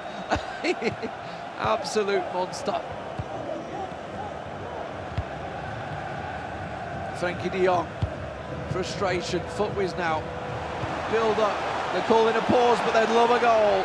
Dembele, but look how many are back. You got to work it through. That's a chance. Ronaldinho finds the space. The shot comes wide, but that's a shot. That is a shot. That's the first we've seen from a while. A little shake of the head, if anything, from Ethan there. It's also so unfortunate because you've worked the chance so well. The driven pass, and then just that little extra ball, just offloading it. You've shot across the keeper. It's such a good opportunity. You probably think that's going to go in when you take your finger off circle or your thumb off circle. We can have a look at it here again. It's inches wide. This is the pass right here that opened it up. Frankie de Jong into Ronaldinho. The punch into the feet. So unfortunate. We're back underway. Changes coming in for Team FIFAe. But good to see the teamwork building now for FIFAe, perhaps. A little confidence, a little couple of changes. It's really now time to start getting it forward overload. Of course, we know how dangerous Atalantide are with those big direct through balls. This is also a chance for them to stretch the lead. You can see already trying to play that offside trap almost there. Henry just trying to work it down that wing. FIFAe, well, you can't attack if you don't have the ball. Another pause cue. That's a bad interception and they're in. He's in. This is a chance. Get a step forward. Keeper goes forward. He has to score it. No! He's put it straight into the keeper. And that is definitely something they're going to look back on if they come out. Oh, disaster. Disaster maybe leading to impending disaster. Ball cut out. It's opened up the game completely now. Footwiz once again on the attack down the right. They've got Pele in the middle. They're looking to try and put it out there. Nick Sneb puts it in. Chance for Ethan. What a tackle. Tackle comes in and the ball, the danger is cleared. That chance right there, we have to see it back during this next pause. It's so clutch. It's the moment of the game so far. Stealing it on the halfway line, you're in on goal, and the goalkeeper movement from Stingray. He's the captain, he's the one in control. Good tackle, brilliant tackle coming out. Pele could go wide. Is he going to try and draw it through? Ronaldinho there, looking to get it to Ethan. Ethan on Bruno Fernandes, not going to happen. And well, we talked about the brilliant defending, we talked about the fact they've not let goals in, but they absolutely can score, and that was a crucial tackle. This game has opened right up. Just rolling out a play right there. 3-4-1-2, the formation of choice. Up against the back five. They steal the ball on the halfway line with Pele. He's in on goal, and just watch the goalkeeper. That's all goalkeeper movement. Brings him out, closes down the ankle, and then ever so slightly it just shuffles to one side. It left Ethan, who was in, with the chance, questioning himself. Do I go near post? Do I go across him? He's green timed it, so he's eliminated a lot of the doubt, but the goalkeeper movement has just made it very, very difficult to score. Going to be kicking yourself, there's no doubt about it. Atalantine wave though, showing why they've kept a clean sheet of what is coming up to 4 matches straight in the knockouts. No goals conceded against Exceed. Fantastic players in Oberon in that team, and it just seems that maybe, just maybe, it's not going to be Footwiz's day here. With 15 minutes to go in the game, they have shown a lot more in this matchup, but they are still yet to score. It's time to go. Put your cards on the table and see what comes up. Henry into Frankie de Jong, finds Messi in the box, tries to wriggle it, chance, goal! Here we go! Footwiz break the deadlock at last. 2 on the score. Footwiz still trailing, but they have a chance. There's people in the crowd and the team Footwiz jersey getting up for it. Where's Dan? He's been handing him out. The press is in. It's so difficult to play when you know you've got 2 players against you who are going to be squeezing every inch out of the game. Atalanta away with 10 minutes to go. 10 minutes now to keep their tournament lives. They came back from 2 down against AFC Ajax Brazil, and now on another attack here. Henry shrugged wide, tries to pull it back. Corner for Footwiz. They're going to play it short by the looks of it. They're looking for the man near post, actually. He's almost unmarked. They're changing the taker. Keep your eye. Here's the near post. That's what they're looking for, trying to pull the defender. And I think they want the man on the penalty spot almost, is what they're looking for, but it's so tactical. All looking for positions for Footwiz. Ball in, cleared, danger, ball loose. Keepers there. They've had a few corners. It's sort of, they take a long time and they just stick it in the mixer. Couple went towards the back post, that one just looking for that second ball, looking for the knockdown. But look how open the game is right now. Vinicius Junior now, fresh legs down that right wing, looking to work it through. De Jong, and the pass completion is all on at the moment. Mbappe turns, Mbappe chances to goal! They have done it! They have come back from 2 down once again! And Footwiz are right back into it with just a few moments to go in this game. We must have 2 minutes left. Mbappe will not say no. Just pressing and pressing and pressing. And Team Footwiz in 10 minutes have saved their Club World Cup. And there's still 2 minutes left to play. Do not lose this one now. That's all I can say. They will absolutely be ruining that chance, that Pele one-on-one. They're still going to be looking back at that one, but there's a chance for extra time here. We're going to see Atalantine Wave keeping possession. They'll get a chance here. Yeah, Atalantine absolutely. Wave. One last chance. Now the direct through balls. There's Pogba now. Down that right wing, this is where the danger's been coming. Every time looking for that cutback, looking for the ball. It's going to be a corner. The big man. Oh, no. Milinkovic Savic, where is he? He's actually on the edge of the box. No. There we go. De Bruyne, back to Pogba. Looking to work it in. Just got to get the cutback. That's it. It's going to be extra time. Oh, Rich. They went to probably the longest penalty shootout known to man against AFC Ajax. They've done it again. They've come back from really the unthinkable in the space of 15 minutes. It was that second pause. They did one change, then they paused it again about 80th minute. Everyone get forward, constant press, team pressure. Let's just go for it. Let's throw bodies in the attacking sense. And it was so quickly, this game turned around. 77 minutes on the clock. Lionel Messi off the bench into Mbappe. That was his first. And that gave Footwiz a little bit of hope in this tie. 87 minutes on the clock.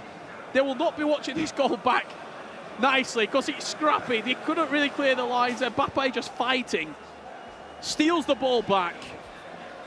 And now we go into extra time. Atalanta Wave conceding for the first time in the knockouts. And it was 2 in, 8 minutes? And they had about 3 words. A little wink from Stingray. Oh, fist bumps as well. Okay. Now they mean business. So here we go, extra time, ladies and gentlemen. We didn't think we were going to see it, but from 2 down, Footwiz rise like the Phoenix. Can they go the distance here? They've let goals in early in both of the first 2 matches. Now in extra time, they retain possession, and that's what I like to see. Typically, this first period of extra time is usually quite subdued. Both teams just filling each other out, not really wanting to push too many bodies forward. And I think we're probably in for that again. Yeah. It's always in that second 105 to 120 where one team will go, yeah, I don't want to play penalties. I'm going to try and win this. I'm almost certain Footwiz don't want to go penalties again. After having so many chances, it might not be the case. Oh, Fernandez just stealing it off his foot there. Finds Ethan on Vinicius Jr. Going back. Zaha. Pass back. That's a risky pass to Ruben Diaz there. Ethan Oak finds Nick Sneb. Nick Sneb trying to run it down the wing. Cuts out the defensive work about Atalanta Waves coming straight back into it. That's a great through ball. The keeper came too far, maybe. Pogba off his line! And Atalanta Wave, we see Stingray off his feet. And that's a big, big goal in this matchup once again to put Atalanta Wave 3-2 in the lead. And again, over the top through ball, Paul Pogba, too physical, too quick, too strong, and even after that little bit of hesitation with the goalkeeper coming out, still stuck it past him. Stingray was in a grand final last year. He's looking to inch closer in 2023. Footwiz on the attack. Nick Sneb across to Ethan. Bruno Fernandes absolutely manhandled, but the tackle's been won. Vinicius Jr. keeping hold of it as the runner on the right. Zaha available, think. Pogba now, we just scored him at one end. Absolutely smashed off the ball. Cleared for the second half of extra time. 3-2 the score. That man on your screen, Stingray, started to show a bit of emotion, which we haven't seen from him throughout this matchup. Finally has woken up. And this is probably the most vocal we've ever seen him. Yeah, taking control of the situation as well. They know they've got 3 attacks to defend, probably. Footwiz will maybe get 1 good attack, a couple of half chances. in this tie. Have a look at this. The goal goes in. He is off his feet. He's letting everyone know about it. Well, you talked about the FUTWIZ fans in the crowd. I think a little bit of response there. That's all we can say. Stingray showing the emotion now. And it shows just how important it is to these players now as they are just 15 in-game minutes away from the semi-finals against Napoli.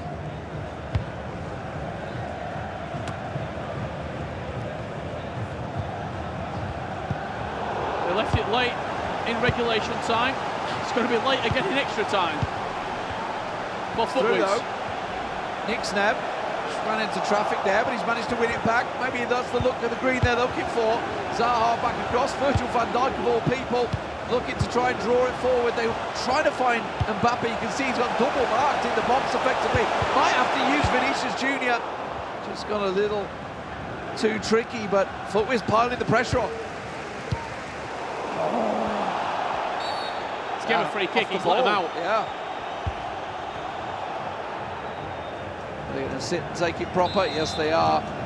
Set piece. 8 minutes in game to go. Time running out. They haven't really got the time to deliberate and wait. Quick talk about it, maybe. Martinez across. Ruben Diaz on the left.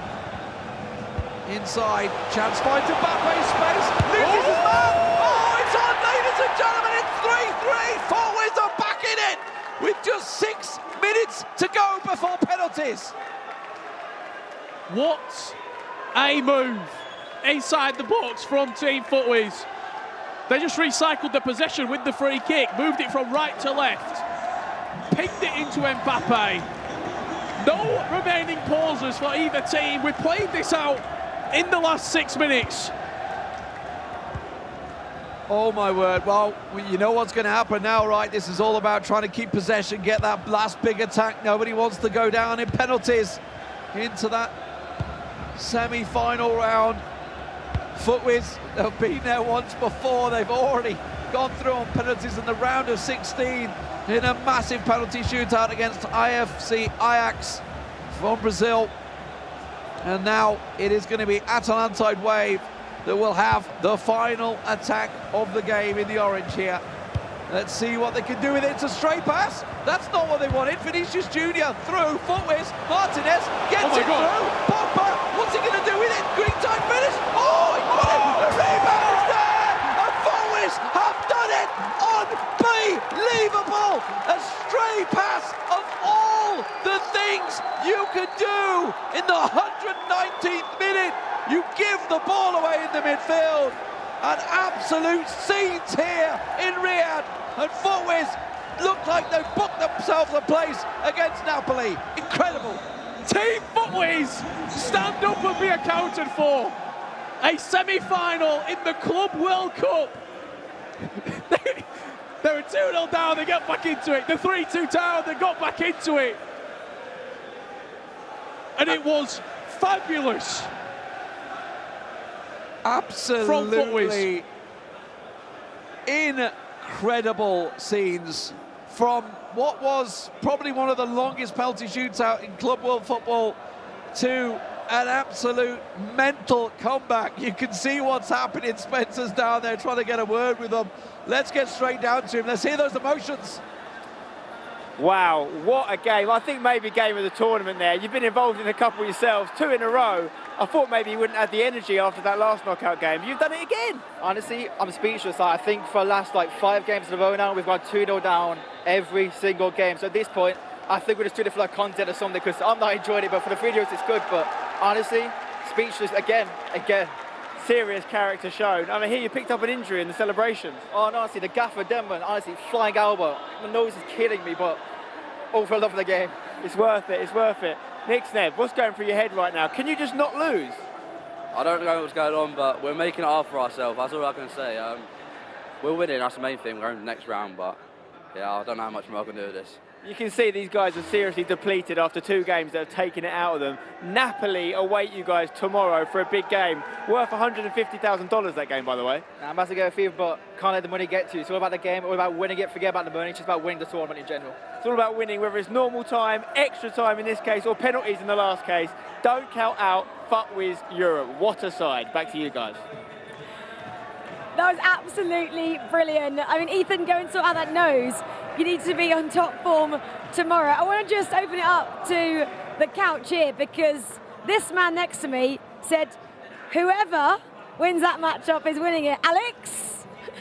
I mean, at the minute, FIFAe's are comeback kings. Just time and time again, they just keep coming back. And I said it. It was either going to be Atlantide who are going to go through to the final and win the whole thing, or Team FIFAe's. FIFAe's are the ones that have gone through. Nick, Steb and Ethan are going to fit on top of the world. I mean, Brandon, they've had such a tough day today as well. Penalty shootout, 30 penalties it took for them to go through their extra time by the skin of their teeth. When they were 2 down, I said to them, they've lost too many chances. You didn't write them off, though.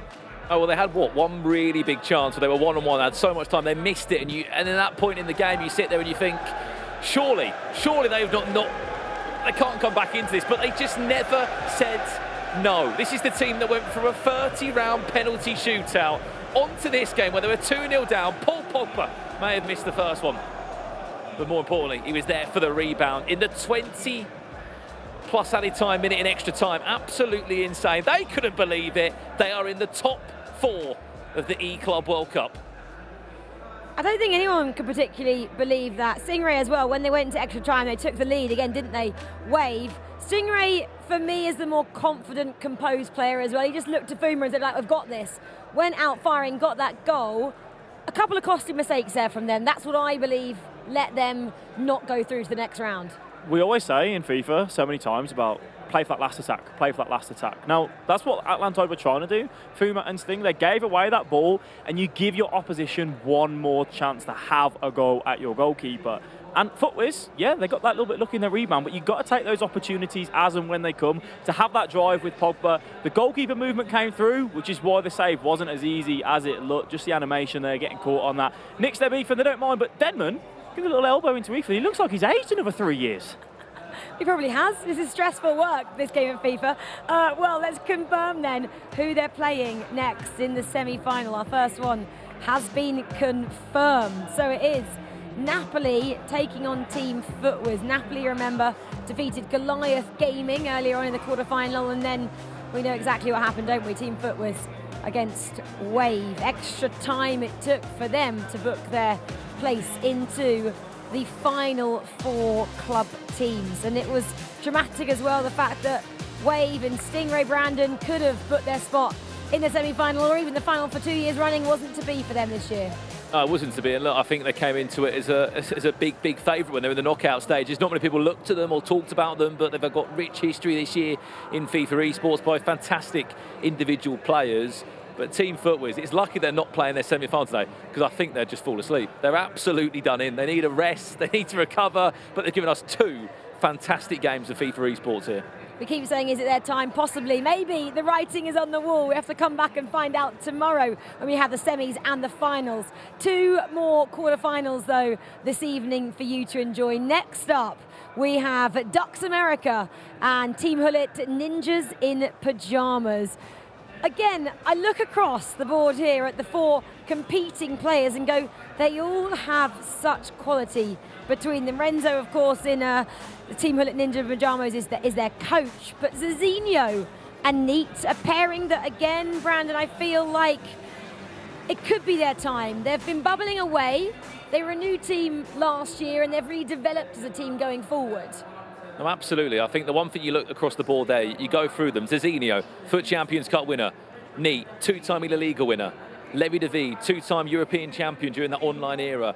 Oli Lito, EPL, FUT Champions Cup. Individually, they've all achieved so much. You can add so many more as well to that. And in the 2v2 environment, you can do that as well, can't you? Looking at the recent success in the EA Sports Cup. So it's a really tough game to call. We know the Ducks were not great in the group stages, but they've come out today, and so far we've seen the round of 16.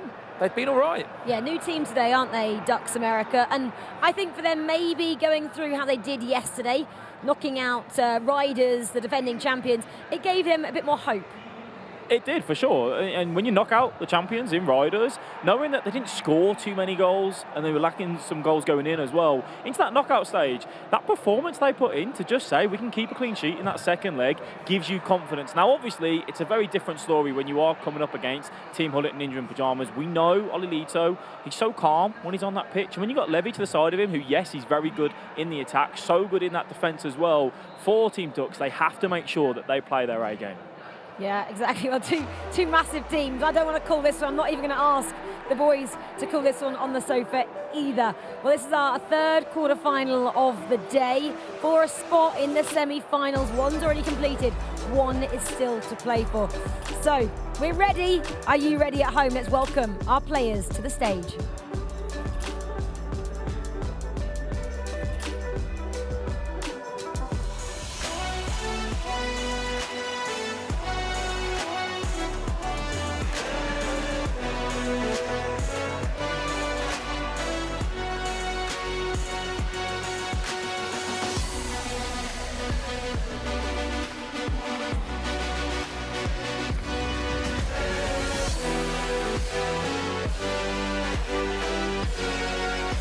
Okay guys, here we are on the stage. We have Team Hullet Ninjas in pyjamas to my right, and of course we have the guys from Ducks America to my left.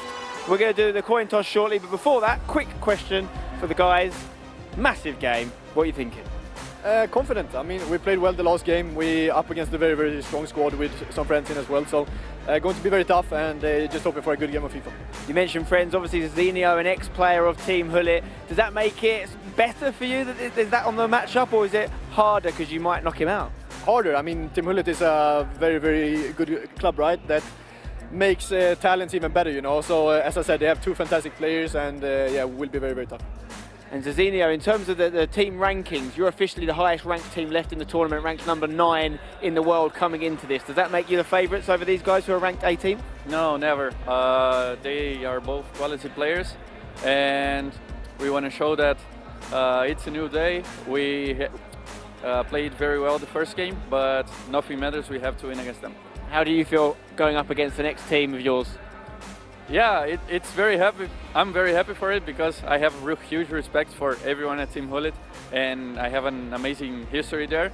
But now I represent Ducks, and I'll do everything for Ducks to win. Okay, right, we've got to get the coin toss done. We've got head referee here, James. We've got the blue side and the green side of the coin. Which team is which, please? Blue side is Ducks America, green side is TJ and IP. Okay, so go ahead with the coin toss, please, James. It is green, which I believe you said was Team Hullet Ninja in pyjamas, which means they will be home in the second leg. So congratulations on winning the toss, but it's only the first start of the game. If you'd like to go to your booths, guys, get comfortable, get ready, you can make your way to your booths. So that's the next matchup.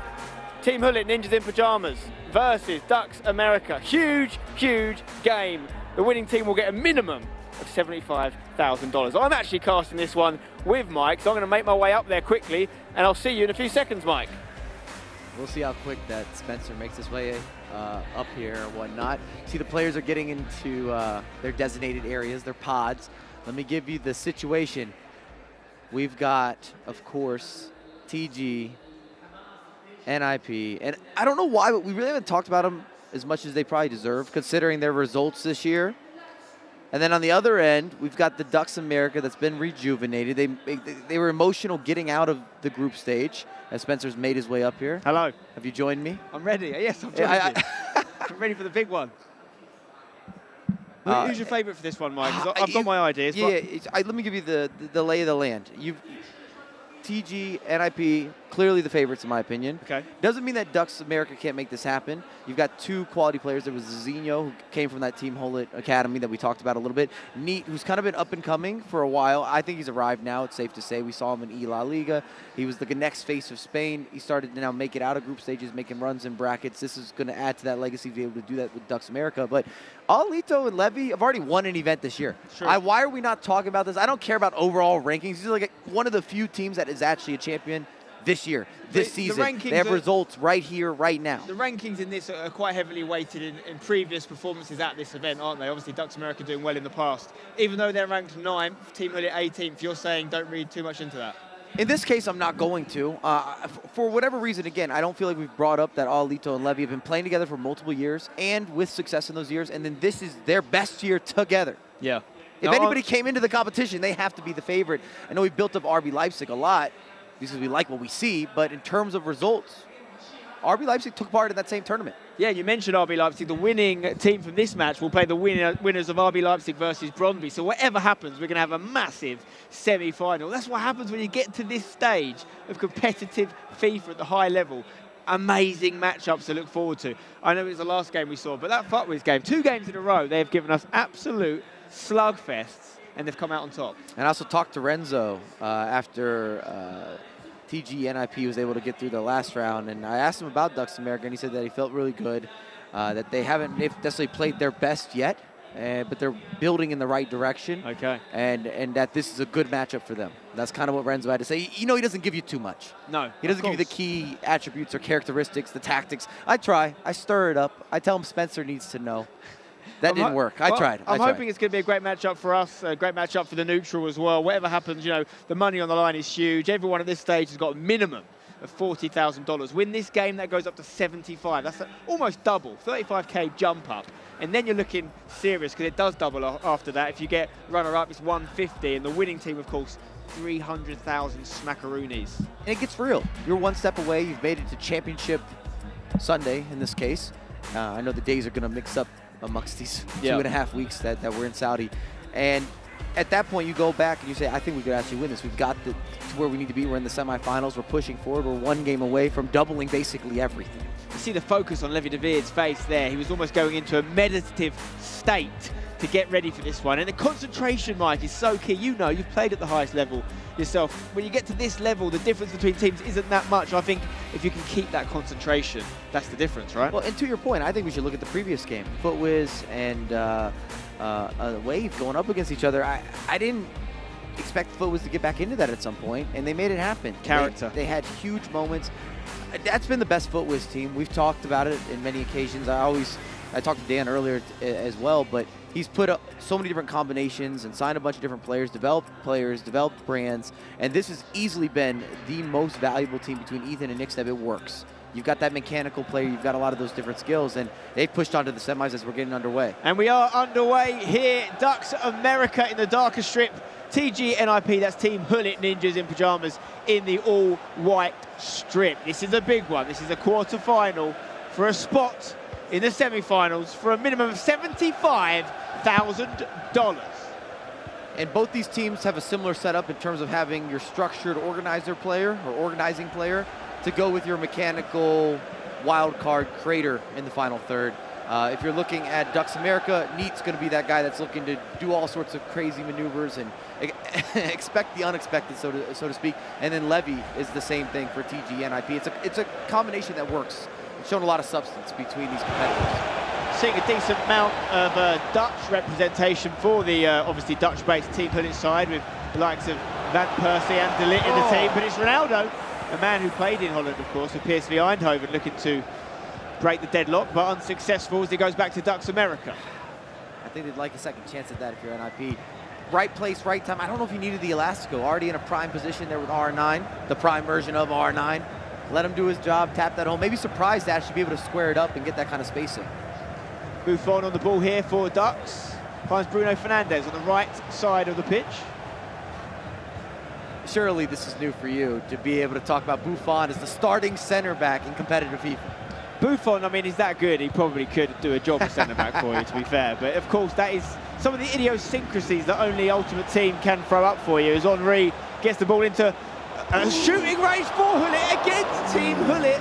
That would be almost poetic injustice there if it had gone in against the team who's named after the Dutch legend. Spencer, if that's Time Green, I think that's hitting the back of the net. They need just that extra emphasis, and we talk about the margins again. Again, as well, seeing Henry makes me feel a certain type of way. It's been nearly 5 years, 5 years since we've seen him in action in competitive play. Here's Ronaldo with a strike, and it's off target. Huge chance there for Ducks America to take the lead. Unable to challenge the keeper on that occasion. Like what I'm seeing, Spencer. Opportunities both ways, end-to-end stuff. I thought this might be a little more of a defensive matchup, but both teams are going for it. Mbappe looking over the top for Ronaldo. What a thing it would be to have those two in the same team, as Maldini, one of the best defenders of all time, dispossesses the Brazilian. Hullet there getting the ball deep for his team. Finds Buffon.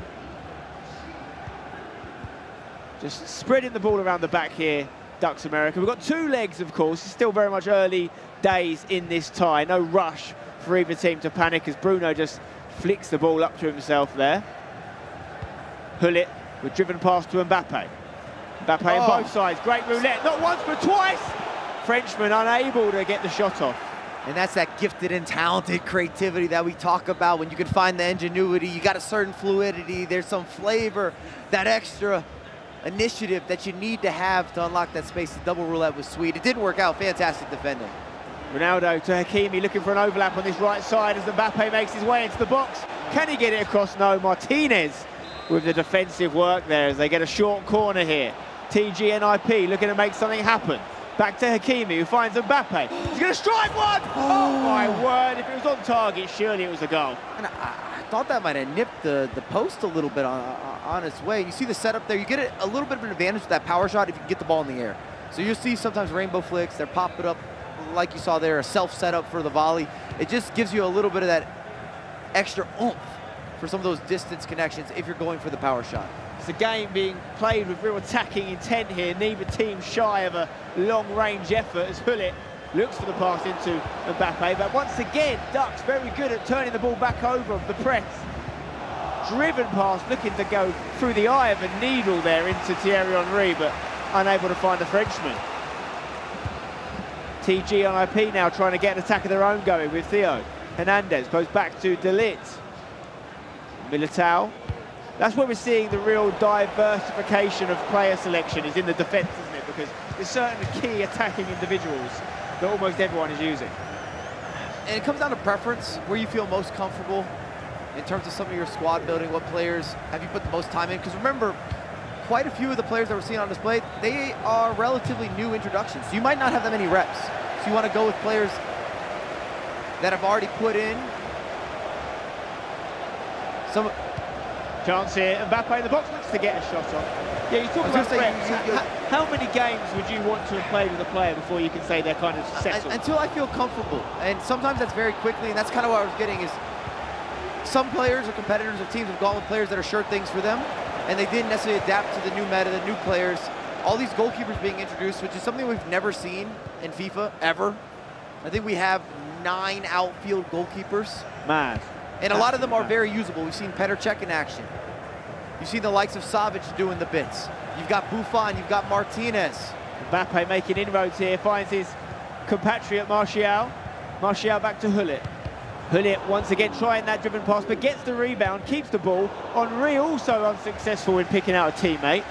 And now Mbappe can play it infield to Hullet for TGNIP. Van Persie. Poor pass though, dispossessed. They get it back. Thierry Henry just slows things down. Do you see Henry on both sides here? I love to see it. Playing from the left for both teams. Again, I'm throwing it back to the FIFA 17, FIFA 18 days where Henry was making appearances, whether as a starter or even coming off the bench.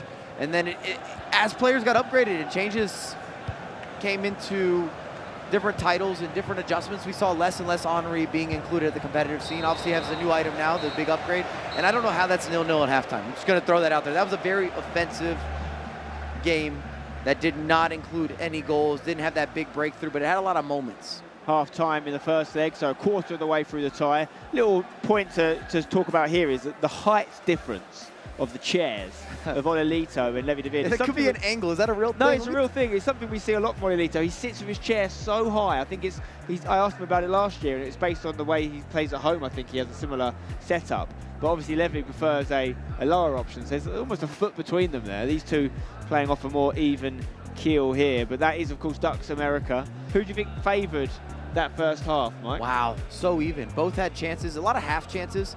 I liked what I saw because attacking-wise, both teams were confident. It was decisive. We didn't have any of that hesitant play. It wasn't cagey, even though it's 0-0. Often when we get to these stages in competitions, teams tighten up. And you don't get some of those skill moves, the expression, the cancellations, the extra passes, the reactions and the instinctive nature. And I felt like that had all of that. So I think it's super even. And just to give you a little bit of storytelling, Ducks has been kind of hit and miss. They got out of the groups, very difficult group to get out of. They needed help to get out of the group, whereas TGNIP were a little more consistent, grinded through what we expect to see from them. If you talk to them, they said they probably should have had more points, but either way, they still represented who they are. Yeah, Ducks actually got out of the group with the least points of anyone that got out of the group, which was 12. Same as Team Exceed, who also had 12, but Ducks had an inferior goal difference. So technically the luckiest team to squeeze through, you could say. But how many times have we seen it before, Mike? It's just about getting out the groups. And once it's shifted into the best of two format here with the aggregate scorelines, they've looked a lot better. Ball given away lightly there by TGNIP. I think that's probably something that we saw quite a lot in the first half, is they'd be a little bit more reckless in possession, and Ducks America just pouncing and pressing with a bit more accuracy. Here they are on the ball then with Henry. Can he get it back to Mbappe? There's Bruno out wide, goes back instead to Ruud Gullit. Gives the ball away himself. Counter opportunity for Team Gullit. Van Persie looking down the left here for Henry. Two ex-Arsenal players, of course. Back to Van Persie. Ronaldo, chance for Martial. The shot blocked by Maldini. And again, the inclusion of RVP. It's been a long time. I don't think that he's actually ever been used in competitive FIFA until this year. Again, with new introductions and the shift of some of those positions, it gave them more value with some of the icons. Back post headed opportunity for Delit. I think he might have got the final touch. Yes, he did. It's a goal kick. What would be one of the factors as to why they are liking Van Persie? Would it be the fact he's got a bit of height as well? Well, the stats got better. Plain and simple, his stats improved dramatically. Having the height, having the ability to finish, having the weak foot, having the skill moves, it gives you more dynamic capabilities on the virtual pitch. That's kind of what it comes down to. When you're looking at margins, every advantage plays a factor. You never know when, but you'll take it if you got it. And of course, the draft factor of this tournament is kind of unique compared to the same event last year. They didn't have to pick players in the same way, so we are seeing a bit more unique selections from time to time, which I personally like. I think it gives each squad its own identity.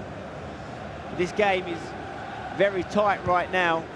No goals to speak of as of yet. Will it stay that way? I'm not sure. As Hakimi finds Mbappe, back to Martial. TGNIP just spreading the ball from flank to flank. Van Persie inside to Henry. Is there an overlap opportunity? Henry holds on to it. Does eventually pass to Ronaldo. Maldini really shining in defence for Ducks America.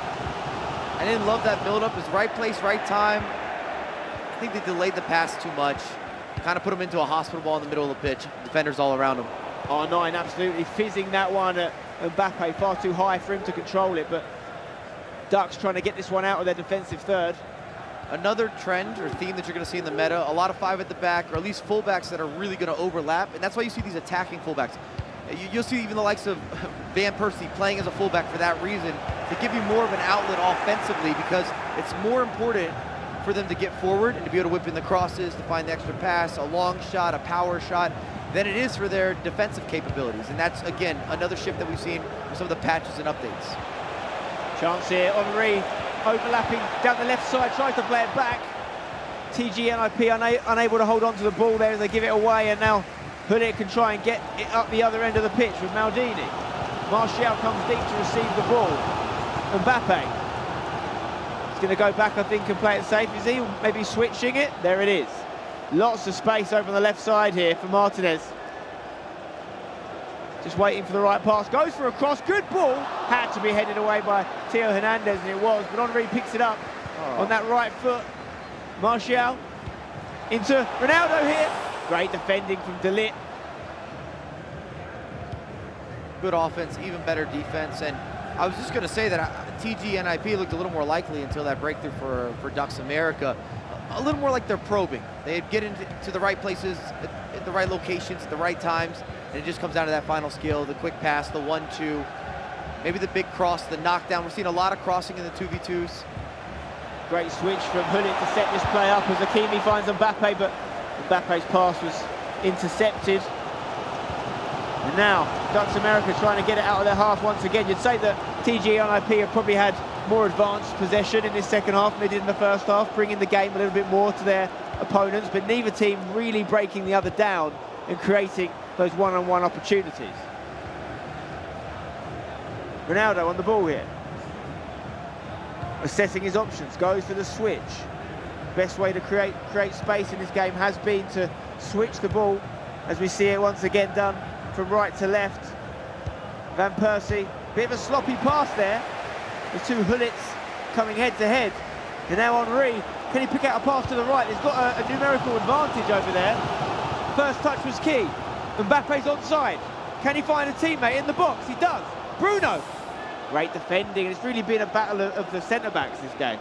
It's something that's been missing from both sides. We really haven't seen many crosses. There might have been a couple whip-ins, but a big key that we've seen work in the 2v2s, isolating a matchup, taking advantage of that matchup. You whip in a cross, let him knock it down. And that second down, knockdown or that flick on will open up the space for you. And we really haven't seen that from either team in terms of a method to try to break down your opposition. Could there be a chance for a cross here with Van Persie? Goes short instead to Thierry Henry. But he's gone for an outside the boot effort, and what a goal that is! In a game of few chances, it needed a moment of absolute genius. And I don't know what else to use to describe that goal but genius. I think Levy stood up to take that bow, or to make sure that he claimed it. He got the recognition. You saw the ball roll, unlocks the space. There's no weak foot now with these upgrades. Right place, right location, big moment in the match, changes the dynamic, changes the momentum, and what a finish. Just incredible. Absolutely unreal. Left foot outside of the boot. Let's take another look at it, because I could watch that one all day long. Didn't go with the cross, went short instead. Thierry Henry, look at that from the Frenchman. Take a bow, Monsieur Thierry Henry. And the previous iteration, or the previous version of Henry, couldn't do that.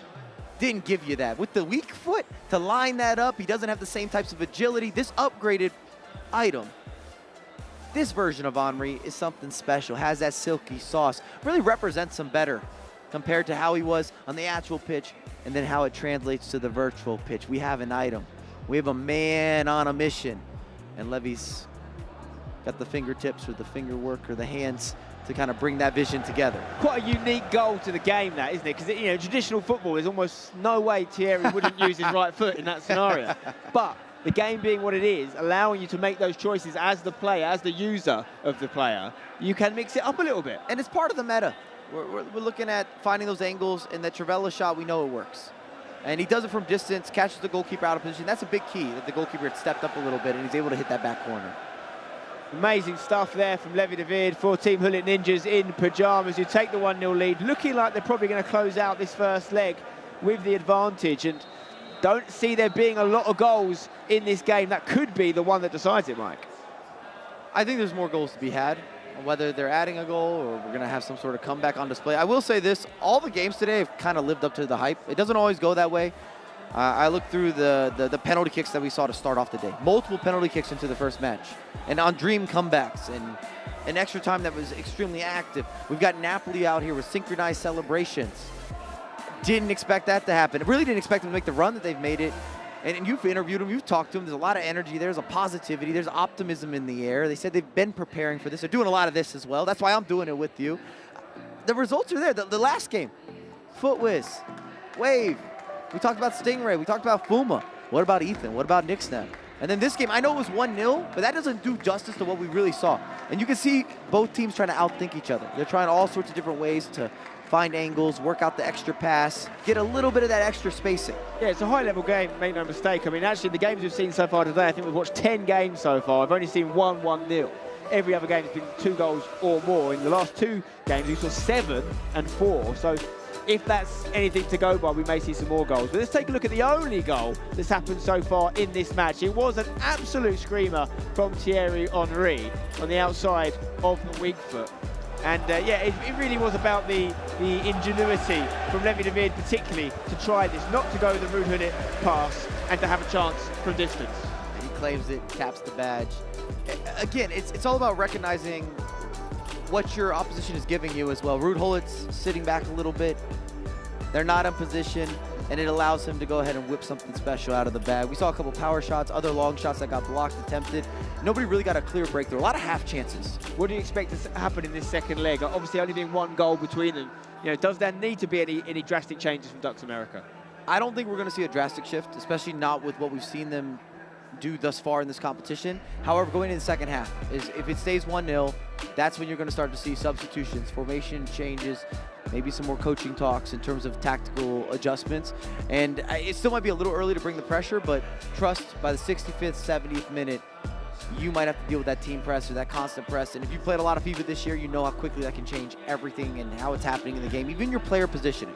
Next goal really is crucial in this one. Obviously, if Team Hullet were to get it, they'd take the 2-0 lead, and based on the way the first leg went, you do wonder whether Ducks can find a way. We've talked a lot about their lack of goals this tournament, and even the guys were surprised to see them score 2 in the previous match. They won their game 2-1, if you remember, against Basel, whereas the win for TGNIP was 2-0 against a very good Apogee Poland side, meaning that so far, in the knockouts at least, Team Hullet haven't conceded a goal. The defence has been key for them. And part of that, I feel, is if Zizinho's kind of letting Neat be Neat, and he's almost too precise at times. If you watch some of the skill moves and the cancellations and the extras that he's going to give you within that box, you love to see it. But at the same time, you're thinking, when's he going to shoot? Let it go. Let it work. More shots off, is that what you're saying? Especially considering that you might get a bounce back. You might get a rebound. We just saw that as the decider in the FIFAe game. Yeah. You had the breakaway. You timed it green. It was a 1v1. The goalkeeper movement was there. It kind of rebounds back to you. Sometimes you have to make your own luck. You're in the right place. You're in the right location. Go ahead and give us something to talk about. Let Zizinho have a chance maybe to follow it up. Give you a little extra skill move. Well, it is Team Hullet Ninjas in Pyjamas game to lose. They are 1-0 up, but it is a small margin of a lead right now. And that man on the screen right there, Zizinho, is one half of the Team Ducks America side who have got to try and get back in this game. Can they do it? Will they do it? I mean, a lot of people thought they were going to beat Basel in the last round, Mike, and they found a way to come back from 1-0 down to win 2-1 in that one. That didn't surprise me, and it's not a knock on Basel. They've been amazing, especially throughout the group stage, but experience, once you get into these knockout rounds, these bracket rounds, comes into play. You're playing 2 legs. You got 2 guys that have done that before. Zizinho has a lot of competitive experience. We talked about needing some of the 1v1s as well, and something that I really appreciated is when you interviewed them, after they qualified, they were emotional. And Zizinho especially said that he's had some struggles the last couple of years with some of the results, and that this made it all worth it, that they got out of that group stage. They put themselves in this position. Now they've got by Basel. If you don't think they're going to come in motivated, focused, dialed in this second leg, then you've got another thing coming. Reminder what's at stake here, apart from a place in the last 4 and obviously a chance to progress further in this competition. The money jumps up significantly. Everyone in the last 8 is taking home $40,000, but win this game, that jumps up almost double to $75,000. So you can understand why you're seeing a little bit of tenseness and pressure in the 2 player booths on the screen right now as we prepare to get this second leg underway. 1-0 to TGNIP versus Ducks America. Will it stay that way? We're going to find out, Mike Nobel.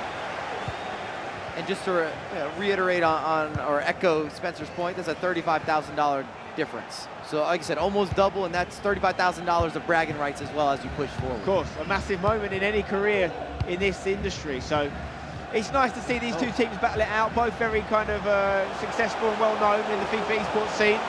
And it is TGNIP with the fancy footwork trying to maybe double their lead. Ducks America in the red strip this game. Can they get an equaliser sooner rather than later, just to take the nerves off of it? Because the longer it goes, the more tense it will get for the Ducks American side. Bruno comes infield here, finds Martial.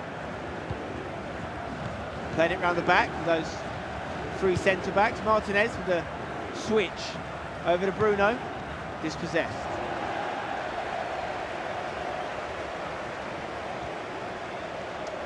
Bruno with the throw in here for Ducks America, looking for an option. Well defended by Team Hullet because they didn't allow him many options. They got the ball back and now they can mount an attack of their own. And I don't love that. I know that it's small, all things considered, but small margins are the ways that you separate yourself at the competitive level. They add up. Whether it's corner kicks, it's some sort of set piece, taking it short, losing the ball on a throw-in, all of it. Oh, nice footwork there from Henri to create space. He's found his way into the box. Can he find a teammate?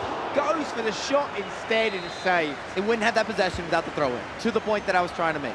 Everything is a cause and effect. The butterfly effect is real, guys. Bruno Fernandes giving the ball away once again. It's exactly what Mike was talking about. And it does look like TGNIP playing with that little bit of confidence and bravado that only 1 goal seems to have got them. And again, it's hard to argue that there's been a 2v2 team that has more experience at this point, playing together, multiple tournaments, making deep runs into multiple tournaments. 2 guys that spend a lot of time in the boot camp. I'm calling it the Renzo camp at this point. Sponsored by Renzo and Team Hullet. I know they've had some recent success, but would it be fair to say as a duo they haven't quite won as much as we probably thought they were going to when they first burst onto the scene? I would have said that if they didn't have that opening win this year. Of course. We went through 8 weeks together in London. The best of the best were there. We're looking at all these different invitations and qualifications and players grinding through the groups and then beating Fnatic in the finals as well. RB Leipzig again taking part in that. A lot of the teams that are on display here actually took part in that.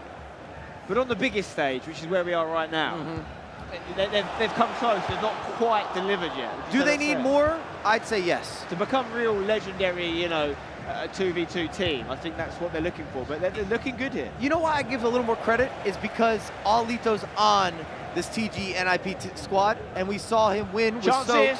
Can they double their lead? It's Ronaldo bursts into the box. There's a shot. It's a huge save from Van der Sar in goal, because that could have been game over if it had gone in. Has to be converting from there, and you're going to like this. Maybe the reason that I lean on TG NIP is needing more credit is because Alito's on that team, and Eprem, a little bit of a different format, but with Stokes, a different partner, they got the job done this year. So he's sitting good with 2 wins with 2 different partners. Stokes is a world-class player, what can I say? As is I Alito. agree. As is everyone at this stage in the competition. Henri! Oh, a huge left hand from the Belgian, Thibaut Courtois, because that looked destined to be a goal. Man, what a outside of the foot elastico as well to set it up with the skill. Mbappe with a left foot finesse attempt. Ducks America though getting some more shots off, a little bit more promising from them. That was the chance. And you see Henri making such a big difference. You're not used to him doing skill moves on his left foot, taking long range efforts on his left foot. You're seeing the Trivela on his left foot. It's definitely opening up here in this tie. I do expect there to be more goals before the final whistle is blown. Ducks America getting the ball back here with Gianluigi Buffon. Martial, big switch attempt over to the right side, headed back inside. Was that I think he got a flick on that. It was a very brave defensive header, almost borderline foolish, back into his own box. And I told you, that's something we were missing. We didn't have some of these deep switches into those crosses, into those knockdowns, allowing for some sort of mistouch or some sort of havoc in the box. Sometimes you have to create that. You have to make people have that moment of being a little bit unsure. The mishandling. Tactical pause here. Quick question for you, Mike. We know Napoli are through. We know Fuckwiz are through. Yep. One of these guys are going through, and then obviously one of RB Leipzig and Brondby. Where's your potential winning team and all that? Could it be these guys if it was Team Hullet to finish the job? We're going to take a look at the... I'll let you think about that one, Mike, because we're going to take a look at that massive save first. Look at this. Henri on the left foot. Easily could have been a goal, but Thibaut Courtois is so hard to beat, both in the real-life football pitch and the virtual one. Massive moment in the game, make no mistake. I think the winner of the E-Club comes from this side of the bracket. Yeah. Where you're looking at Ducks, TG, NIP, Leipzig, and Brondby. I think Brondby's going to cause a lot of problems for RB Leipzig. How amazing that we've got not just a previous winner, but a double winner of Brondby, who could be the only team ever to win it 3 times.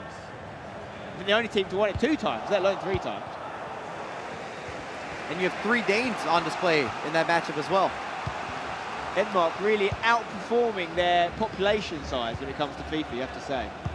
De Ligt switching it over now to Robin van Persie, who's hugging this touchline. Is there a left foot cross option? Instead he goes short. Henri.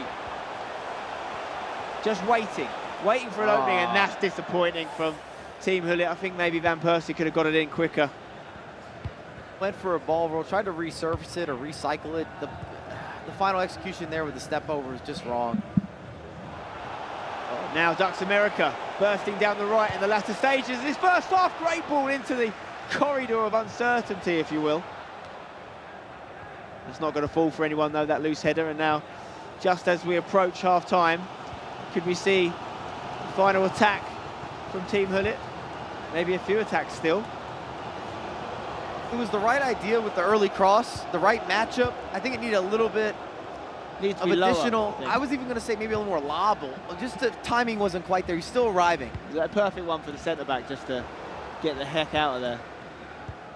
Right, less than 2 minutes on the clock here, FIFA time, as we approach the end of the first half of this second leg. It'll be an absolutely fantastic time for Ducks America to score, but they've lost the ball. It's still them though, this last attack chance. They need to get it forward. Martial to Ronaldo. Is there a ball there for the middle? He missed it. He missed the That pass. was the one. You saw what I saw. Yeah. They saw it in the crowd.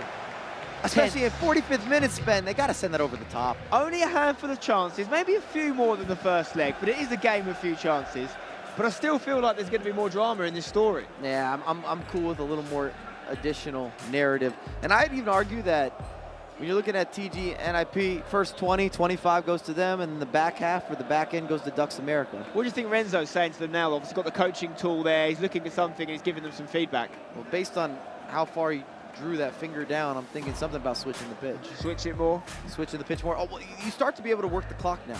Game management comes into play. This is the final half of the 4 segmented halves in the second leg, and you can start limiting how many total attacks your opposition is going to have. This is where the coaches can really earn their money, isn't it, so to speak, because especially in a game like this, a little bit of insight, tactical analysis that makes a little difference. It might not lead to a goal, but it might stop them conceding a goal. Well, and you saw the adjustment as well. Ducks America made a change there where you're seeing a little more whippage out wide, and then they're throwing in those crosses. Sometimes I think they're actually looking for the second ball, the clearance, to see if they can get on the end of that. Yep.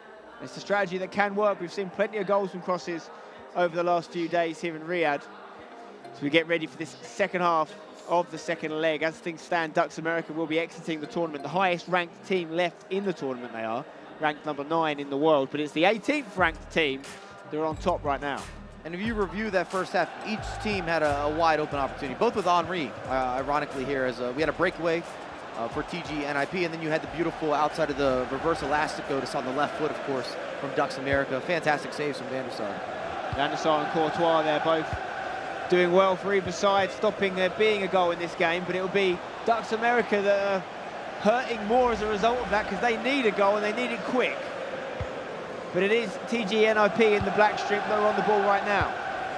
Theo Hernandez switching it once more, exactly what we think Renzo was telling them to do. Mbappe, can he go back out wide? Uses it as a decoy instead. Finds Ronaldo. It's the box. Wow. Huge tackle from Martinez.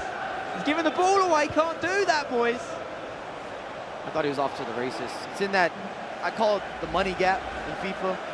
Kind of in between the semicircle and the outside of the box is a really valuable attack zone. Got in there, had the advantage. I thought he might shield him off a little bit. Fantastic recovery from Martinez. From a neutral perspective, the Ducks America goal now would be unbelievable just to open this game up. Cause TG NIP to open up a little bit, but they're attacking, to be fair. They're creating chances still.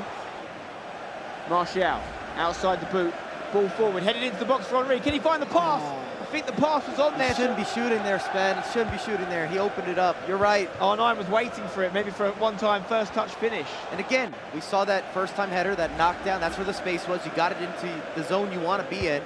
The right skill move. Just shouldn't be going for a goal from there. Martinez and Maldini being really big defensive players in this matchup. Ronaldo trying to unlock something with a step over, and Mbappe tries the elastico in R9 doing step overs. Is just so, it just looks right, doesn't it? He's probably the best step over of the ball, I think, of all time. I was going to say, it sounds terrifying, looks terrifying. I got second-hand scare seeing some of the step overs from R9. Look at that intelligent header there from Martinez to his co-defender Maldini. He's really shone in this matchup. I'm actually surprised how good this Martinez item is. I have him in my team. My first run through, I didn't feel that impressed that he was that different, but the way that these guys have utilized him. He's obviously not the tallest, but he's got a great leap on him. Reminds me of Cannavaro back in the day. Bruno Fernandes beats his man brilliantly, but Theo Hernandez says no. Henri, Ronaldo, strong pressing from the defence of Ducks America. Klosterman now on the ball, just waiting. Theo Hernandez. I also told you, 65th, 70th minute will when the major changes are going to happen. The pause has been cued. Space created by Henri. Ronaldo finds Mbappe. Huge chance. Oh, is there a penalty? It is. Surely. It's a yellow card. I think it was Martinez that's given it away there. And it is a penalty for Ruud Gullit. It's saved. What a save from Van der Sar. Not for the first time in this game. Ducks America on borrowed time here. Why wouldn't it happen today? Everything like this has been going on. We've had a mix of everything on display. High-scoring affairs, back and forth, extra time, penalty kicks. A lot of penalties being saved. A lot of penalties being missed. I think I've been giving Martinez too much credit this game because I've realised there's two of them on the pitch. They've got the defender Martinez, they've got the goalkeeper Martinez, both playing in defence. They've both been playing well, to be fair. They've both been great, yeah, exactly. Doing the name justice. I like Klosterman as a fullback as well. It's a new item that's been introduced. On the left side He's looked reliable. He's looked very reliable. All to play for here in this matchup, this quarter-final matchup. If you're just joining us, winning team will get a minimum of $75,000. Losing team will walk away with $40,000, which is no small change, I'm sure you agree. This is the the penultimate quarter-final. We've got Leipzig versus Brøndby to come in an all-traditional football matchup. Could be a Champions League or Europa League tie, that one. But it's not. It's a FIFAe Club World Cup tie, live from Saudi Arabia. Some tactical changes being done, a much more aggressive free at the back being put into play here for Ducks America. They're going to go for it here, throw everything at the barn door. Will they knock it down? And this is where times get a little dicey, a little delicate, a little sensitive, because they're going to have a lot of risk, and they're looking for some of that reward. It is TGNIP with the ball, another free kick for them here. Chance to play it short and just wind this clock down a little bit. You can see the press already coming from Ducks America. And it's worked a treat because they've got the ball back via a throw-in. But again, it's high risk, high reward. You get that breakthrough, there's no longer going to be that recovery. We're not going to be talking about the Martinez brothers that aren't related. That we know of. Hullet on the ball here. Into Ronaldo. Great use of the step over. Oh, the first time volley! Oh, Courtois made it look like a walk in the park. What? And I'd love to watch that back. I don't know if Courtois was really moved over. It looked like he stepped forward, but I don't even know if they had manual movement there with the goalkeeper. And he just made it look just so business as usual. Had to be hit first time though, right? Would you have done the same there, or would you have had the composure to take a touch? It's easy to say now, I'm taking the touch. There's been a couple of those instances with Ducks America, to be fair. They're in the right place, right time, wrong finish, wrong pass. Now we're getting to the territory of the game here. Well, it's squeaky bum time for Ducks America, but if they do score, momentum is huge for them as the cross comes in. Massive header away from Teo Hernandez. Corner to Ducks America. We're going to have a tactical pause. Wow. Yeah, just maybe a regrouping pause. I'd like to see Renzo's board again, if we can get that pulled up, what he's drawing up. Could we see a substitution here for Ducks America? Pogba looking like he might enter the fray. We're going to have a little replay here of the chance on the volley. It was left foot, it was Martial. He is scooted. They manually moved the keeper over just slightly. So massive use of the keeper movement there. Maybe it needed to be very slight as well. It needed to be lower, that volley as well, because it's perfect height for Courtois. It's tough. I look at that again. I don't know if he had the time to take the touch. I think the left foot is what took a little bit of shine off it as well. Here we go then. Could this be Ducks America's moment? Courtois just too imposing a figure. So hard to get the ball over him. He's an absolute giant of a man. Sent forward by the Belgian, or it's given straight back to Ducks America. That's poor. Really just need a little bit of composure from the Team Hullet Ninjas in pyjamas guys here, because the game is theirs if they keep the ball, but it's with Ducks. Again, a massive intervention. That should be a corner. But if you review that, that should be a skill move. That should be that time that you go for the step over. You have that body feint. You have even a ball roll, something. Give us a little bit of a wiggle. Once again, though, ball given away to Ducks America. Surely they won't keep wasting these opportunities. Bruno, dispossessed, no corner, kept on. Oh, that's the wrong choice. Giving it away again. Look at them. They're just swarming them. Ronaldo, poor choice, gets away with it. They're getting real luck here. Martial, is he onside? De Ligt was there when they needed him to be. Wow. But it's back again with Ducks America. It's going to be 6 minutes here of an onslaught. Oh my goodness. The roulette was gorgeous. Look at that. Every TGNIP player is deep in their own box. It's defense versus attack here. Ruud Hullet against his opposite number. Still Ruud. Ronaldo, there's a shot. It's Courtois again, who really is putting out a man of the match performance here for TGNIP. Short corner. Martial on the ball. Edge of the box here to Mbappe. Thinks about shooting. Drifts his way into the box. There's just too many defenders, Mike. They're giving you a little bit of everything with some of these skill moves. See the power shot into the cancellation, attacks the space. It still wasn't enough. Could seal the deal here. Do they need to attack? Do they just keep it in the corner? Surely that's where the smart money is. Holding on to it there. Dispossessed. Has to be now. Ducks America back on the ball. Watch the bodies absolutely fly forward here. Can't give it away. This is it. Get it forward or you're out. There it is, it's over. They've given the ball away, and it will be Team Hullet, Ninjas in Pyjamas, that progress. You can see there, the whistle actually not gone amazingly, but it has now. Extra minute of injury time played. It is a big win for Team Hullet, Ninjas in Pyjamas. Look at the scenes. Jubilation from Levi David and Ololito, and commiserations to Ducks America, who have done fantastic, Mike. I'm so impressed on both sides. That was such high-level FIFA across the board, from the adjustments to the mechanics. When you look at some of the really detailed breakdowns, fantastic. We can see Richard Buckley is there ready for an interview here, find out a little bit about what's going on the ground. So, Richard, what's the mood like down there? Jubilant. That's what it's like, Spain. Ololito, Levi David, Team Hullet, Ninjas in Pyjamas. I'll let you go and say your GGs very quickly. I mean, look at this. Ollie, Levi, got to grab you. 1-0. Do you want to say thank you to Thibaut Courtois first? I mean, what a win in the end. You got over the line just. Yeah. I mean, usually we got a pen, 1-0 up. Our coach, Renzo, never called a pen before. Usually he's really good at pens. He calls it, gets it right. I'm like, now we need to defend for 25 more minutes. Finally, we got it over thanks to Courtois as well. I picked him. I think Hjelte is sitting there. He says that Courtois is always bad. Now he clutched up and yeah.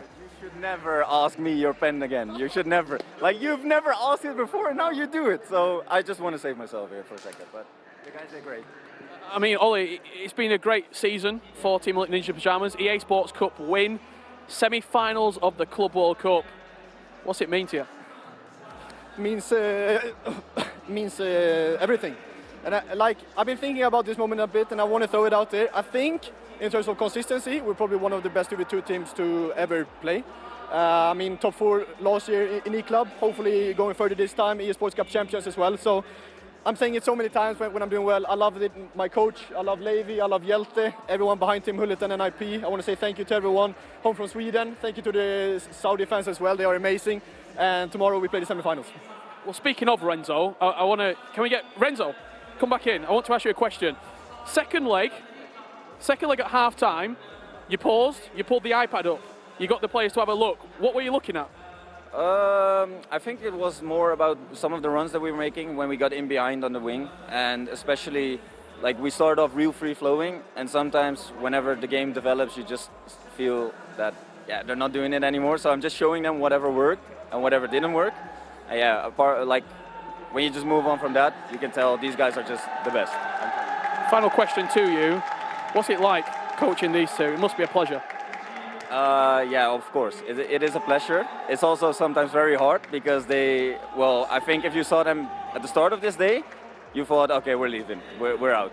Because it wasn't pretty, and obviously it's a lot down to mentality. And I think that's where, I'm probably the most important. I know the game, but these guys, I know them through the inside out. So that's what's really a pleasure working with them and just being their motivational coach as well sometimes.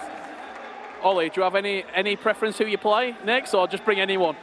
No, I don't think so. Leipzig are doing well, but I think when it's something that clicks on with me and Levi when it's actually competitive, especially going into Sunday again playing. So looking forward to tomorrow a lot. To me, it doesn't matter who we play. Brøndby and Leipzig are both great, and I'm just so happy at the moment.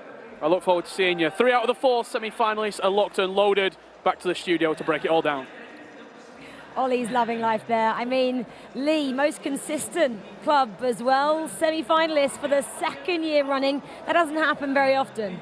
Oh, absolutely. I mean, in fairness, when we looked at the groups and you looked at the teams, I think a lot of people did have these reaching certainly the quarterfinals, but you know they're there again.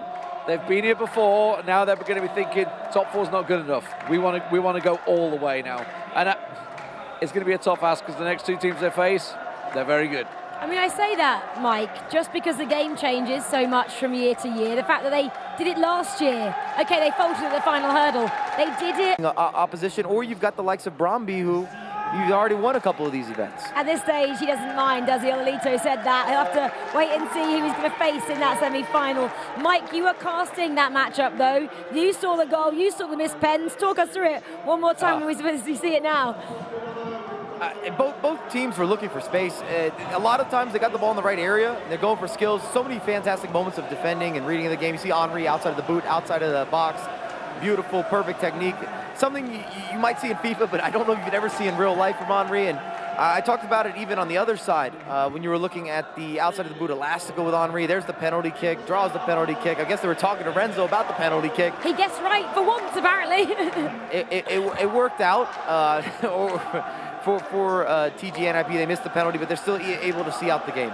Again, credit to their structure, credit to the defending reads, credit to getting out of some of these really difficult areas. Look at the roulette here, the razzle, the dazzle, another one of the elastos. Courtois making big saves, and it's a 1-0, but if you watch the game, it didn't feel like a 1-0 whatsoever. Yeah, exactly. Awesome job for Levy and Ololito. And that's really tough, isn't it? If Ololito asks Renzo in the heat at the moment, where do I put it? And he gets it wrong, you blame him. He got it right, you don't blame him. Yeah, I mean, obviously you're putting a lot of pressure on the coach. Like, has the coach done his prep? Has he been watching? Has he figured out, like, does this player go the other way? Or is it just a 50-50 coin toss? Not even a 50-50, it could go straight down the middle. It was a good guess, though. Fantastic game from them. Honestly, Ducks were really pressuring throughout that match towards the end there. Another great defensive masterclass, effectively. We were talking about, obviously, the game earlier on with Atalanta and Wave. TGNIP, they've not let many goals in so far. They have been really strong. Yeah, obviously you saw Ducks as well. We haven't spoken much about them. We didn't, unfortunately, get to hear from the Ducks America boys. They had a great run today, Mike. And I think they played fantastic in that game. Again, and I mean this sincerely, watch that back. If you are a fan of FIFA, especially high-level FIFA, you can see both teams adjusting, and they're trying to whip in crosses, and you're seeing additional skills. You're seeing goalkeeper movement, all the intricacies, even some player lock. Just details you probably don't have in your locker, especially not instinctively. And it's just a beautiful matchup, and congratulations to TGNIP, but Ducks should definitely hang their head high. They've done really well to battle out of that group of death and then put themselves in this situation. They were a lot better today than they were the previous couple of days, at least in my opinion. I would echo that, yeah. Top 8 in the world for Ducks America. After yesterday, we didn't expect them to go on to day 3, and they did that, and they definitely made themselves and their team proud as well. Well, Richard said it earlier, didn't he? 3 teams have booked their spot in tomorrow's semi-final. That leaves us with one more quarter-final, and it's a big one. It is RB Leipzig taking on Bromby Esports. Bromby, remember, top scorers, 31 goals so far to their name, up against the new generation in the world champion and the Wonder Kid Anders. Yeah, I mean, this is someone find Aga, someone pin him down, because he's maybe trying to get on stage with them to say, I'm still relevant, I'm still a Dane, I can still play. But honestly, these guys, you know, he's talked about them all the way through. We've been here obviously a few days now before we got the tournament underway. He was bigging up Bromby. He was talking about how these young lads, they're coming through. This is the new wave of talent, effectively. Don't forget, Bromby have won this Club World Cup twice already. It's like they know what it's about to win. Marcuso's here now as well, by the way, because obviously he's come in for the Nations Championship, so he's going to be there sort of egging them on as well, I guess. But obviously they're up against arguably the #1 team in the tournament in RB Leipzig. Mike, he needs to apologize to August. The most successful Danish player of all time. Keeping him relevant. I don't like that. Multi-world champion. He's on my Mount Rushmore I commentated all of those Calm down, guys. I'm just saying, Calm down, you called guys. him not relevant. I don't like it. I don't like it. Guys, please. I don't like it. Attention, the players are ready. One more quarter-final to come. It is RB Leipzig taking on Bromby Esports. Let's welcome the clubs to the arena.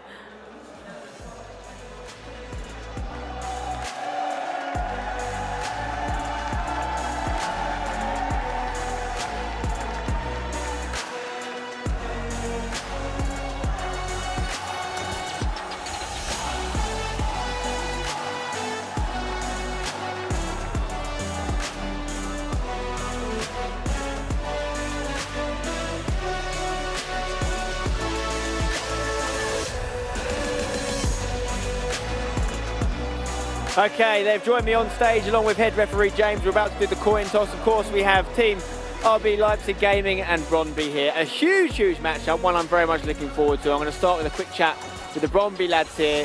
Double winners of this competition. There's a chance they could be the first ever treble winners of this competition. How much is that playing a part in your mind right now? Of course, it's playing a part in our mind, but we're playing a very good team, and I think that if we win this one, we'll go all the way. They are probably the best team in the competition, together with us, in my opinion, so it's going to be a very good game. Huge matchup. like as I come over towards you guys, you won your last match 1-0. They won their match 6-2. Highest scorers so far in the knockouts. Does that mean we're going to see a lot of attacking intent from them today, do you think? Yeah, to be honest, we don't care how much they won. They just won. It's the main part to win. Of course, we know they are good players. Still, we won. We didn't concede any goals, so we're still confident to win it. And as I saw you kind of pumping up the crowd as you walked out there, trying to get the locals on side. I mean, I think they're already on our side, but I know like we're huge favorites in this matchup. I really want to send the Danish team out, so I will do everything I can to send them home. Strong words there from Anders. He really wants to send the Danish team out. Will he do it? Well, got to do the coin toss first. Referee James, if you let us know who's blue and who's green on the coin, please. Blue is Leipzig, green is Brøndby. Okay, this will decide who's going to get kick-off in the second leg. And it is blue, which I believe is Brøndby. So Brøndby will have kick-off in the second leg, which means it's Leipzig. Okay, Leipzig will have kick-off in the second leg. Brøndby will have kick-off in the first leg. You can see proof there of the coin being blue. Guys, you can make your way to your stations now. Please go and get comfortable. Get ready for the final quarter-final. Remember, $75,000 minimum to the winning team here. $40,000 to the team that gets knocked out. It's our last game of the day, and my word, it's a big one. Over to our casters to take us through the action. Thank you very much, Spencer. Yes, this is our last game here in day 3 of the FIFAe Club World Cup, and there's a reason why we left it till last. Myself, Brandon Smith, and Alex B guiding you through this absolute mountain of a fixture. Best of all, winner guarantees themselves $75,000. They do indeed, and what a fixture it is as well, Brandon.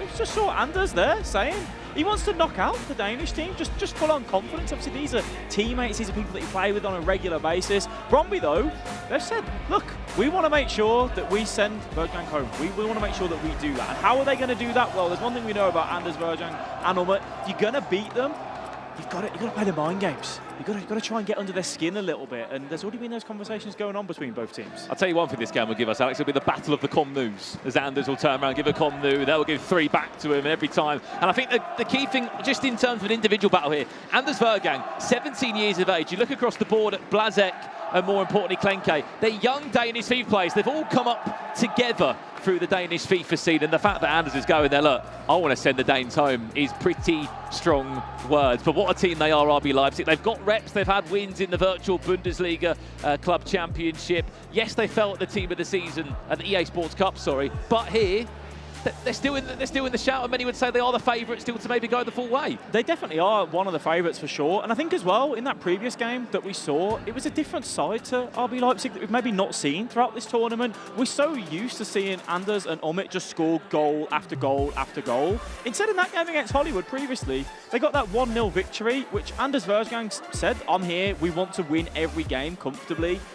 For them to be defensively sound like that, Brøndby have scored so many goals in this competition, one of the leading scorers throughout. You've got to make sure that you're shutting up shop nice and tightly at that back, and we saw that in the previous game with RB Leipzig. Well, that's the thing, isn't it, with Brøndby? Their story has been scoring goals. 25 they scored in the group stages. They had a very nice 6-2 win in the round. They 6'd onto that. RB Leipzig have also scored 20-plus goals in the tournament, but you're right to say the thing that's been impressive about them is their defensive side of things. 8 goals conceded across 10 games in the group stages, and then a clean sheet. It's weird us sitting here, as you said, Alex, and saying RB Leipzig have kept a clean sheet.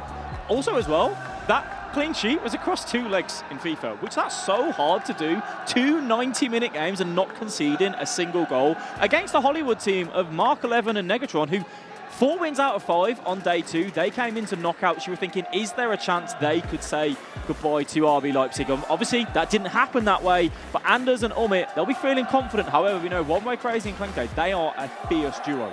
Yeah, and as Lee was saying on the counts, look, the history says for itself in this E-Club World Cup. Brøndby, 2-time winners. It was an individual win when it was Marcuse all that time ago. The first ever FIFA Interactive Club World Cup, it was called back then. The year after, what a team it was with Houston in there as well.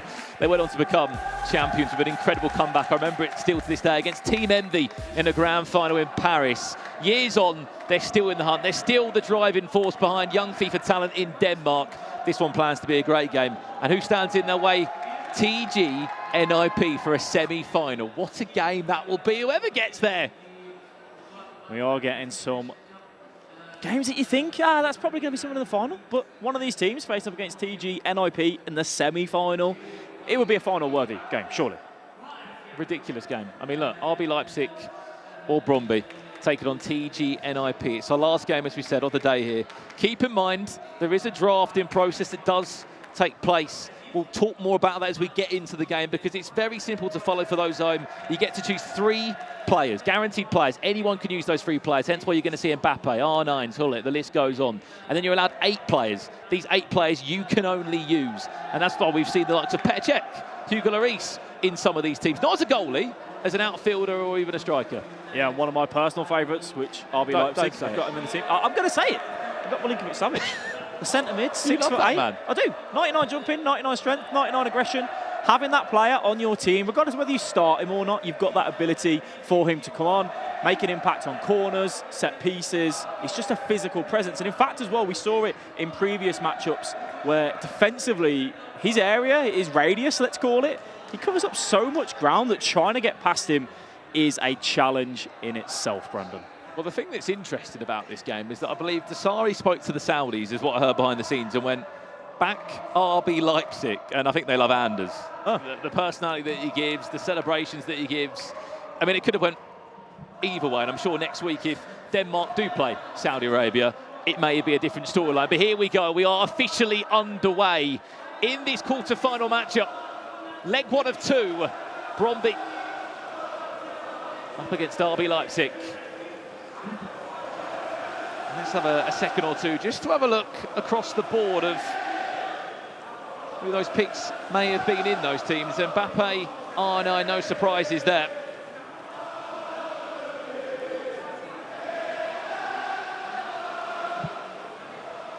Six goals they scored in the round of 16. Did this Brøndby side.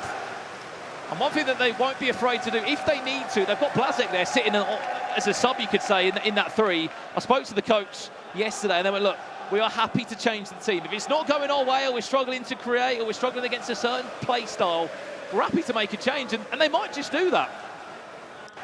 They might do that if needed. We'll see early doors in this game, but that is always the option, and that's one of the great things about 2v2, especially here at the FIFAe Club World Cup.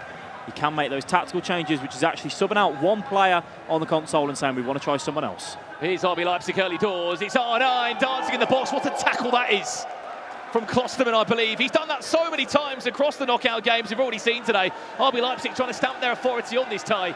10 minutes in. Already you can see from RB Leipzig, Anders and Umit, they press together as a team. Their 2v2 press is one of the best here in Saudi Arabia. They put that pressure on. They make you feel uneasy at the back. You don't have any easy way out. Where does that work best? As soon as RB Leipzig lose that ball, that pressure is on. That's something that Brøndby are going to have to be very careful of when they're looking to play out from the back.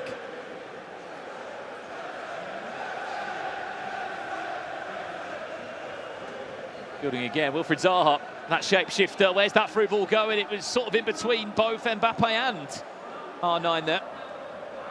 Couldn't quite find the ball for you. You still sit there and you're absolutely flabbergasted by this team that RB Leipzig have. The Danish wonder kid, the current FIFAe World Cup champion. It's a dangerous duo. It's a duo as well, which they have that expectation. If they don't win this tournament, they're looking at each other and saying, how? What did we do wrong? RB Leipzig are looking at that duo of Umit and Anders, and they know at some point the penny has to drop and they have to bring silverware. And there's one thing that this RB Leipzig team can't deal with, and it's going behind by a few goals. We saw that against Fnatic at the EA Sports Cup. They went down quite a few goals. I know it was maybe a one-off, but there was no word said between the two. Anders couldn't even look at Umit. And that's the thing about this team. It's all hunky-dory when it's going well, but when it's going bad, it is going terrible. And that right there is why Brøndby, they're right next to each other in these pods. Should Brøndby get one goal and take that first advantage, they're going to be letting Anders and Umit know about it. Yeah, you've got to be careful with that, because if Anders scores back against you, I'm sure he will let you know twice as loud. I'm all for it. Maybe even a cheeky gritty in there as well. Still goalless, 25 minutes in here. You haven't been following the action, you may have missed some of the big storylines today. Team FIFAe in the semi-finals alongside Napoli Esports, TGNIP, the newest team to book a spot in the last 4. And this will be the last team name on the script for tomorrow's Championship Sunday. It's a complete different tactical battle as well with these two teams. RB Leipzig using that 5 at the back, sending their wing backs, which is Henry and Zaha, to get up and down that pitch. Whereas on the other hand, for Brøndby, it's looking more like a flat 4-4-2, which means it can be really direct against that 5 at the back. Can you try and isolate those 3 centre-backs, find that joy? There's Zaha. Just on the right-hand side of your screen, back to R9. There's a nice ball into Rashford, can't quite find his man. As you were saying, that's a great example, isn't it? Use the full-backs, get them wide and get them high. Yeah, and it's actually where the 4-4-2 struggles up against it ever so slightly. Brøndby have got that task of making sure they pull back their left mid, right mid where they can. What's Anders Vergang known for? Step-overs. A lot of them, back to back to back. How do you defend them? Is there even a way to defend them? It's all about the setup for the step-overs. So if you can have that 50-50 chance to go left or right, especially on the halfway line where you can really dance away from that opponent. Oh, here's Brøndby! Speak about step-overs! It's Brøndby that will get them moving. And as we were in conversation saying about step-overs, Brøndby go down the other end, they lead by a goal to 0. Lead by a goal to 0 as well. Look at that celebration. They're up for it, aren't they? They're up for it, and they're letting RB Leipzig know they are here to play, and they want to book that spot into the semi-final. The step-overs, you get that 50-50 chance where you can go left or you can go right as a defender. You have to almost take a bit of a gamble and say, are they going left or are they going right? Right there, we see that drive come through. Clinical finish, brilliant start. RB Leipzig looking for an instant reply. Not the pass like that, they won't find it. Marcus Rashford will be one of their draft picks in the team. Haven't seen him for quite some time. One of those 8 players that no one else could use. Pele, shapeshifter Pele that one is. For some players and teams has been a pick over R9 when they've had to decide. Hello. Great tracking from Klosterman, who's been superb. Yeah, it's whether you want that more nimbleness that you can get from Pele. He's a lot more slick on the ball, but with R9, sometimes he's got that ability to just have that brute force to get past that defender, more of a physical presence on the pitch. So it's all down to personal preference on which sort of player you'd like. Socrates, Mbappe, again, defensively sound, Brøndby. And a misclick of a button there from your favourite, Milinkovic-Savic, who's great, Alex, but I don't think he's scoring from about 40 yards. Hey, I've done it once or twice. Asking a lot there, though. Maybe a bit later on the corner. Half-time here in leg 1. This is what we like to see here. Just a bit of an inside scoop into the booth. You can just see Coach Daniel there. Calm down. Calm it down. We know Anders Vergang gets a little bit irritated when it's not going his way. I actually walked past him earlier after they won their game 1-0, and Brøndby were just kicking off. He said, basically, we're in a tough game against Brøndby because they score a lot of goals. They do indeed score a lot of goals, and they did exactly that. 33 minutes on the clock, the drive down the byline, the cut back off across. The step overs, he could go left, he could go right. Says, I'm going to go into that bottom side of the screen and smashing that one in past the goalkeeper. Brøndby showing us why they score goals, Brandon.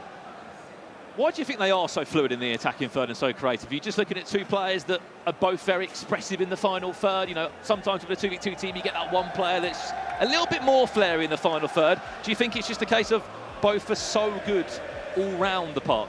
It's all about being intuitive. One Way Crazy and Klenke, they don't think about what they're doing. They just go with the flow. They go in the moment. They trust each other. Should you want to go for a drive? Should you want to go for your skill moves? Drive that byline. Work whatever chance you want. They don't really think about it. They just do.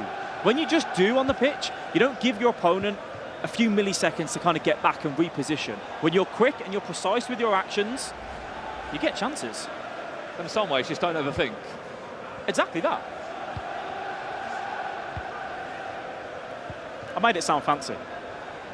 So far, 32 goals Brøndby have scored in the Club World Cup. Long ball forward on the half volley. Mbappe cuts it back. Good feed from Henry. And suddenly, this is the situation that RB Leipzig do not know how to handle when they're against the back wall. They're 2-0 down. And emotions will start to get the better. you have to give credit there to Bromby, one-way crazy and Klenke, to just have that little fake cancel with the shot. Shimmy left, shimmy right. We were literally just mentioning how you can't think in those moments. You have to go with what you feel is best. It's about that stand-up in that 1v1 scenario. You take out the defender, you give yourself that chance on goal. The low-driven, making it extremely difficult for the goalkeeper to get to. Oh no, this has to go! Oh, you cannot miss that! How on earth have you not hit the target, Marcus Rashford? I'm lost for words. Those are the moments, Alex, when they're not going your way, maybe it's not your day. All I'm saying is if that's at home, if that's me and you playing foot champs, we're not happy with that. Let alone if you're playing in the quarter-final to book yourself a spot in the semi-final of the FIFAe Club World Cup. $75,000 on the line for that as well. Difficult to take. In control of my being out the window. How on earth is that shot not on target? Umit or Anders, one of the two.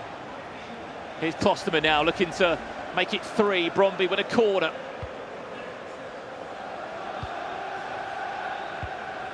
"60 minutes on the clock. Socrates. Able to find a way around. And a chance to play out. Yeah, I'm really impressed with Bromby right now in how precise they're being in that attack. They're being direct, but they're so disciplined defensively as well. Pulling that left mid, right mid back, dealing with that overlap as best as they can.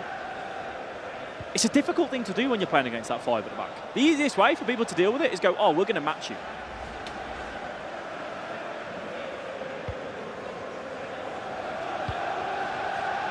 Oh no, this is nice. Back post, just offside.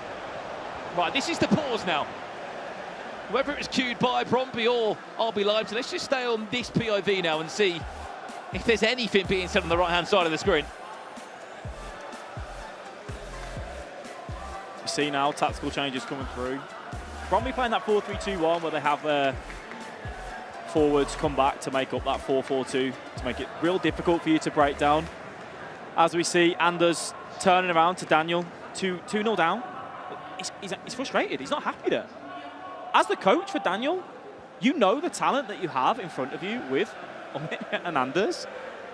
They're not used to this. They're not used in this tournament to see themselves 2-0 down. Now it's conversations to have, which right now what you're saying is, can we get into that 90th minute and can we have a conversation when the game's completely done and then we'll go into leg 2. Just even a goal. Goal to take into that second leg. To halfen the blow. 23 minutes left on the clock here in leg 1. Is RB Leipzig ready to get back in this time? Maybe they are. R9 wins it back nicely. What can they do from here? Socrates once and twice. R9, there's the step overs. What a save! What a big save that one could be.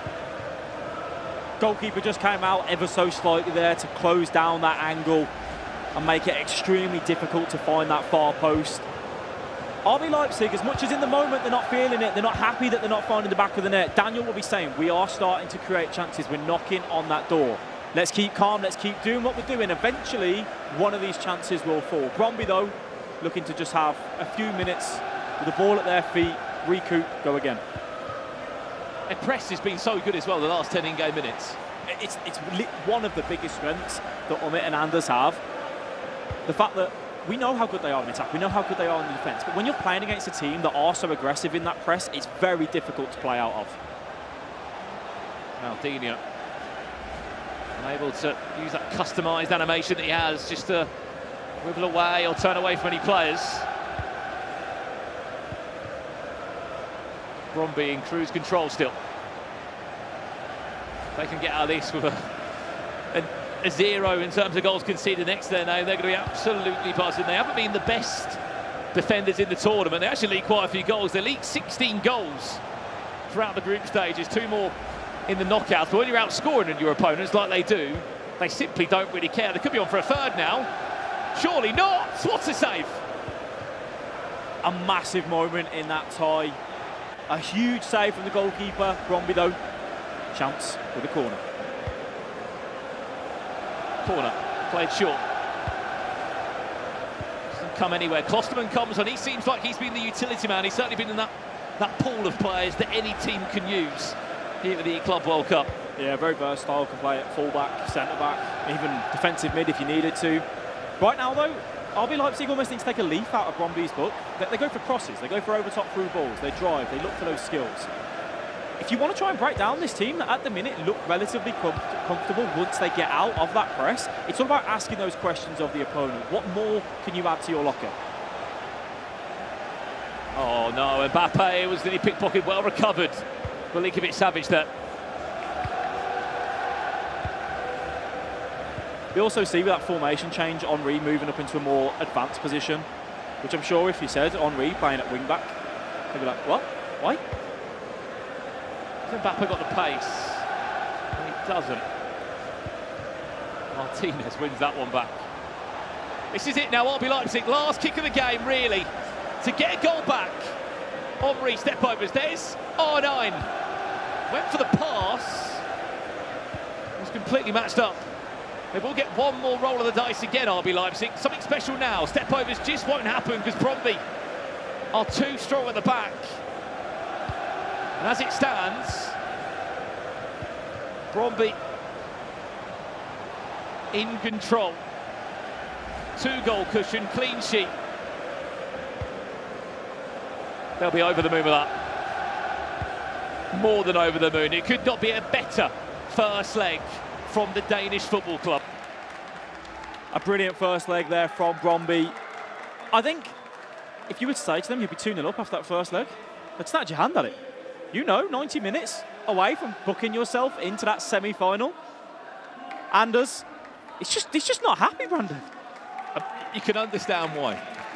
You can understand why he's not happy at all. But remember, this is the team that came back against a certain foot whiz in one game of FIFA at 4-0 down. It was back quite a few months ago, don't get me wrong, but this is a team that's happy to come back when they do get a few goals behind. Let's have a look at the highlights from what we missed in the game. It was all one-way traffic, and it was Bromby traffic in terms of the goals that were going in.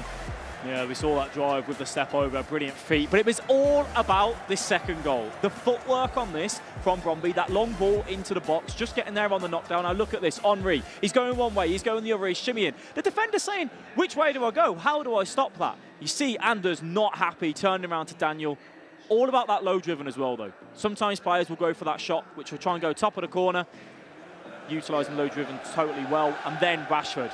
We look at that and we say, if that goes in, 2-1, 54th minute, it's a massive, massive change in the tie. But again, though, R9, the goalkeeper coming out, closing down that angle. That's two huge chances that RB Leipzig might be saying, what did we do differently? That goalkeeper save, is there anything done there, or was that just an AI helper?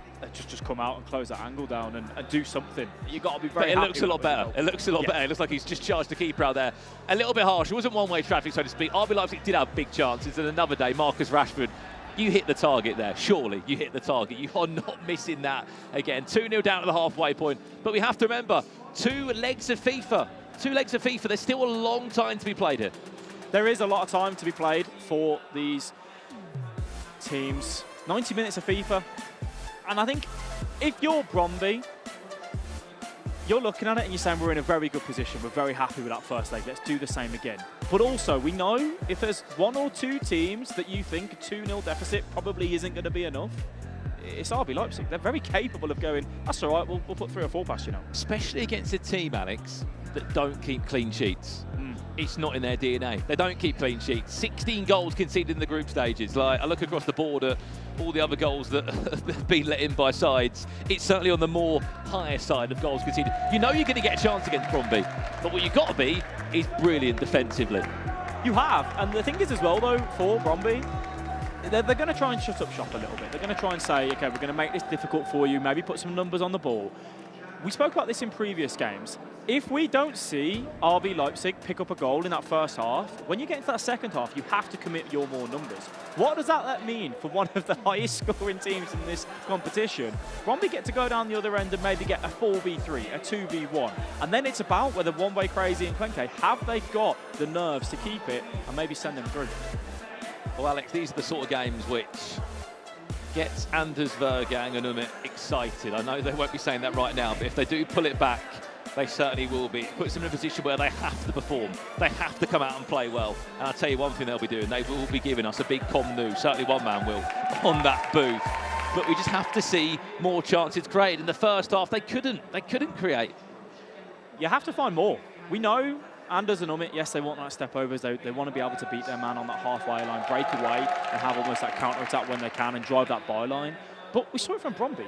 Their second goal came from triggering a runner and then sending a big lofted ball into the box and saying, go on Mbappe, can you compete with the defender here in the box? Now, Mbappe didn't win that header, but they played for that loose ball and you create chances like that. And sometimes it is about going off maybe the script, but maybe not doing always what you do every single time. And for Anders and Umit, they need to do that, and they're very capable of it. We've got a world champion right here, and then Anders Vergang, which has been an incredible FIFA player in his first few competitive seasons. Well, here we go, the leg 2. It's a pretty simple situation. RB Leipzig are 2 goals down to the hands of the 2-time E-Club World Cup champions in Bromby. Bromby score first. Then things will get a little bit interesting. Would it be too big of a mountain to climb for RB Leipzig? Is Pelle. Then Mbappe, Bromby. Looking for an early start, Marquinhos. Looks to be one of their choices in the team. Michael Ballack, that recent shapeshifter, comes out as a full-back. There's Anthony Martial. And it's the first corner of the game already, 7 minutes in. What can we see here? Not that many numbers in the box, but Klosterman's on the edge of the box. He's not going to be the person to shoot, is he? Not the man you want that falling to right there. Sort of like gets the ball, he panics, doesn't he? I don't want to shoot. Again, we saw that from Bromby. They trigger the runners into the box and then they go for that lofted pass, which is just giving them angles and opportunities to work. RB Leipzig have got a man that's 6'8" in the middle of the park. Not once have we seen him try and compete in the air. You can see him compete man for man now, does get ball passed around, be careful here, goes back to the goalkeeper, cleared away. Henry so far pinned in their own half for RB Leipzig. Can we see them exploit this back line now, Bromby? Too slow on the ball. A good press from Bromby to win it back, not for that long though. We have just tuned in, this is the quarter-finals of this year's FIFAe Club World Cup. Hello, Mbappe, do something here. This is nice, Mbappe still, step overs. Ball bouncing around, Mbappe is in, somehow.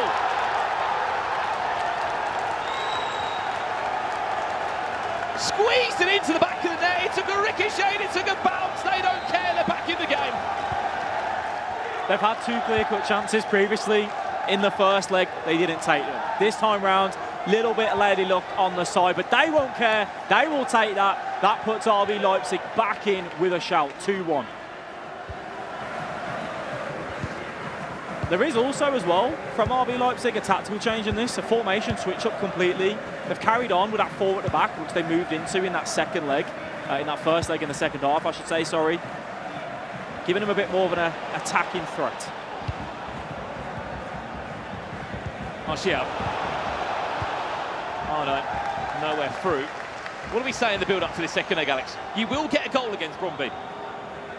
You did. It's like you knew what was coming. Can't tell you the full-time result yet, but I'm at least trying to paint the narrative of where we could be going. RB Leipzig has that goal fueled a comeback, has it?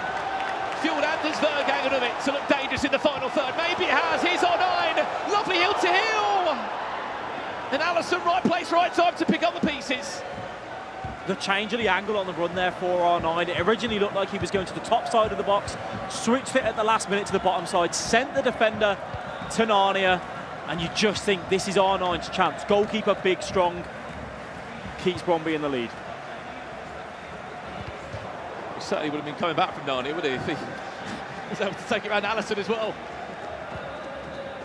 You can already see the difference, can't you? What a goal does for RB Leipzig. A confidence booster in all angles of the pitch, winning tackles now. presses on.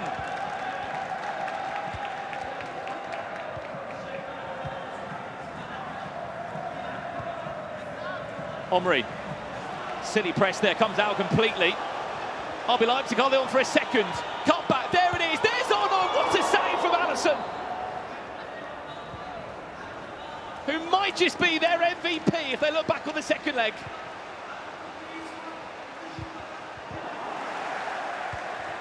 We mentioned there, Ballack stepping up in that right back position, trying to get in front of the attacker to try and take away and beat that press. You do that, you then leave that position for your centre-back to come over. And Bromby were going, should we go, should we not, should we stay, what should we do? Eventually, chance comes across, Alisson with a huge save. Free kick played short, one to forget about. Omri somehow had possession still, not for that long. Certainly wasn't a free kick to remember. What is going on, Bromby? You are all over the place right now. They can't deal with this RB Leipzig press. Just take a pause in the game. Literally. It's just about to say that. Just get that ball out, take a pause if you need to, take a breather. Grab a goal, well played there. Keeper comes out, 2 hands on it. But it sounds crazy, as we just said. Pause the game and just have a chat between yourselves because it's frantic. I think if you take that pause, you also take the momentum out of RB Leipzig ever so slightly. At the minute, Anders and Umit, their tails are up, they're ready. They're wanting to keep going. It's attack after attack, it's relentless. Again, centre-back steps up. Here come the step-overs. Rashford gets very fortunate with that. Goes for a corner, or not, sorry, it's a goal kick somehow in the end there. Like it was on for a corner. The Bromby coach is saying, please, just get to half-time. Just let me get to half-time. As if they'll get them with a 2-goal advantage. It's not looking very promising so far.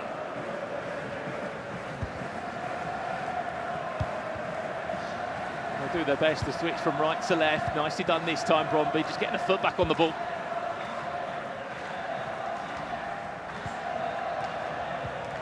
Klosterman, watch that run of Arnine, who's in the box. He goes all the way through to Pele, lands it down. Somehow, Omri, Pele, reverse elastico. There's Gigi Buffon of all people back there to save the day. Half-time, but this game is far but done. We saw there in the end of that first half, Bromby, they switched the ball. Instead of going back into the middle, where Anders and Umit are looking to press, they beat that channel and they went straight into the striker. If you can get through that midfield press, get up against that defence, you then give yourself that freedom and ability to get the ball wide, look for the crosses, and take the time as you need. Bromby, I think they're happy to get in at half-time at 2-1, Brendan. This is why FIFA is playing over 2 legs. What's a different Bromby we're seeing now? We're looking at a scared Bromby. It's very different. You're 2-0 up. As soon as they get that first goal, you know it's a different story. Schweinsteiger just getting caught with the ball under his feet. And Mbappe, he's dancing, he's moving the drive. You think the chance might have been done. Marquinhos can't clear his lines. Mbappe drives that one in. We've seen plenty of more clear-cut chances. RB Leipzig, though, don't care. They were very happy to see that one go over that line. Here we go. 45 minutes away from possible elimination for RB Leipzig unless they can pull the game back. Bromby, as we keep saying, so much rich history in this tournament. They'd argue it's their tournament. They're the only team that's won it twice. R9, there's Bromby with a massive goal! And look exactly what it means to them all. It's time green from R9. Against the run of play, they needed that. They were hanging on for a chance like that. Not only did they need that, they found themselves defending, trying to get out of that press, trying to just find their way into the opposition's half. They've not had a chance in that first half, right? You get to the second half and you see yourself get near the opposition's goal. To have that confidence in yourself, to step over and beat the man, but then always green time finish, saying to the goalkeeper, you're going to have to do something special to stop this. Anders, Versgang and Umit, they've got a big, big task on their hands. Outpour of emotion. I think you just saw the outpour of the last 16 game minutes there with that goal, Alex. So much stress they've been under. Please keep in mind at home, $75,000 on the line for this game. The difference for some players to get a new contract next year. hangs in the balance with a match like this. They look beaten. RB Leipzig look like they're ready to go home.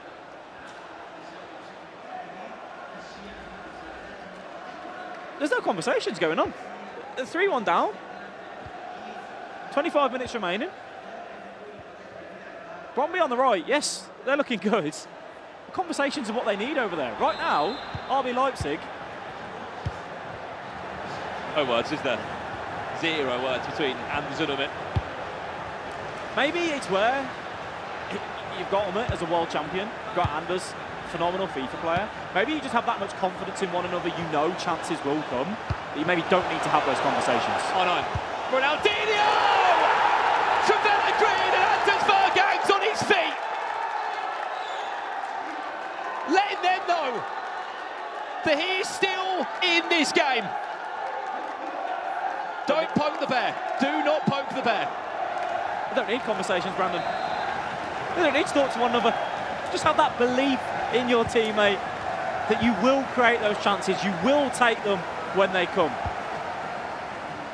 This is going to show what Bromby are made of.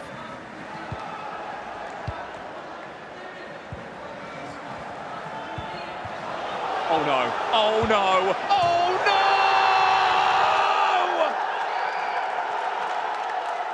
Anders Vergang has arrived.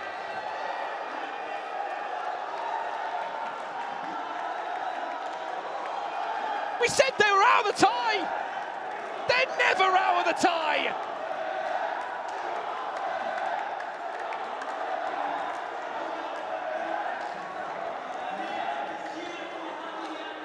Alex, you said they were gone. I mean, I thought they were as well, I'm not going to lie. Look, I'll take my words back, but I'm sure there's plenty of people at home who were also saying. I was distracted for a second there. I put my head up and I saw R9 bearing down the goal. What happened in the back from Bromby there? Look, there was something that went completely wrong. The Saudis are on their feet. Their player got knocked out of the tournament about 3 hours ago, but they're lapping it up. They're loving FIFA esports here in the capital of Riyadh.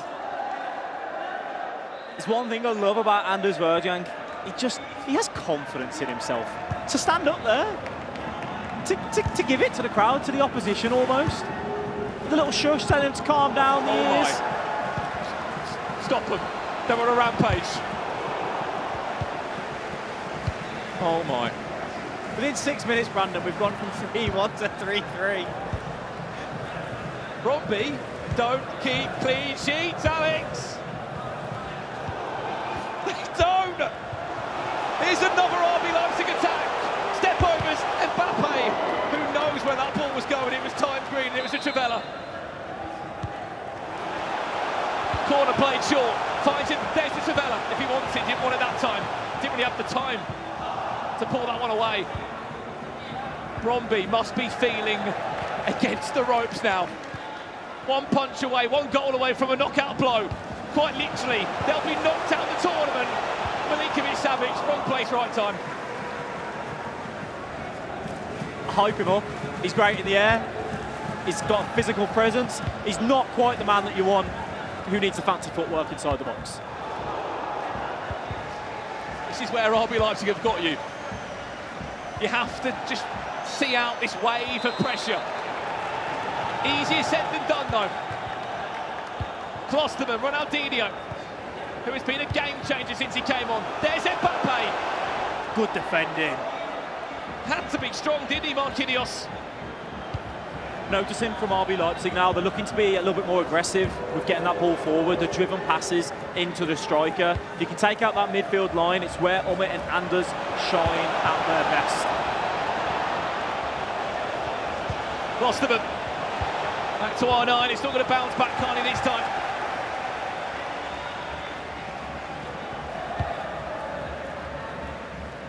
Final 20 minutes.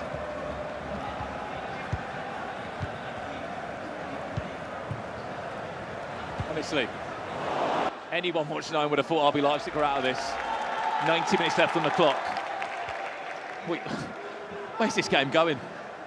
The way the game's going is Bromby are playing into the game plan that RB Leipzig want to have.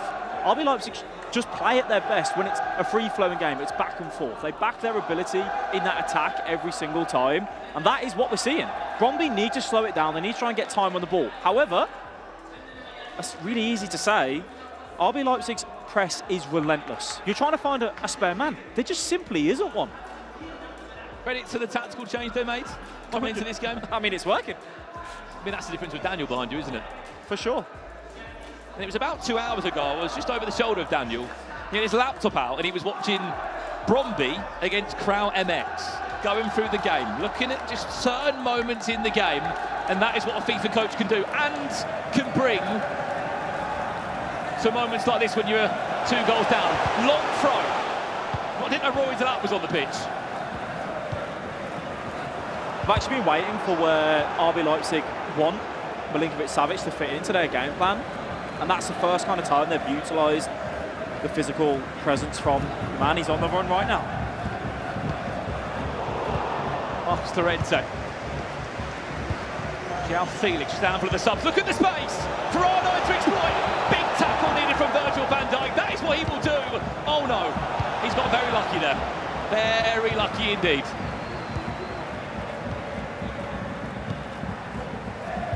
Chance to break. Mbappe has always got the legs. Mbappe for RB Leipzig. What a save!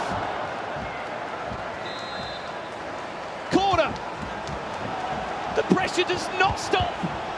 Another corner to come in. Where will this one go? Back to the edge of the box. Not quite. Counter-attack on the cards now. Watch Mbappe's run. Has he got the legs over Klosterman? Virgil van Dijk does get outplayed.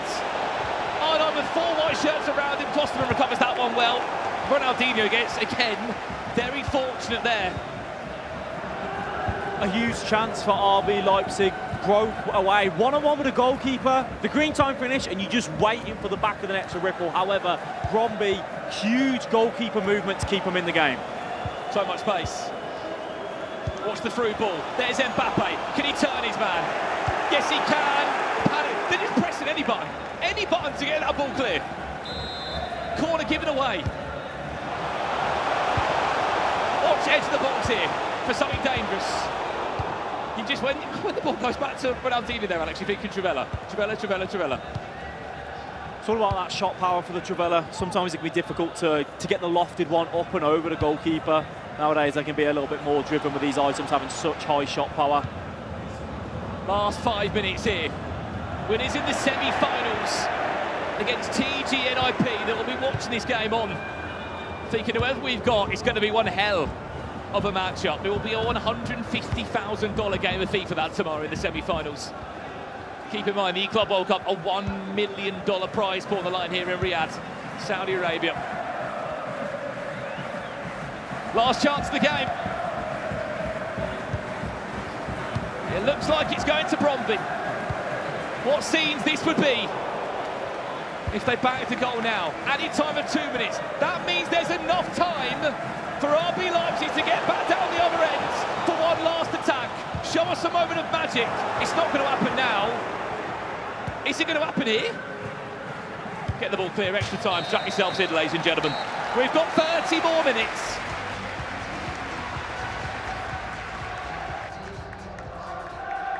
I'm going to give credit to both of these teams. And 2v2 FIFA is played at the highest of level. It is so enjoyable to watch. It's just back and forth. There isn't this. There was a moment, wasn't there, where the game was slow. Yeah. And then suddenly, bang. I attack, you attack, I attack, you attack, I attack, you attack. The game was slow when we said RB Leipzig looked down and out. I think they heard you. And then after they kick back off, well, it all changed. What was it again? 6 minutes, you said? 50th minute, 3-1. By the 56th minute, 3-all. Sounds like the infield champs most weeks. Well, I'm 4-3 down though. Well. Our last match here. 30 more minutes, extra time is needed. 180 minutes wasn't enough to separate these two. So back to the drawing board we go.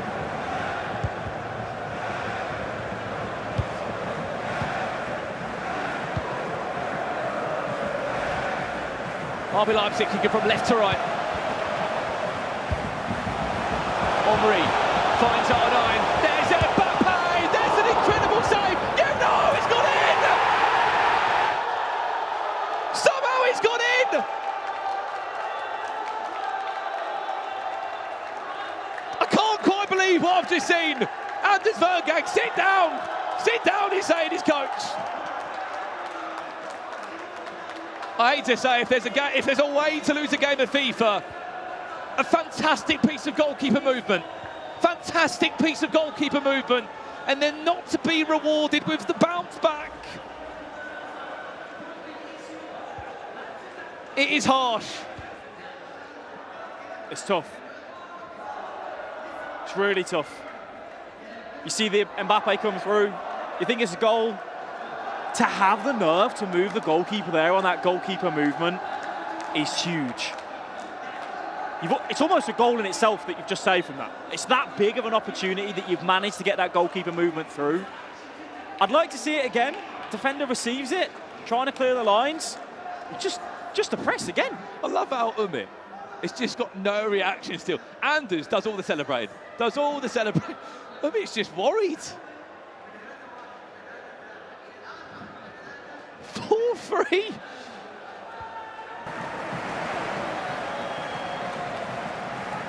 Oh my days. Heartbreak for Bromby, and you can understand why. However, Bromby very, very capable of finding a goal here. But they score. They score plenty. João Felix, what you got this time? Bromby, one more pass, finds Pogba, Elastico, he can't quite find the finish that he really wanted. Maybe wrong play at the wrong time there.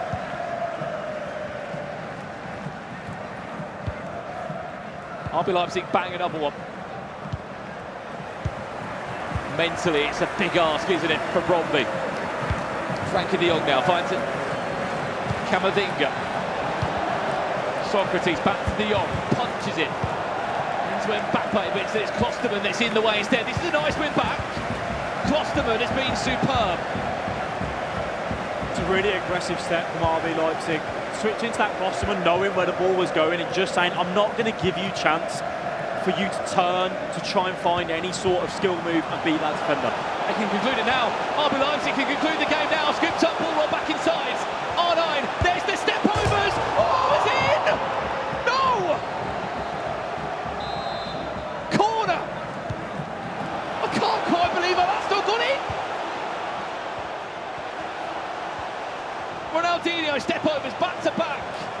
You can tell that is on the ball. Last chance of the half in extra time. Davies, Ronaldinho. It falls back again so kindly. And again, half-time extra time. 15 minutes away.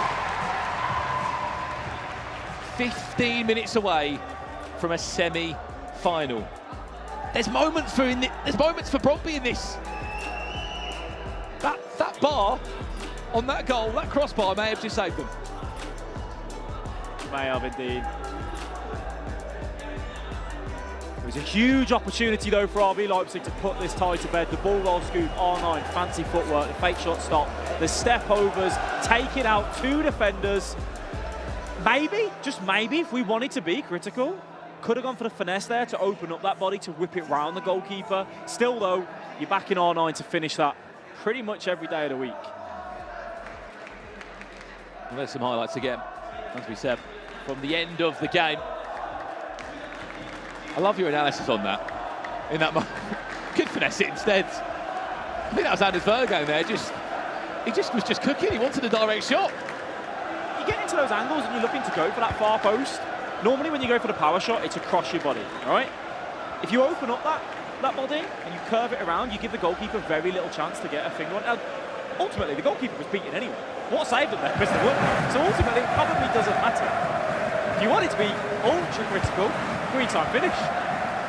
True. But hey, I'm up here commentating. There's a reason for that.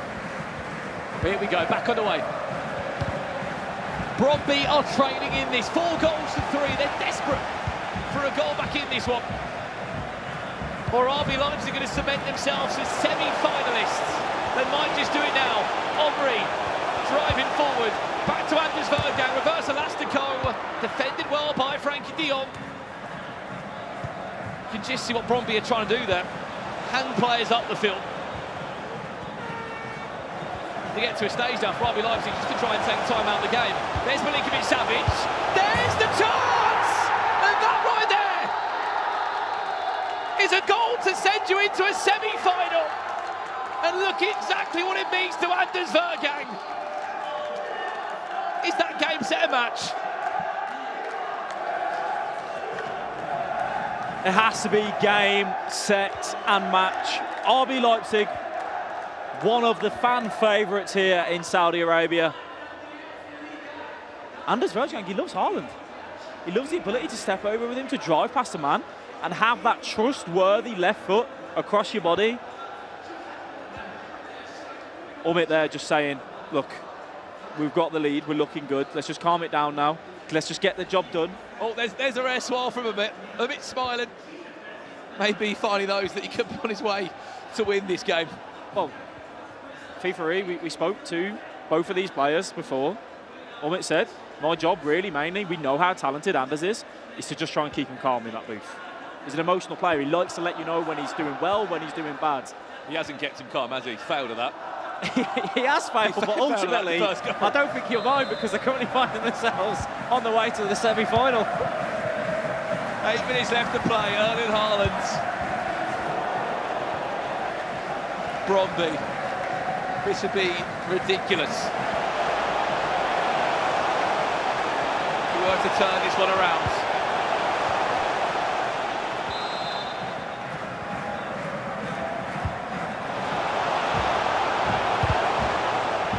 Game management now, Alex, surely. That's all about. Just taking time off the clock, keeping the ball up in the opponent's territory, being happy to go out for a throw-in, out for a corner, just making them chase shadows. Every bounce, every throw-in's going their way. Have to remember, second leg in this one, 50 minutes on the clock. They were trailing 3 goals to 1. Now, RB Leipzig Gaming are 5-3 up in extra time. If you missed what happened, wind it back later because you'll enjoy it. You might enjoy a bit more of it, actually. It probably can come forward and make something happen now. Pogba finds Neymar. What a tackle, Virgil van Dijk. Just scooped the ball away from danger.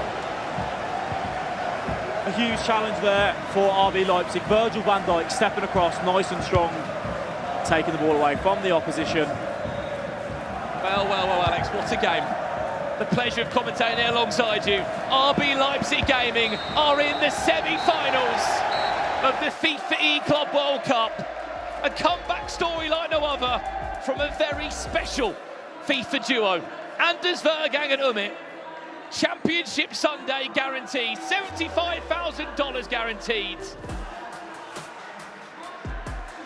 That's what the E-Club World Cup is all about.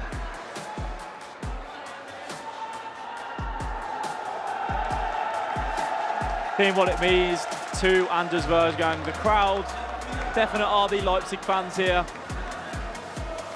Umit and Daniel. Just, I have actually lost the words. It was 3-1. We were thinking, Bromby, such an impressive tournament. Could they go all that way into the semi-final? We have to give them credit though. RB Leipzig, Umit and Anders, we know how good they are. One way crazy in Klenke, as much as it's going to hurt now, they've had a fantastic tournament. And it probably is, there's probably no one easier to deal with when you're trying to keep that 3-1 lead. Is there anyone that you'd rather not face? Really? They just have that ability, Umit and Anders, to just go through and just have that ability to come back. Maybe they took a leaf out of FUTWIZ.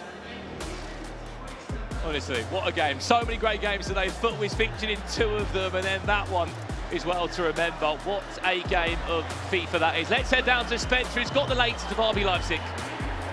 Thank you, guys. I'm here in the RB Leipzig booth. What a game of FIFA that was. How are you feeling, Umut? Yeah, it was a crazy comeback. Of course, we are really happy to reach top 4, and tomorrow we will go again. And as we saw some real scenes of celebration from you there, particularly on the 5th goal. Is that because you felt like you'd done enough to win at that point? Yeah, I mean, like the game was nearly close at that point, but I also felt like when we actually draw in 55th, I knew like they have no experience, they are way too nervous, and I knew like when we came at draw, we will win for sure. You've knocked out the only people left in the competition that had won the competition before. You know, we're going to have a new winner now, whatever happens. Is it going to be you guys? I hope you're playing really good. We come back, our mentality is there, so I hope we have a good day tomorrow.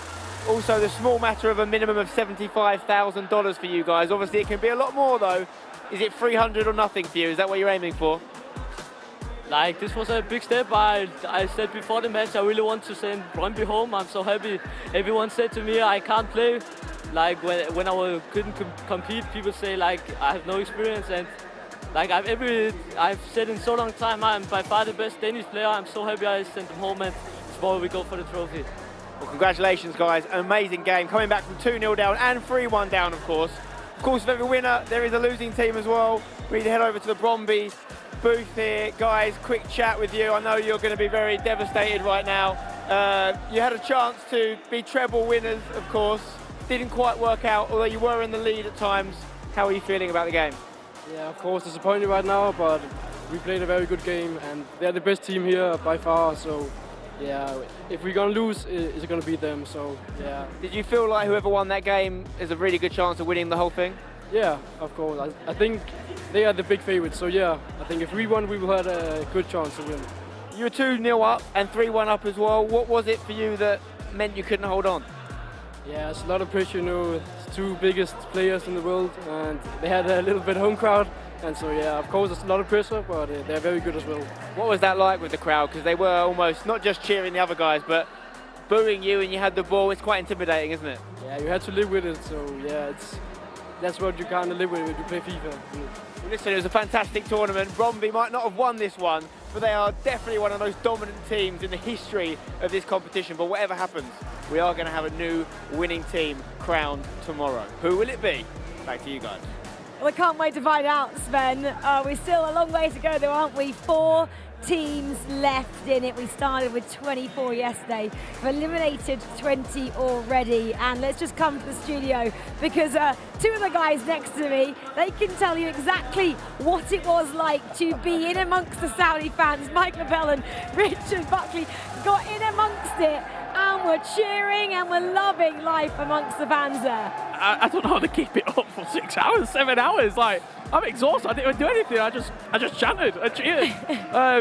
Yeah, unreal. Unreal. The live spectators that are here, that have been here, we've probably filled maybe 1 stand. We've got 3 stands to fill.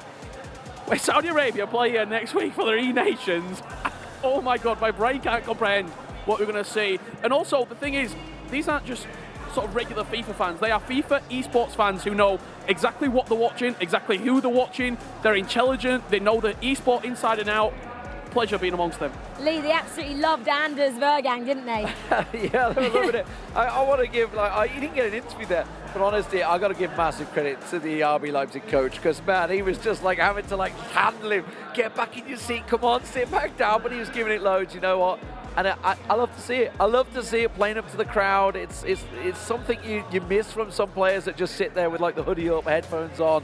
It's just giving it loads, and he's got the confidence to back it up. But he also, at the end there, while he was giving it loads, he went and congratulated, the Brøndby players. It was nice to see. Well, there was a battle in a battle there as well. He was talking about he wanted to be the best Danish player as well, and he definitely did that, Mike. I'm going to say he reminds me of back in the day, the Michael Jordan stories, where he always carries a chip. He's just making up stories. He's saying, everybody doubts me. I don't think they doubt him anymore. I don't think he's doubted. I don't think we've been doubting anytime recently. But he comes into it, he's saying, hey, people doubted if I was the best Danish player. I haven't heard that. That's not a conversation that has been going on. But that's how he feels. He carries that energy in, and you give him a crowd, and it's dangerous. He's the most entertaining FIFA player we've ever seen. Absolutely, without a doubt, he is indeed. Well, should we just jump back into that game? Why not? We've got some highlights for you now. Mike, you're going to enjoy these. Yeah, let's take a visit and shout out to Brøndby. I was so impressed. I would even go as far as saying this Brøndby that we saw on display would have beaten anybody else in the competition. Just wasn't to be against Leipzig. They get a couple bounces there, a bit of a finish, crosses over the line. This is when we first saw hope. You see Anders pop off. He's telling them to stop talking, sit down. He's got all sorts of different celebrations. One of my favorites, he looks up at the sky. I don't know what he's looking at, but you'll see it. I'm sure they have all these motion captured here. Goalkeeper movement on point again. But you can just feel the energy in the room. The tempo of the game had shifted. The press was there. Beautiful turn here from Brøndby. Little step over burst, R9. You're saying, okay, 3-1. Now we got some more energy in the room. And they're not happy getting booed. They're not happy with some of that negativity in the room towards them. But it's too much Leipzig. It was 2 quick goals. And honestly, like, listening to Anders, what he just said to Spence there, he's absolutely 100% right. At that point, you just felt there's no way Brøndby are winning this anymore. This is just like, and he said it himself, he's like, they've not been in this situation. They haven't got the confidence, the ability to sort of get out of this. And it was just, unfortunately for him, there were 2 quick goals. It was like Istanbul all over again for me, 2005. But 2 very quick goals that came in, and it just sort of shell-shocked them. They just didn't really have an answer to it. Rich, they believed again, Brøndby. After extra time started, RB Leipzig got this quick goal, which we just saw there. They believed. This was too much.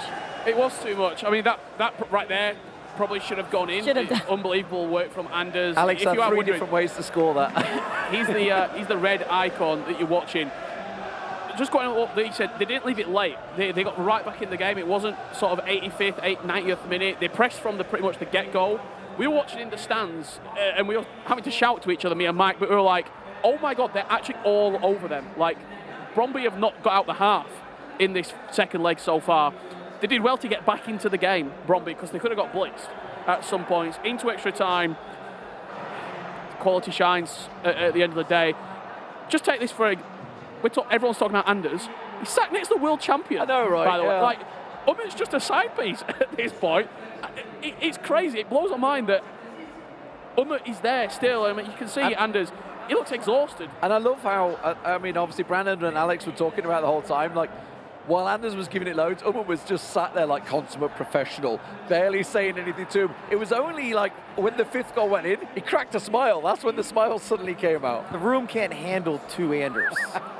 Daniel helps, though, quite a lot, doesn't he? He really looks like he's calming that duo down a bit. I thought at one point he was going to pick him up and put him in the seat. It was the 4th goal. Yeah, the 4th goal. Back to FIFA. Well, I think it was like 95 minutes, like just into extra time. The 4th goal when he went in, obviously he's still pretty close. It's 4-3. That was when he was just like, sit down. 5th goal, he's like, yeah, he can go do his thing now. That was, though, wasn't it? A final within a final there. And it was only the quarters. We now have 2 semi-finals still to come tomorrow. Let's have a quick look, see who's facing who then. Well, big matches. Napoli taking on FIFAe. That's up first. FIFAe had a tough day at the office. Remember that penalty shootout? Who's ever going to forget that one?